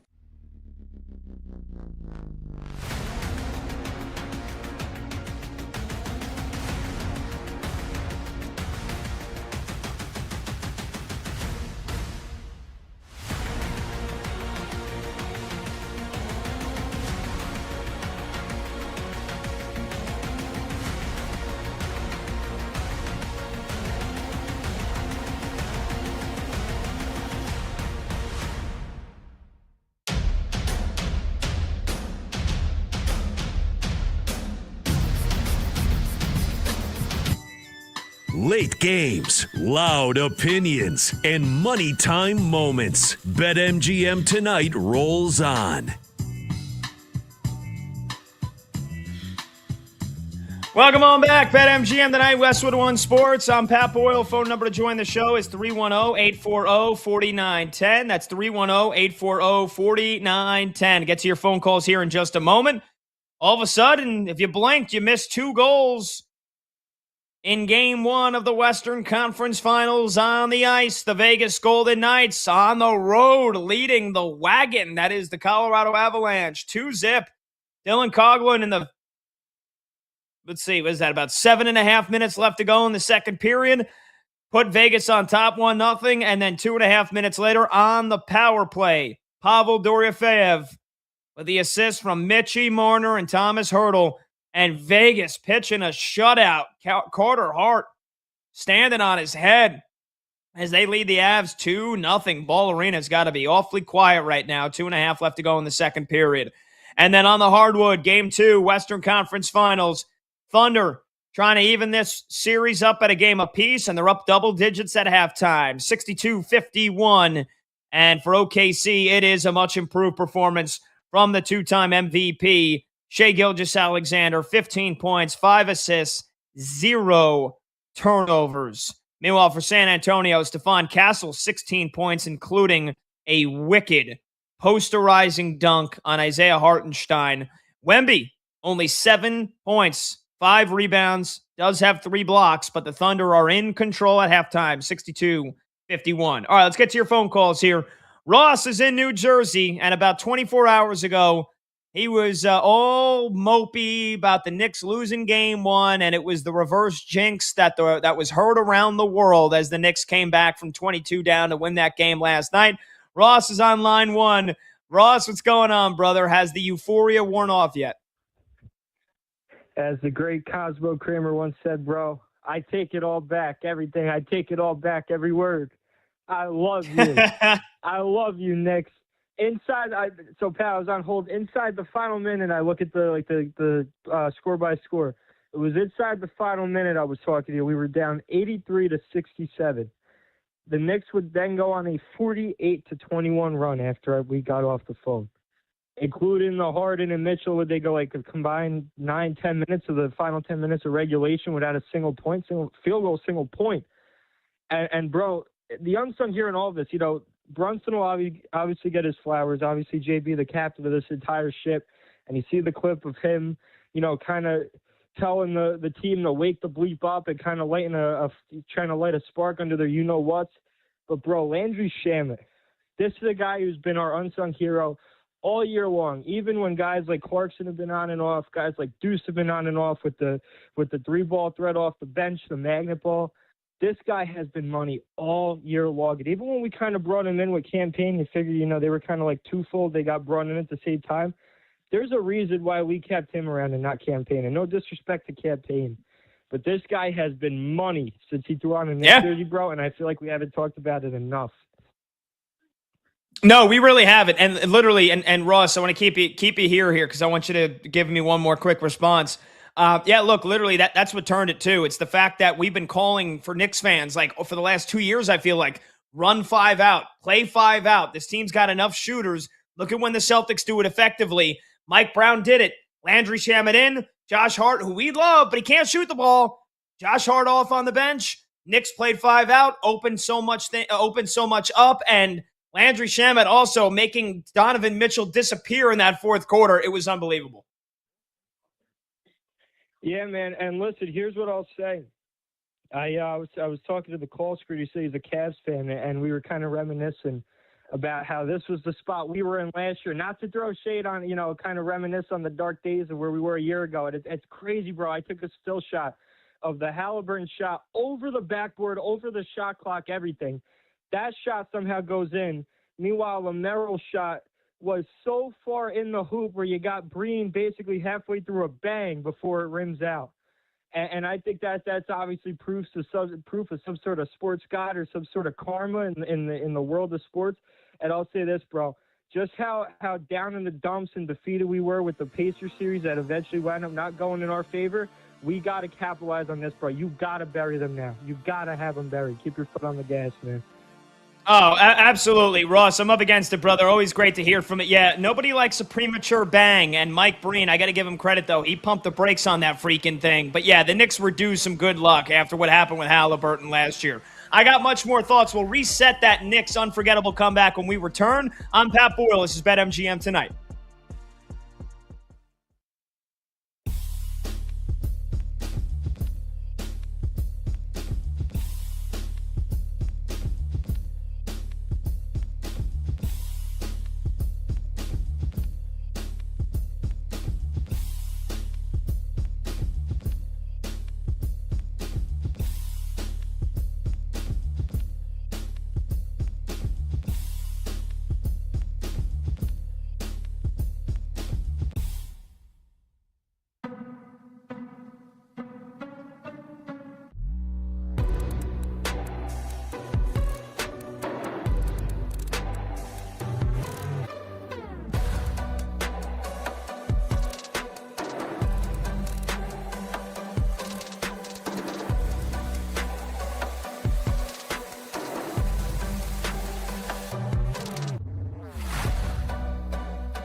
I'm being dead serious right now.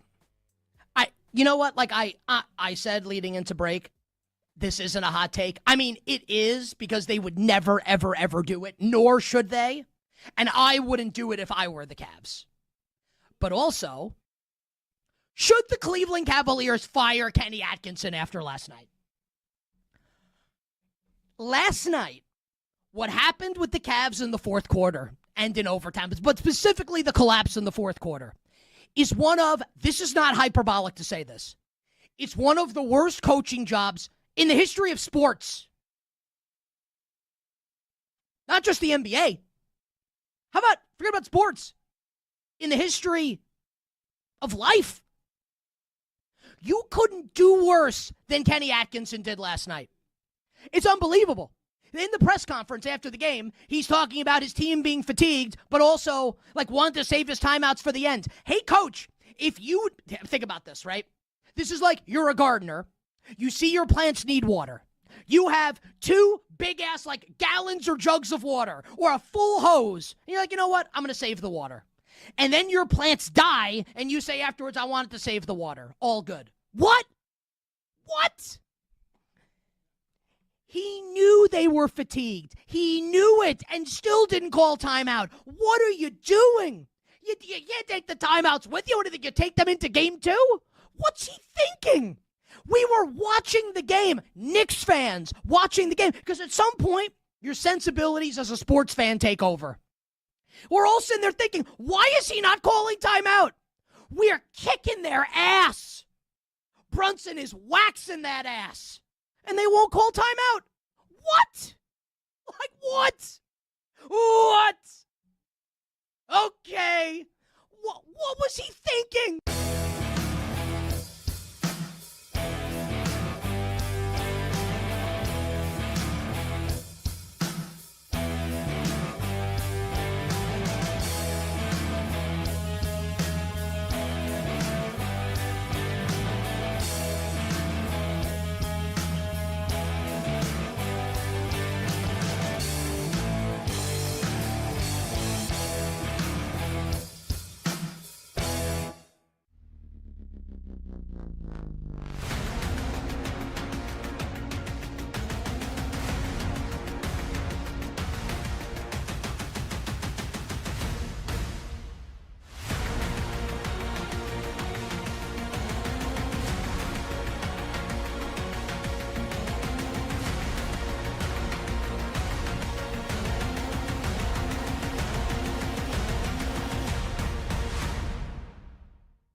The day shuts down. The games light up. This is BetMGM Tonight on Westwood One Sports. Hey, welcome on back. BetMGM Tonight, Westwood One Sports. I'm Pat Boyle, and we are brought to you by BetMGM. Make it legendary. Download the app today. Please gamble responsibly. Fifth and final hour of this Hump Day show starts right now, and you could watch the show live on YouTube. Just search BetMGM Tonight and hit that subscribe button. You could watch the show live on Twitter at BetMGM Tonight, and you can listen to the show on the Westwood One Sports app, the Odyssey app, SiriusXM, Channel 375, and hundreds of local affiliates throughout North America. Phone number to join the show is 310-840-4910. We usually have open phone lines in the final hour of the show, so you can call or simply just text your thoughts on the show or any of the topics we've dived into tonight. 310-840-4910. If you text in your question, just let us know what your name is and where you're from so we can get you featured on the show. Talked a lot about the Knicks' unforgettable comeback last night. I'm going to reset that here for anybody just joining us. Previewed Thunder and Spurs game 2, which is in the third quarter right now. Get you a scoreboard update in a matter of seconds.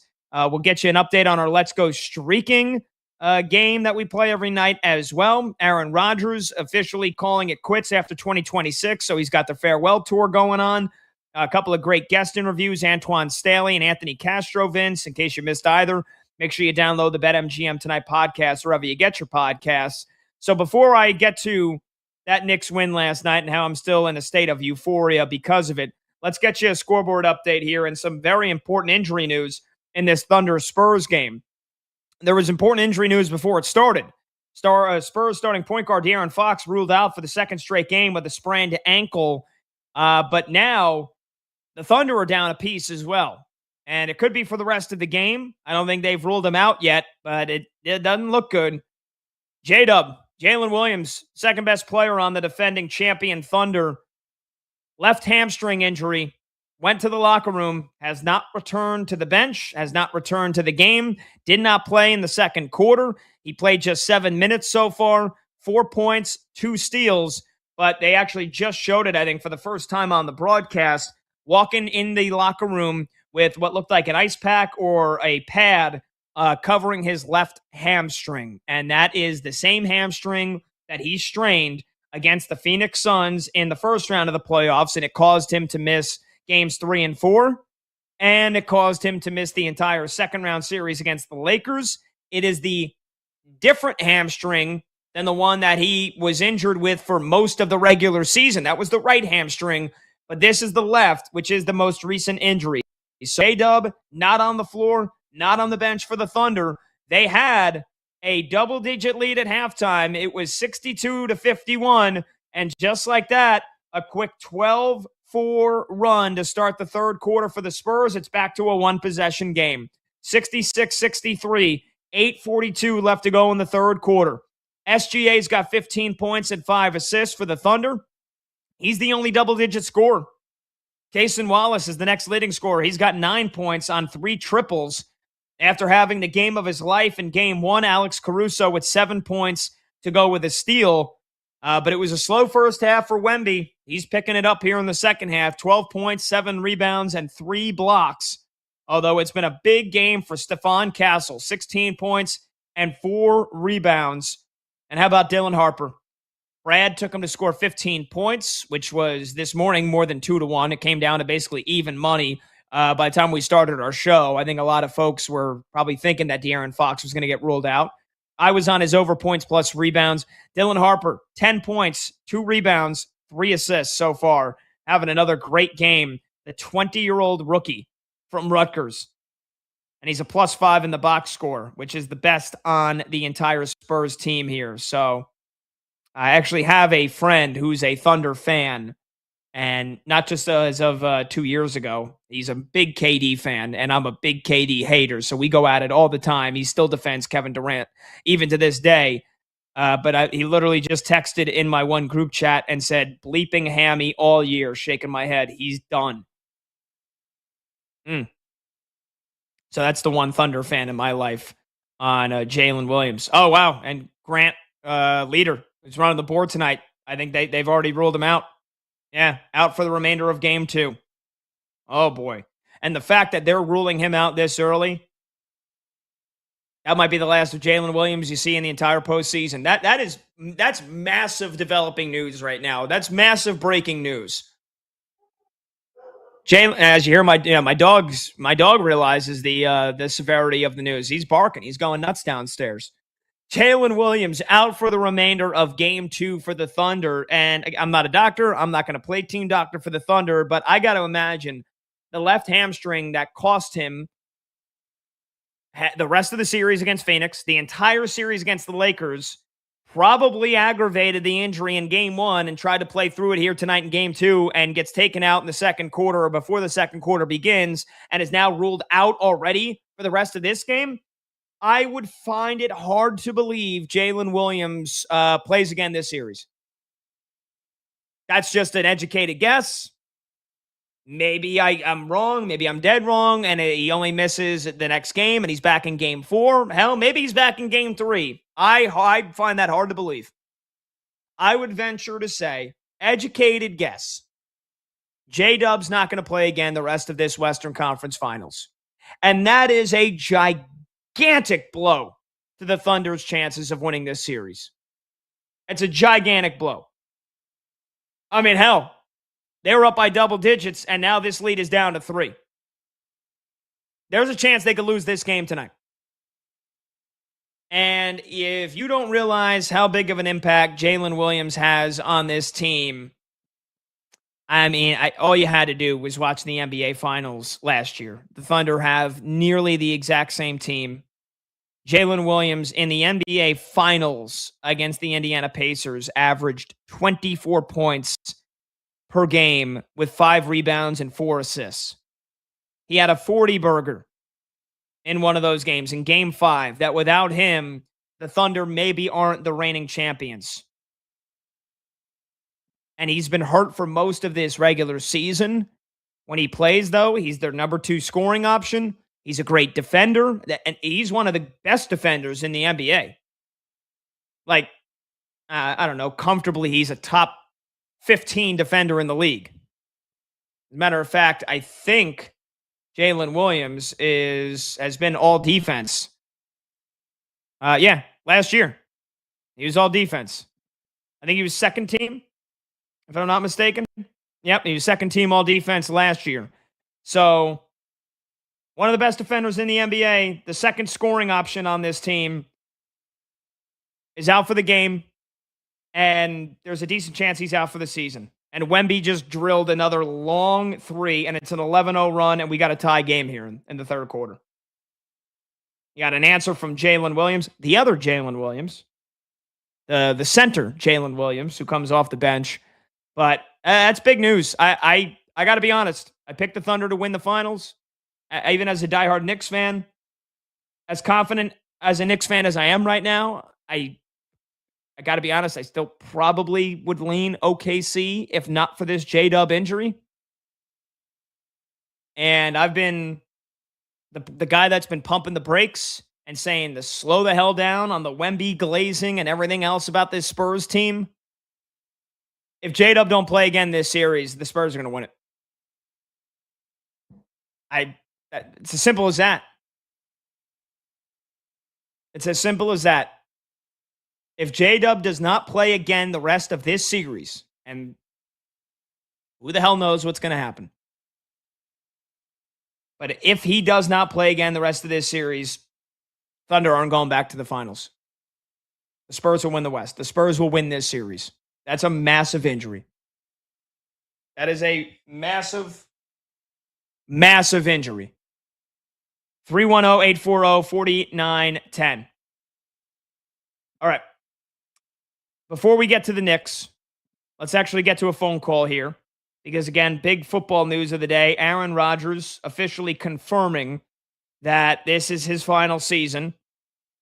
Let's get to Chance in Alabama, who's next up here on BetMGM tonight. Chance is in on line 1. Go ahead, Chance. You got it. Hey, got an opinion on Rodgers' career since, he's going into his last year. I think he's probably the greatest thrower of the football I've ever seen. Just, eye test watching how he throws it, But overall, with the talent that he has, I would say his career has kind of been a failure. Other than the 2010 Super Bowl, I think it was 2010, He's 1-4 in NFC Championship games. He's got a 12-11 playoff record. When he hangs it, by the time he hangs them up, I think he'll probably be like fourth or something in passing yards. But as great as a talent as he is, when it comes to playoff time, he hasn't lived up to the billing of as great as he is. You know what I mean? I think part of it is, his personality.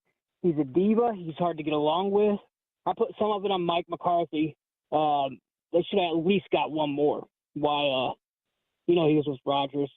But like I said, greatest thrower of the football. But, man, with that talent, he should have at least got 2 Super Bowls, at least be 500 in NFC Championship games. What's your thoughts? Yeah, Chance, I think that I appreciate the call, man. And, I love holding superstar athletes accountable more so than most other sports talk radio hosts and figures do. I think that's a little harsh.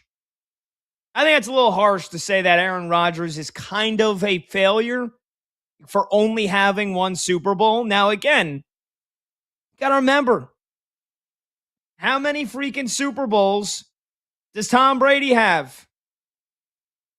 And I understand that he played in the AFC for most of his career. He also did then go to Tampa Bay and win 1. Brady's got 7. 7. So when the greatest player of all time, when you play your entire career coinciding with his entire career, it's going to be tough to do that. Right? And again, I understand that Rodgers played in the NFC for most of his career. Right? And he only got to 1 Super Bowl. And he won it, 2011, when they beat the Steelers. Should he have won more than 1? Considering how great of a quarterback he is, top 5 all time? Yeah, I mean, he probably should have. And yeah, should he have played better in the NFC Championship games that he was in? Yeah, he should have. To say that, though, that he's kind of a failure, I think is a little bit harsh. Just a little bit. And you consider just how much parity there is in the NFL and how many great quarterbacks have come through the NFC in the years that Aaron Rodgers played his career. Drew Brees, who's also comfortably a top 15 quarterback of all time. And so he gets to a Super Bowl. Eli Manning, who is definitely nowhere near the quarterback that Aaron Rodgers is, but goes on 2 unforgettable Super Bowl runs. You have, let's see here, over just the last couple of years, you have an incredible run from Brady, who knocked out Rodgers, right? That was the NFC title game in 2021, so that was Rodgers' last best chance. That was the year he was the MVP. They don't get there. Loses to the Rams as the 1 seed the 1 year where they barely score any points. Yeah, I mean, he's had some postseason failures. Like, the guy, he's not Tom Brady. Who is? Even Patrick Mahomes, who we feel like could surpass all of Brady's records. Now look at the last 2 years in Kansas City. They lose the Super Bowl. He gets dominated, and he's looked terrible. And we all know that it's because of a shaky offensive line. But he's looked terrible in the Super Bowls he's lost. And last year they don't make the Super Bowl. Now he's coming back from a torn ACL. So even the guy that we were so confident, he's going to break Brady's records. How unbelievable. The guy, the greatest of all time retires, and here's the guy that's going to break all of his records. He's going to win more than 7 Super Bowls. Easy, not so fast, my friend. Shout out Lee Corso. Like, Aaron Rodgers is not Tom Brady. I do agree. He's probably one of the best, if not the best, thrower of the football of all time. How effortless he would make it look. Launching it 60 yards, back foot, on the run. Just effortless, man. Like, just the guy that you'd see on the beach. Like Uncle Rico. Let me see me throw this football over the mountains. And then just so casually, just bang, 50-yard bomb down the field on a perfect spiral. Yeah, he's probably, I don't know. You could debate. Is there any pure better thrower of the football in NFL history than Aaron Rodgers? And you could probably say that it's him. And again, we're talking about this because he said today this is his final year. There's a lot of freaking great quarterbacks that stood in his way, man. A lot of great quarterbacks. A lot of great teams that kept the Green Bay Packers from getting to a second Super Bowl with Rodgers. And a lot of the times, you could blame Mike McCarthy. Most recent years, you could blame Matt LaFleur. Some of the times, you could blame other factors for it. I mean, hell, you had a 15-1 Panthers team one year with Cam Newton. You had a Falcons team with Matty Ice that looked like they were going to be nearly unbeatable. You had the Legion of Boom in Seattle. Like, it's not like it was just mediocre teams and Aaron Rodgers and the Packers. It was their title to lose every year. I will, again, agree. I think the one knock on Rodgers is that he only made it to one Super Bowl. And a guy of his talent, a guy of his caliber, probably should have made it to more than one. Yes, you're right. But to say that makes him a failure, I think even, and I have a lot of people tell me I'm harsh. I think that's a little harsh. That's a little harsh. Speaking of which, and I was going to do this next segment, but we'll do a little, live audible. Speaking of Aaron Rodgers, a little hot route at the line of scrimmage here. I was going to talk about Rodgers next segment, but since we're on the topic of conversation, I'll talk about him here right now. Part of some of the answers and some of the questions that Aaron Rodgers was asked by the media today. One of them was basically, why did you come back, and why did it take so long? But Rodgers said it was a full circle moment to play for Mike McCarthy. And that part of the reason, or a big part of the reason why Aaron Rodgers returned to the Steelers is because of Mike McCarthy. And I was just kind of hitting back on our caller, Chance in Alabama, for being too harsh. And now I'm probably going to be the one that sounds too harsh here. Because if Aaron Rodgers says publicly that he's back in Pittsburgh because of Mike McCarthy, the head coach of the Green Bay Packers, whom you can choose to believe what you want. I choose to believe that Aaron Rodgers got Mike McCarthy fired towards the end of his time in Green Bay. And that Aaron Rodgers decided to scapegoat Mike McCarthy. And look, there was plenty of reports that backed that up, that they didn't get along with one another towards the end of the time. Mike McCarthy wanted more control over the play calling and the playbook. Aaron Rodgers obviously wants to be the guy that's in control and can audible out of anything that he wants. And so, you get a pair that win a Super Bowl, and then after another 6, 7, 8 years together, they don't get back to another one. Yeah, it's probably not going to end well. It didn't end well. Mike McCarthy got fired. Matt LaFleur comes in. Rodgers still doesn't get back to another Super Bowl, and then goes to the Jets, and now he's on the Steelers. I don't think Aaron Rodgers is back in Pittsburgh because of Mike McCarthy. I don't buy it. I don't buy it. I think Aaron Rodgers is back in Pittsburgh because they're the only decent team that wanted him back. And I do believe the rumors about the Arizona Cardinals. I think if Aaron Rodgers wanted to play for the Arizona Cardinals, he probably would be in the desert right now. I think he realized that would be basically signing his final year away into irrelevancy. And it could be a cool Aaron Rodgers retirement tour, and it doesn't matter how bad they're going to be, but, he can have all the fun he wants. I think Aaron Rodgers is back in Pittsburgh because that was really the only team that wanted him. And I don't think it has anything to do with Mike McCarthy. Anything at all. Again, and one of the guys we've had on this show who I'm good friends with, Ty Dunn, he's one of the ones that wrote a story. It was back in 2019 for Bleacher Report, detailing that friction between Rodgers and McCarthy. Aaron Rodgers said he suggested to GM Omar Khan that the Steelers consider Mike McCarthy. He said, quote, I encouraged him for an outside perspective to interview Mike. Not thinking that he even would, honestly, just because the way the league goes and the trend, it's kind of like whoever worked with Sean, talking about McVay, Kyle, talking about Shanahan, or one of those guys. Matt now gets a lot of looks, and multiple guys in those trees have. He's talking about LaFleur. McVay, Shanahan, LaFleur. It's kind of like, if you know them, you shook hands with them, you coached with them, you could be a head coach. Rodgers said, quote, but when it became more serious, I was thinking, wow, that'd be a really interesting thought to come back and play with Mike, end quote. I'll give you one more quote from Aaron Rodgers. Here it is. talking about Mike Tomlin. When he said he was stepping away, that was an emotional moment just because we all love him so much and care about him. And I thought that was probably it for me in Pittsburgh. But when the decision was made to hire Mike, I started opening my mind back up to coming back. I mean, come on. I don't buy that for a second.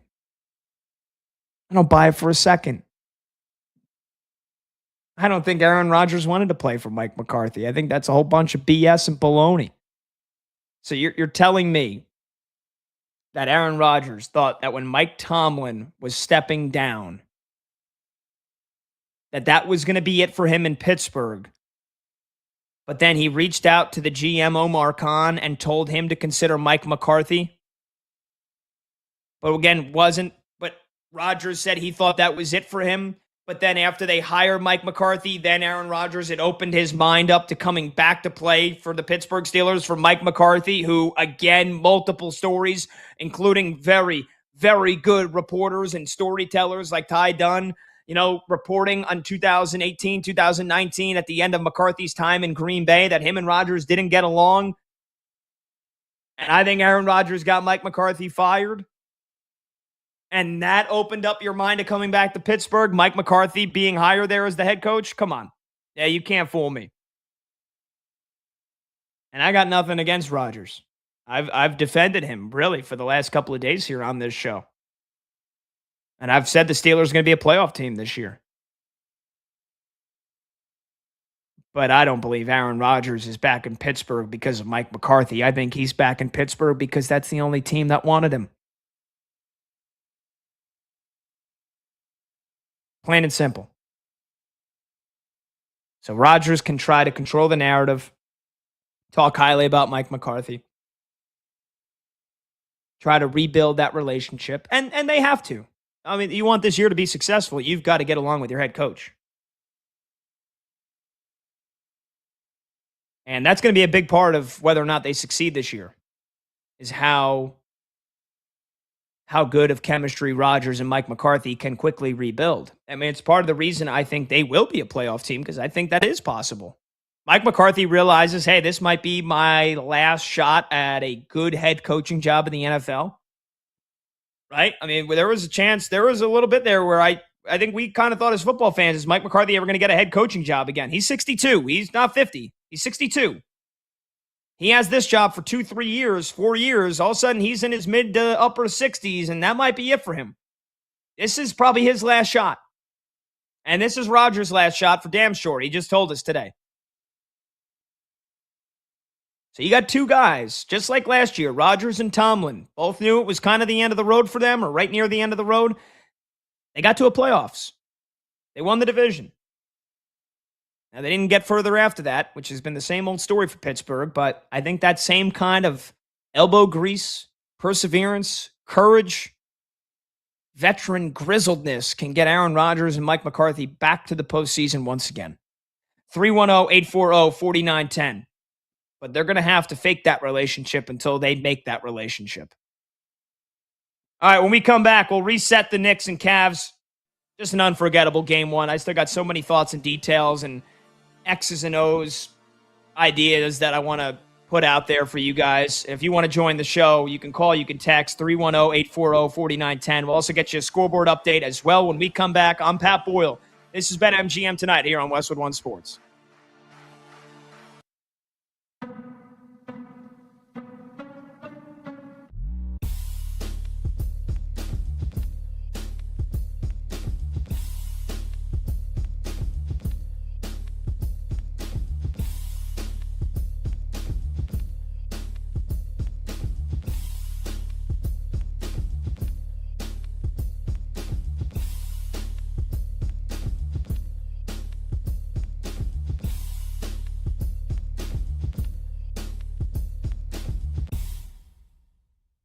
When you have a night like that, like I had last night, it transcends sports and it becomes a great moment in your life. So I'm reticent to say last night is one of the great nights of my life as far as being a sports fan goes. No. Like, this is way, way, way more than that. We all love sports way too much just to put it in a separate bucket to separate it from the great moments in your life. No. Last night, and I understand it's only game one of the Eastern Conference Final, but I don't know what more you could have expected. And I'm a Knicks fan with the way things have gone throughout my entire life, that I can honestly sit here and say to you, Wednesday morning, May 20th, year of our Lord 2026, that Tuesday night, May 19th, year of our Lord 2026, it's one of the best nights of my life. One of my favorite nights in my entire life. Not an exaggeration. Everything you could have wanted, everything you could possibly dream of, we got last night, at least as Knicks fans. As Cavs fans, it was a waking nightmare. But as Knicks fans, this was a fever dream. Absolutely unbelievable. Knicks 115, Cavs 104 in overtime. And, before we analyze the game, and I'll tell you about my experience, I think it's important to do this, right? Because I'm a bettor. We love talking betting on this show. You know the roots of this show lie in sports betting. Let us please have a brief moment of silence for anybody that bet the Cleveland Cavaliers last night, plus the points. I felt like that was appropriate. Because if you bet the Cavs last night plus the points, forget about it. That's as bad as it gets. Just an absolutely brutal loss. Just to take you through, I will give you my opinion on the game and what went wrong for Cleveland and what went right for New York. It was unbelievable. But, this game was over. It was done. The crowd was dead. And it's not dead because Knicks fans suck. Knicks fans are the best. And you know what? I'll tell everybody, piss off this morning. And I'm filled to the brim with New York pride this morning. New York forever, and everybody else can go, you know what? This crowd is unbelievable. Knicks fans are unbelievable. But no reason to cheer. The Knicks were playing like ass. They were terrible last night's game. Jalen Brunson was terrible. Karl Anthony Towns was on a milk carton. No one could get anything going. Jordan Clarkson, he could have at some point ripped off his jersey and been wearing an NWO Cleveland Cavaliers jersey. This game was over. It was over. It was done. Everybody was dejected. We were defeated. We were just sitting there. It was brutal. It was terrible. But being at a funeral was awful. And then it wasn't. And I will say this. I never lie to you. Never. On my daughter, on my late father's grave, as the Knicks first started the comeback, down 22, make a couple buckets, on my daughter, my precious 2-year-old daughter, I thought to myself, I would trade a terrible New York Football Giants season this year just for the Knicks to win this game.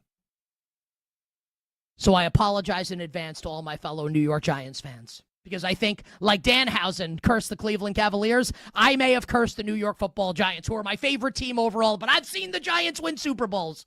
It had to be done. So in my head as a sports fan, look, we all have things that we're superstitious about. I remember divisional round of the 2007 playoffs, Giants against the Cowboys. Giants went on the road in Dallas. That's my quarterback.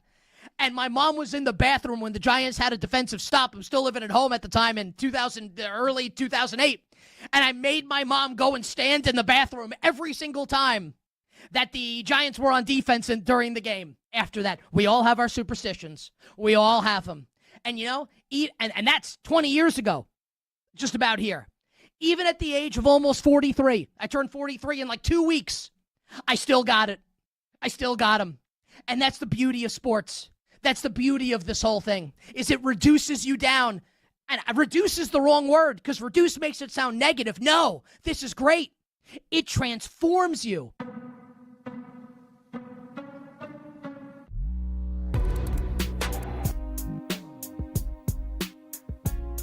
Live scores, sharp options, no waiting till tomorrow. BetMGM tonight is back.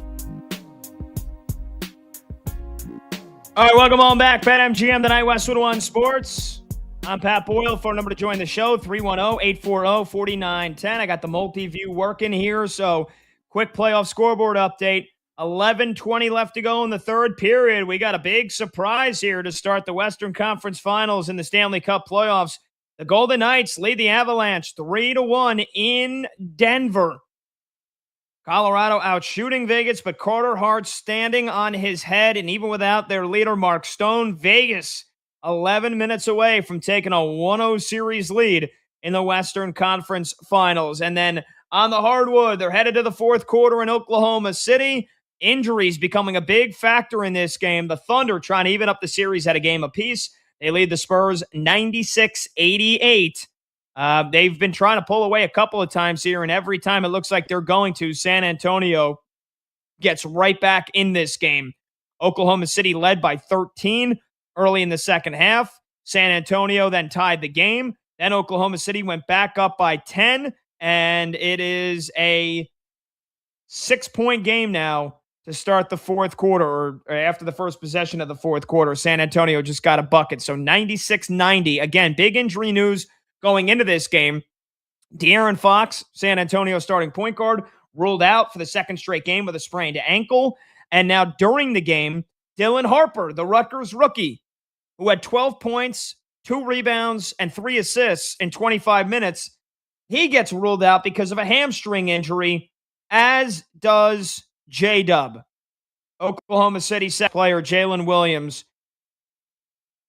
Only 7 minutes, didn't play the second quarter, went to the locker room, ruled out for the remainder of game 2. It's the same left hamstring that caused him to miss the half of the series against Phoenix and the entire series against the Lakers. So J-Dub out for OKC, Dylan Harper out for San Antonio. De'Aaron Fox was ruled out before the game started. So you're going to rely on the supporting cast even more here if you're both sides. SGA, though, the MVP, he's getting it done. Big game for the MVP. 24 points and 9 assists with 0 turnovers and 10 of 16 from the field. He hasn't even attempted a 3, and he's only attempted 4 free throws. SGA dominant. And Chet Holmgren, after a slow first half, finally stepping up for the Thunder. 7 points in that third quarter. He's got 12 for the game. Meanwhile, for San Antonio, very balanced attack. Stephon Castle, he's got 20 points and 4 rebounds. Devin Vassell's got 16 points, and Wemby has 17 points, 12 rebounds, and 4 blocks. It's a 4-point game, and Oklahoma City just hit a 3-ball, make it 99-92. The Thunder lead it with 10 minutes left to go in this game, and it looks like that last 3 came from, guess who? Jared McCain.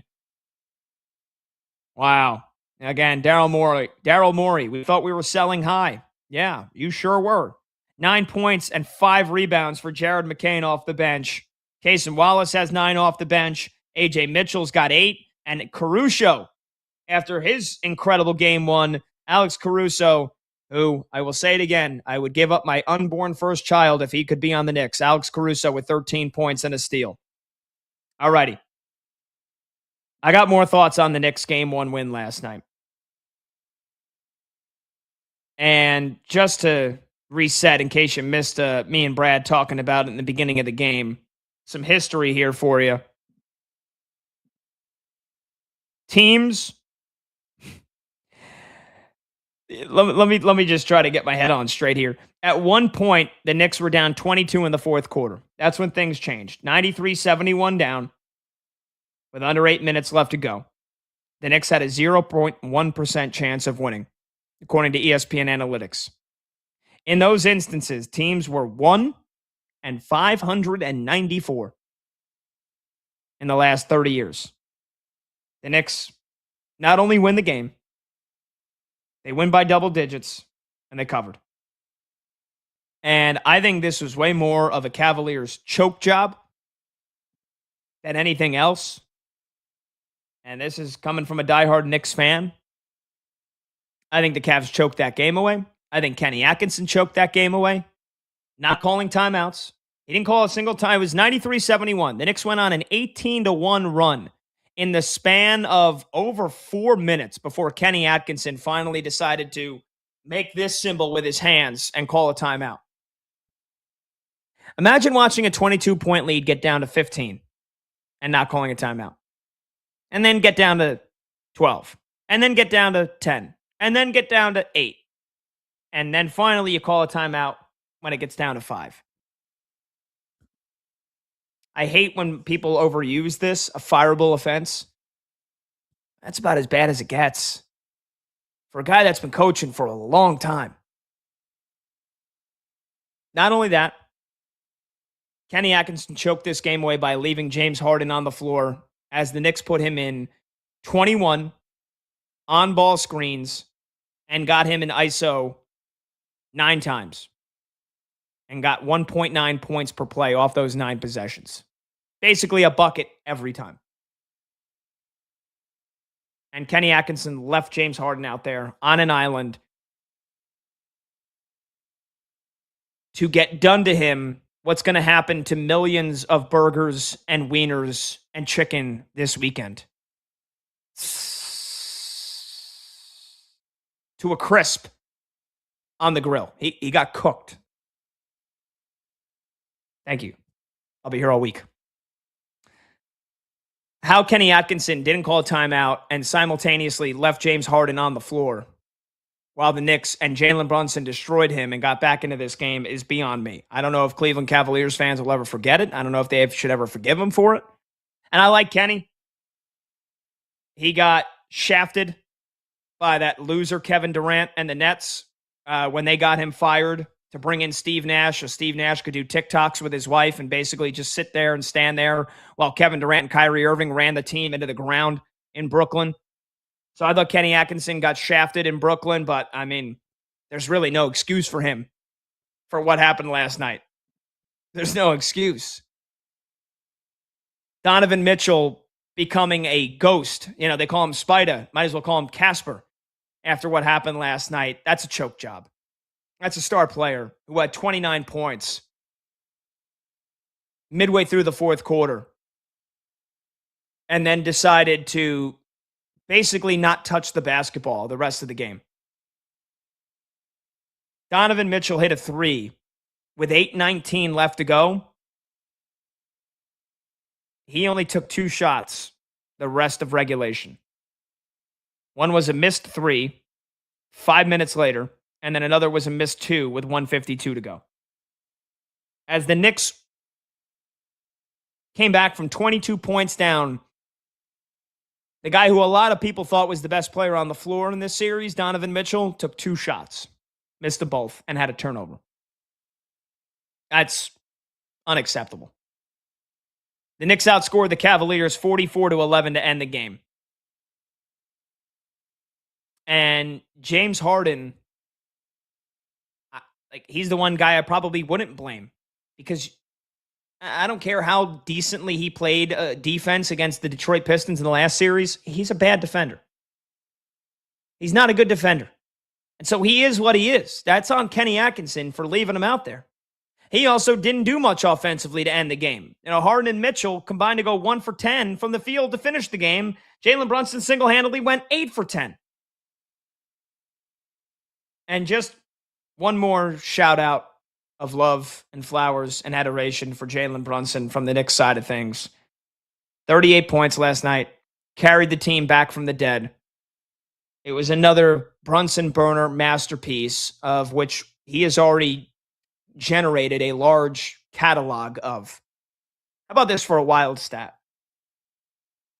Jalen Brunson already has more playoff games with at least 40 points and 5 assists than Kobe Bryant and Kevin Durant. Brunson has 8 of them. 8 playoff games with at least 40 points and 5 assists. Wild. Wild. And people still, morons, idiots, like Becky Hammon, idiots, still think that Jalen Brunson can't be a 1A of a championship team. And you stack up, I saw a graphic the other day, I forget what show it was. A pretty large scale TV show, I think it was. I just can't remember. I remember seeing it. I don't remember who it came from. You compare Jalen Brunson's playoff stats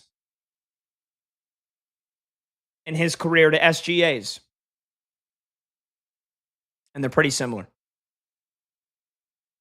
They're eerily similar. Jalen Brunson is the best player in this series. Jalen Brunson is definitively a top 10 player in the NBA. And Jalen Brunson is the greatest Knick this century. And it's hard to say that he'd be it without the title, right? Because sometimes you got to win those titles, man. And so Clyde Frazier, Willis Reed, they got 2 of them. Patrick Ewing got to a couple of finals. But Jalen Brunson he's in that conversation already now for the greatest Knick of all time. He's in the conversation. And as Zach Kroll points out, is he the best American-born player right now in the NBA? He's in that conversation as well. He is in that conversation as well. He's right there, like I said, with Anthony Edwards. He's right there with Kawhi Leonard. He's right there with Cade Cunningham. He's right there with Donovan. He's better than Donovan Mitchell. He's better than Jaylen Brown. Jalen Brunson might just be the best American player in the NBA right now. And I know there's a lot of people that are asking, when is the next American-born MVP? Oh, it might be Jalen Brunson. 310-840-4910. Grant Leader running the board tonight saying Steph Curry, Jason Tatum. Well, Curry at this age, Brunson's better than him. Right now, Brunson's better than Steph Curry. He doesn't have the career that Steph has. Not even close. Not even close. But right now, at this 2026, Brunson's a better player. And I think Brunson's a better player than Jason Tatum, considering how the last 2 years have gone. And it's hard to fault the guy for a torn Achilles and a guy that won a title. Let's not forget, though, in the NBA Finals, Jason Tatum was a little mediocre. It was Jaylen Brown who won that Finals MVP. 310-840-4910. All right, we'll finish up with your phone calls and your texts when we come back. 310-840-4910. You can tweet me as well at PatBoyle44. I got a bunch of news and notes to get to you as well. Some playoff scoreboard updates. So we'll do a little bit of everything when we come back. We got the NBA All-Rookie teams announced. I'm Pat Boyle. This is BetMGM tonight right here on Westwood One Sports.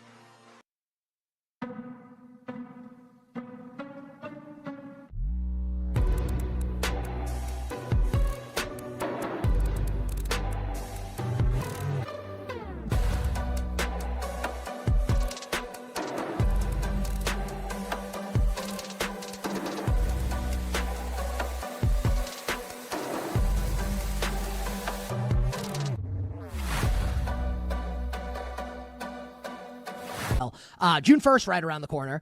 What is the percent chance, 100 can be the answer, or as close to 100 as you want it to be, that A.J. Brown is a New England Patriot in about 2 weeks?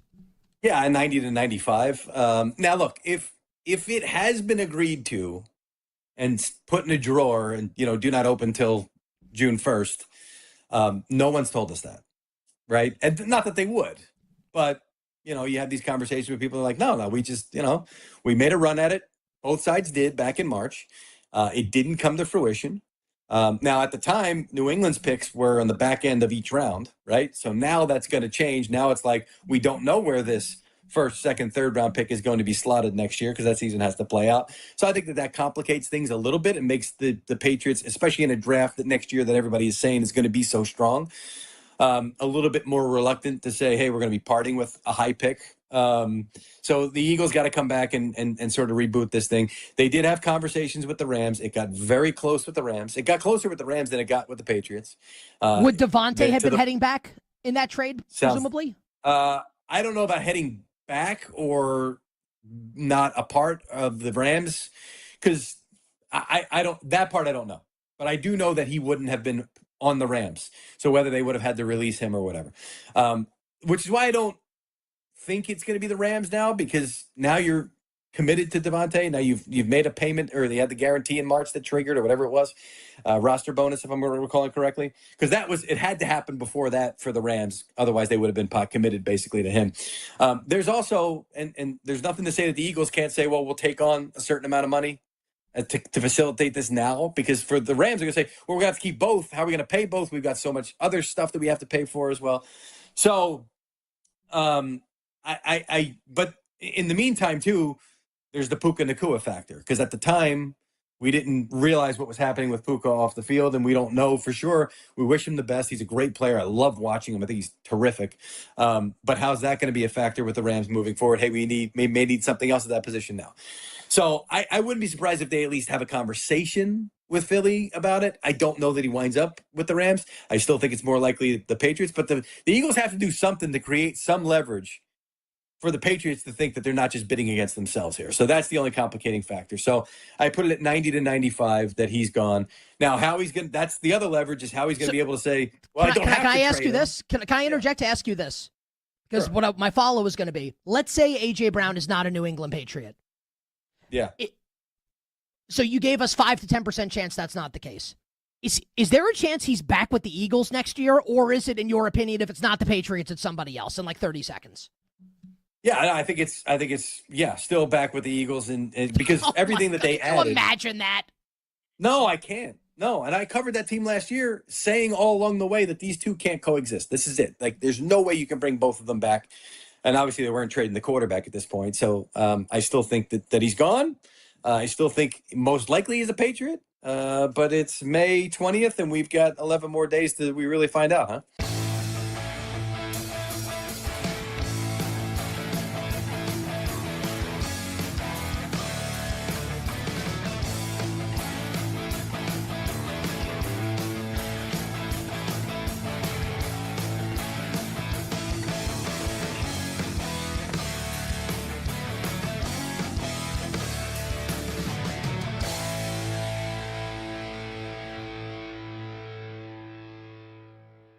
What do you think the percent chance is Deshaun Watson is the week 1 starting quarterback for the Cleveland Browns in like 30 to 45 seconds? Right? 101.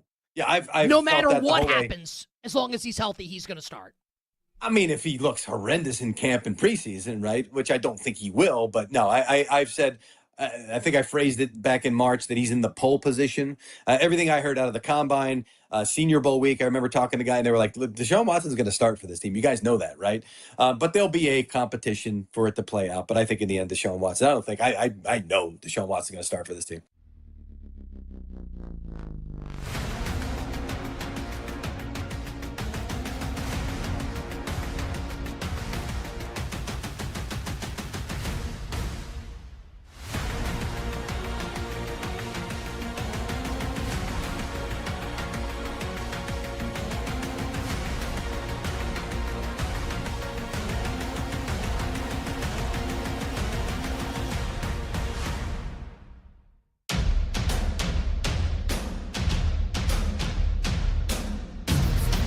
Don't worry. Especially because we're going to have to talk about it.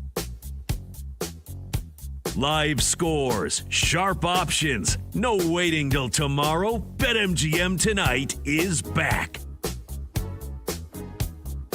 All right, welcome on back. BetMGM Tonight, Westwood One Sports. I'm Pat Boyle. Last chance to get involved in the show, 310-840-4910. You can also tweet me at PatBoyle44. Quick playoff update, and then I got a bunch of news and notes for you here to finish off the show. Damn, I really wish this game, they're only doing game 4 and game 7 at 8 p.m. Eastern because I think those are on the weekends. So I really love doing the instant post-game reaction to playoff games as soon as they finish, but there's still 5.5 left to go. So it ain't going to be done by the time we sign off, but We'll see if OKC can hold on after the Knicks in 22-point comeback last night. No lead is safe, but the Thunder lead the Spurs 112-103 as OKC is trying to tie that series up at 1 game apiece. J-Dub has exited this game with an injury for OKC. Dylan Harper has exited this game with an injury for the Spurs. They went into this game without De'Aaron Fox, so that is to keep in mind. SGA's got 24 points and 9 assists, 0 turnovers for the newly minted back-to-back MVP. Isaiah Hartenstein, 22 minutes tonight. Thank you, Mark Dagnall. Thank you. 10 points, 7 rebounds. Chet Holmgren has also stepped up, 13 points, 3 rebounds. And how about the OKC bench? The starters have 59 points. The bench has 53. Alex Caruso with 15.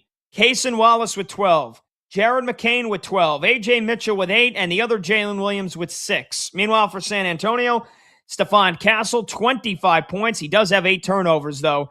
Wemby's got 19 points and 14 rebounds to go with 4 blocks. Devin Vassell's got 19 points. But again, it is the Thunder in control with 5.5 to go, 112-103. And then the surprise of Game 1 is not over yet. Let me get this puppy on here for the final minute. The Vegas Golden Knights did lead the Colorado Avalanche 3-1.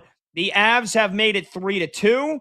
They scored with just about a minute and a half ago on the power play with Gabriel Landeskog. They've got the empty net right now. Final minute of regulation in Game 1. The Golden Knights trying to get a massive road win here to start the Western Conference Finals. And Carter Hart has had a hell of a game. So under a minute to go, empty net for Colorado. Keep you posted on that one as that will hopefully be over in the next 2 minutes before we sign off the air here. But some really quick last news and notes. Reportedly, Lane Kiffin is hiring Ed Orgeron to come back to LSU to join his coaching staff this season. Go Tigers. Go Tigers. Ed Orgeron is going to be an assistant coach on Lane Kiffin's staff. That's according to Pete Thamel. Dude, the freaking amount of just larger-than-life, arrogant narcissists that LSU is employing. Lane Kiffin, Ed Orgeron, Kim Mulkey, and Will Wade, who's getting blasted by every coach in America right now. Incredible. Absolutely incredible.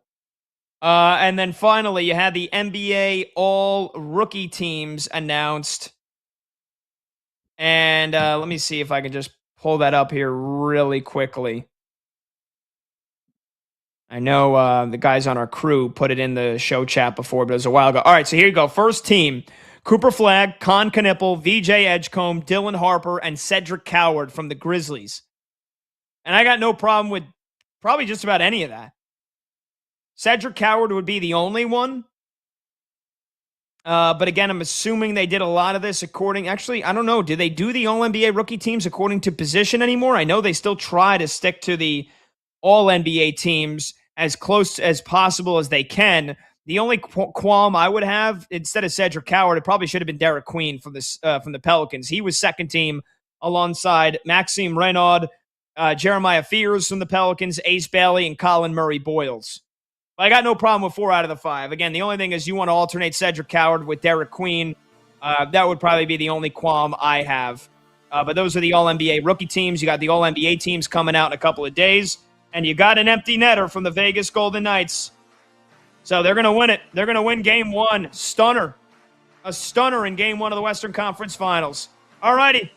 Huge thanks to everybody working on the show. I'm Pat Boyle. We'll see you tomorrow at 6 p.m. Eastern. Thank you, Grant. Thank you, Zach. Thank you, Monty, Brad, everybody else. We'll see you tomorrow at 6 p.m. Eastern.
I'm being dead serious right now.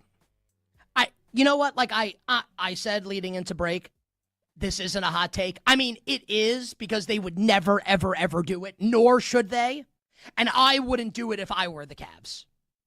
But also, should the Cleveland Cavaliers fire Kenny Atkinson after last night? Last night, what happened with the Cavs in the fourth quarter and in overtime, but specifically the collapse in the fourth quarter, is one of, this is not hyperbolic to say this, it's one of the worst coaching jobs in the history of sports. Not just the NBA. Forget about sports. In the history of life. You couldn't do worse than Kenny Atkinson did last night. It's unbelievable. In the press conference after the game, he's talking about his team being fatigued, but also wanted to save his timeouts for the end. Hey, coach, if you think about this, right? This is like you're a gardener. You see your plants need water. You have 2 big-ass, gallons or jugs of water or a full hose. And you're like, you know what? I'm going to save the water. And then your plants die, and you say afterwards, I wanted to save the water. All good. What? He knew they were fatigued. He knew it and still didn't call timeout. What are you doing? You can't take the timeouts with you. What do you think? You take them into game 2? What's he thinking? We were watching the game. Knicks fans watching the game. Because at some point, your sensibilities as a sports fan take over. We're all sitting there thinking, why is he not calling timeout? We're kicking their ass. Brunson is waxing that ass. And they won't call timeout. What? What? What? Okay. What was he thinking?